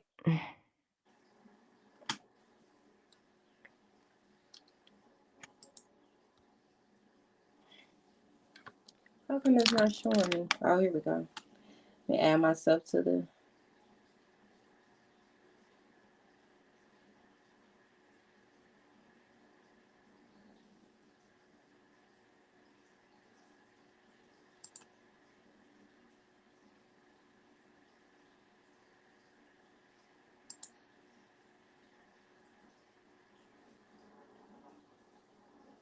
Oh, there we go. All right.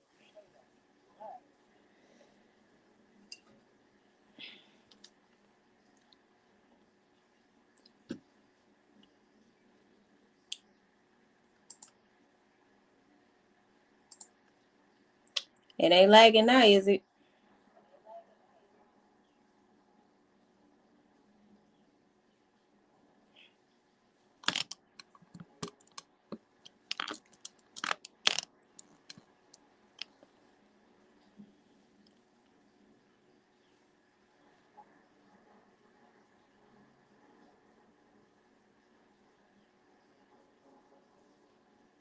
Is it y'all? And can y'all hear me?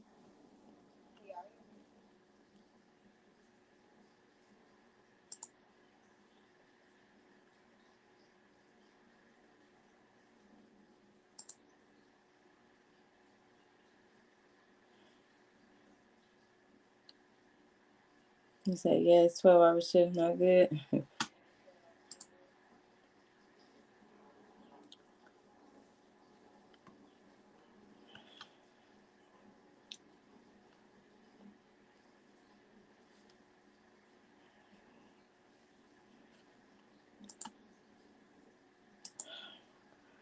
This is so annoying.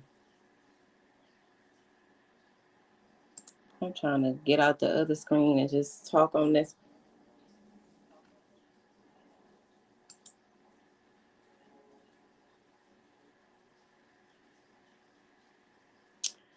All right.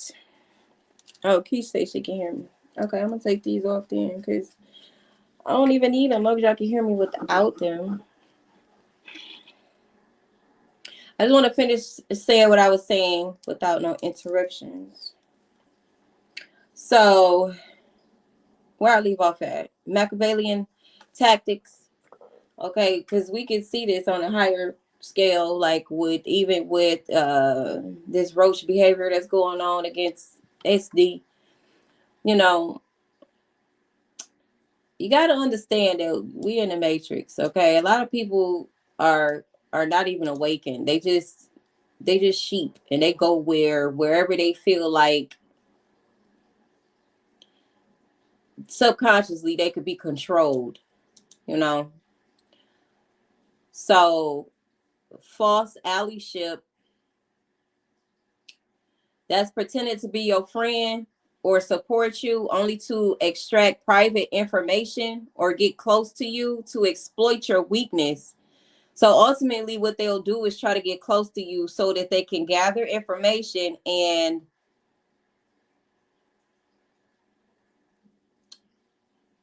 hold on to that information and use it as ammo when they feel like the time is right, or if they want to try to blacklist you or, you know, get you back under their control, because they could weaponize that information.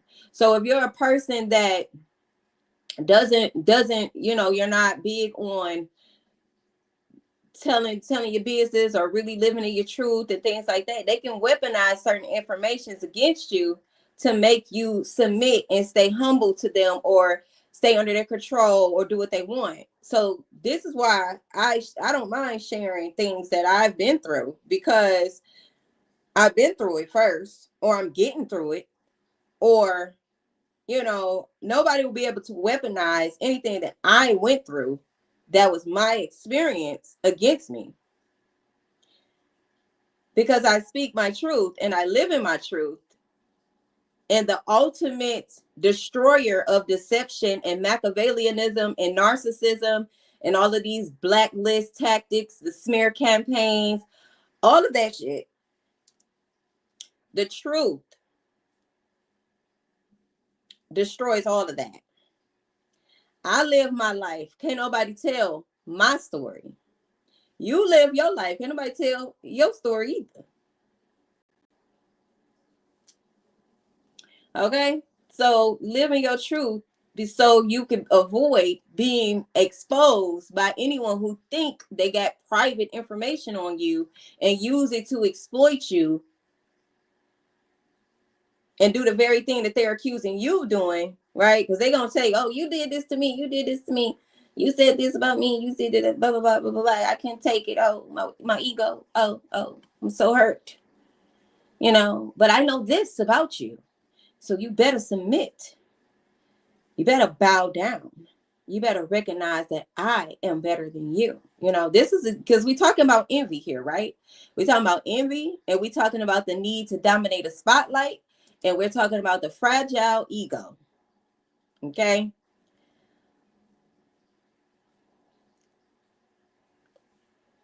So, a narrative control. When you're a truth speaker and you're a person that just deal with truth, it's not about your facts. It's not about your, I mean, it's not, no, it is about the facts. It's not about your feelings. It's about the facts.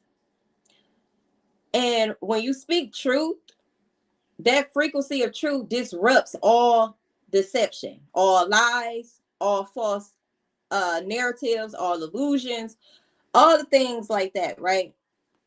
So what the person with the fragile ego will do, or the traits of Machiavellianism, psychopathy and narcissism and all of that, the dark triad, what they'll do is try to do everything in their power to control the narrative. So they will purposely, and then we can use me as an example with the content roaches, okay? They're creating subtle like rewrites a history, or kind of trying to just control the narrative and perception of how a person may view me. If we don't use me as an example, or you apply it how you see fit, right? How it resonate with you. So they'll twist the truths to favor themselves. And then they'll paint the other person as unstable, fake, or problematic. This is why I need people that join my channel to be critical thinkers and have their discernment intact and could see through lies and deceptions, because then you will know what's going on, what tactics is being used here, and use your discernment to guide you to what resonates with you, you know, or see the truth of things, right? So, and be able to see what tactics is really being used against the person.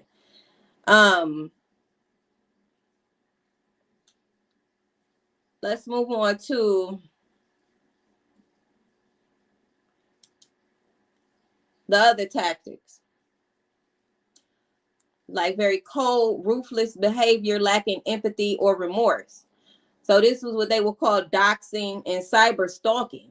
So this is releasing or threatening to release personal information to intimidate or silence a person. So they would purposely say something like, to make you feel a way, oh, you want me to put this information out about you? Did you forget what you did back in 1992? You want me to put you on blast on TikTok? You want me to post this, or whatever the case may be? That is just a tactic to silence you. It's a tactic because we have to think about this very energetically and very spiritually. Okay. So if a person is doing something to you that's not rooted in truth, okay? Because sometimes the truth can make a person feel like they're being attacked. So I'm not talking about the truth, because the truth just gonna be that. Whether I like it or whether you like it, whether it hurt my feelings, whether it hurt your feelings, the truth is still the truth. The truth is not rooted in malice and deception and slander and smear campaigns. The truth not rooted there. That's malevolent. Okay. So if they are not operating from a space to empower you or to, you know, tell you the truth so that maybe it can help enlighten you or get a different perspective on life, and it's to ultimately uplift you, then they're doing quite the opposite. They want you to be at the bottom. They want to tear you down. They want to humble you. They want to take you off your high horse. 4:44 on the clock. I just looked at the time. 4:44. Today is 5/5/2025. So what they want to do is humble you. Why would a person want to humble another person? Why would a roach cult leader, aka content devil, want to do such a thing? Right? Because we're talking about envy, a need to dominate the spotlight, fragile egos, and ultimately money. Ultimately money. So if they can get other people to perceive you in a way where it's like you're not perceived as an authentic being or perceived as a person being their true selves, then they could win, right? To them, they feel like they're winning. Okay, I got everybody over here on my team. I got all the roaches over here, all the roaches on my team. And then what they ultimately get from that? The spotlight and money. Okay, do your thing. You need to cut it out. I'm finna get off here anyway. All right. So inciting mob behavior, weaponizing their followers to harass, stalk, or report the other content creator or person's account under the guise of calling them out. Do that not sound familiar? So they want to weaponize their followers. So riddle me this or answer me this. If I got 100K followers, right? 100K subscribers, and I speak about a content creator that may have 10,000 subscribers or just less than me, right? And I speak about them in a way that it may be either evasive or it sounds like I'm tearing them down. The roach cult will perceive that and process that in their brains as, oh no, oh, they start scattering and shit because now they feel like they got to choose between who they support. Oh, because now they got to go run their roach, all that roach behavior to this person, harass and stalk them, report their account. Oh no, because you don't know. You know what I'm saying? That's the type of shit that I'm talking about, that mob behavior. That's an attack. What is it ultimately to do? Tear you down, make you feel bad, make you want to give up. You know, just ruthless behavior, ruthless. And then we got, and then knowing that as a content creator with a lot of subscribers, how you can weaponize your influence. Okay, the power of your influence to influence these roaches that you call subscribers, to go and attack someone else, because that's that power of influence. So collective, what we got to understand is you got to be who you are regardless. If I had one subscriber, I'm still going to be me. I'm still going to show up as SD, Lady Isis, me. Even without a title, I'm just still me. So you got to be confident either way you go. And the people that resonate with you, they're going to come to you. Because as a divine feminine, we don't chase nobody. They want to leave out your life. They want to exit out of it. Let them go. Bye. Go ahead on. I didn't lose no sleep, no meal, no nothing. Bye. See you later, Keish. Oh, you say you're still listening. Okay. So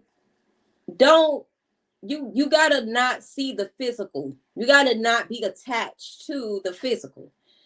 The physical is a manifestation of the spiritual.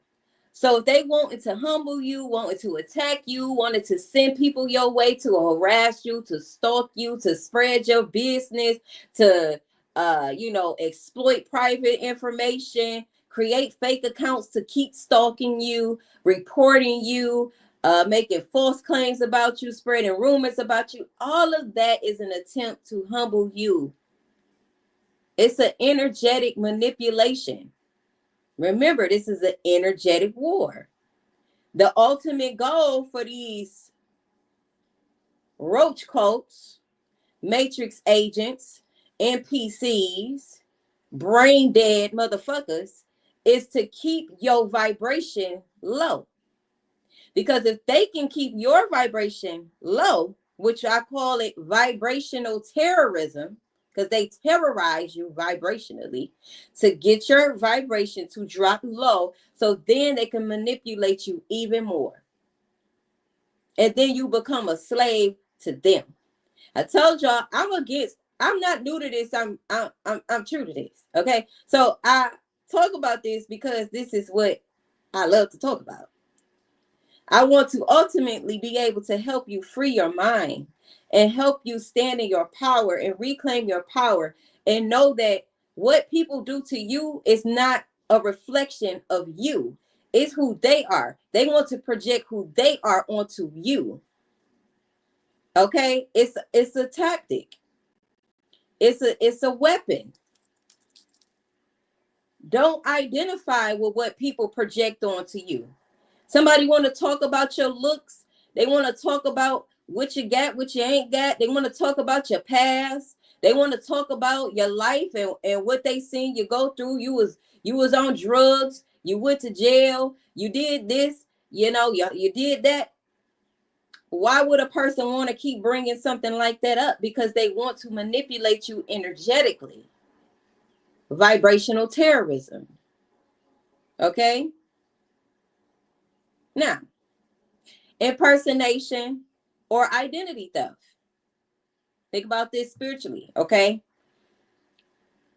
They will create fake accounts, literally, fake accounts, okay, to pose as you or to sabotage your reputation or spread misinformation. That is considered, these are all spiritual crimes, okay? I know that we got the law that we abide by in this 3D realm, but there are a lot of spiritual crimes that go undetected, and that's where all of the damage is really happening. You got people wanting to exploit your chakras, exploit your willpower, control you, manipulate your energy, character assassinations, all of that. That is considered spiritual crime. And ain't nobody outside of the law of karma. You get what you put out. So if you have ill intentions, that's what you're going to get back. If you got good intentions, that's what you're going to get back. It don't miss. It just is what it is. It is what it is. So energetic and psychological signs.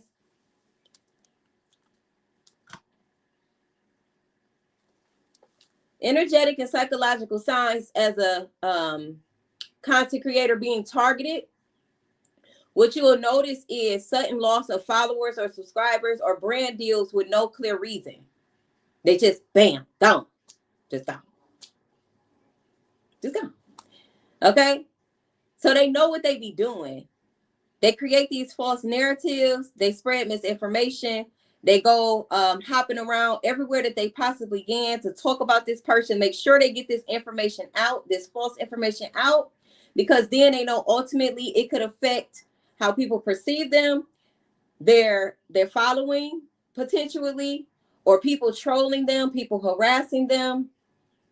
All of that. It's a manifestation of that Machiavellianism or dark triad, okay, traits. dark triad traits or triad traits, how do we say it? So increase in trolls and suspicious, similar hate comments, feeling emotionally drained, paranoid, or creatively blocked without an obvious cause. Okay, spiritual crime. Intuition or dreams warning about hidden sabotage. So again, anybody that's seeking to sabotage you in any way, shape, or form is committing a spiritual crime, period. Okay? They're trying to exploit you and they're trying to control a narrative.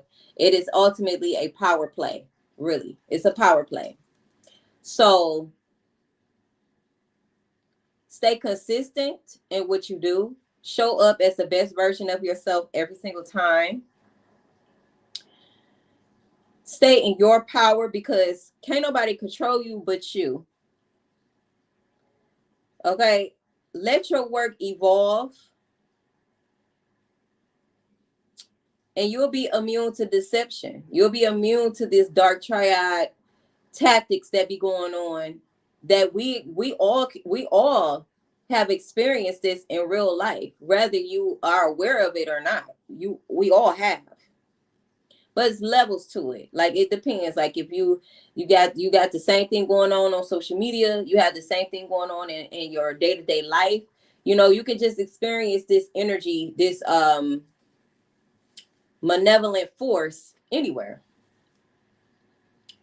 And remember, when you're rising in divine frequency, it distorts the signals of those operating in manipulation.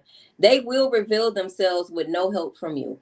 All you got to do is just keep showing up, being who you are, operating from your truth, your intuition, trusting that you are always divinely guided and protected. The truth spares none. All will be exposed. That's exactly what the truth does. So if you ain't lying, you ain't got nothing to worry about. And you definitely shouldn't be trying to character assassinate nobody either. All right. And return to sender. You know, do what you got to do to cover yourself spiritually, and you will be all good. I know when you're in it, it doesn't feel good. You know, your feelings, you know, your emotions may get the best of you because, you know, you human, right? You're human and you're trying to navigate those feelings, and it's an attack. It's an attack. But continue to be who you are. Continue to express yourself. Keep your throat chakra activated. That helps release and get your energy back flowing to where it needs to, and ultimately get it back to the level it needs to be and out of that lower space, that lower vibration. So you got to keep that throat chakra activated. So speak your truth. Okay, that's what I'm saying. Speak your truth. And that's it, y'all. Because y'all know I like to give good teaching at the end, especially to the ones that catch this replay. And I'm going to see y'all later. Y'all see my baby sleep. We ready to go to bed. Okay? Y'all have a good night. Y'all have a good night. Good morning. And that's all, folks.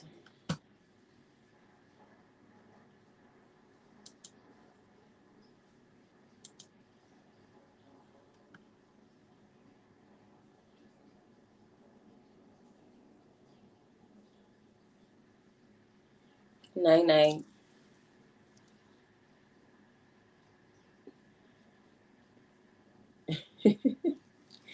See you, Keish. See you, gal.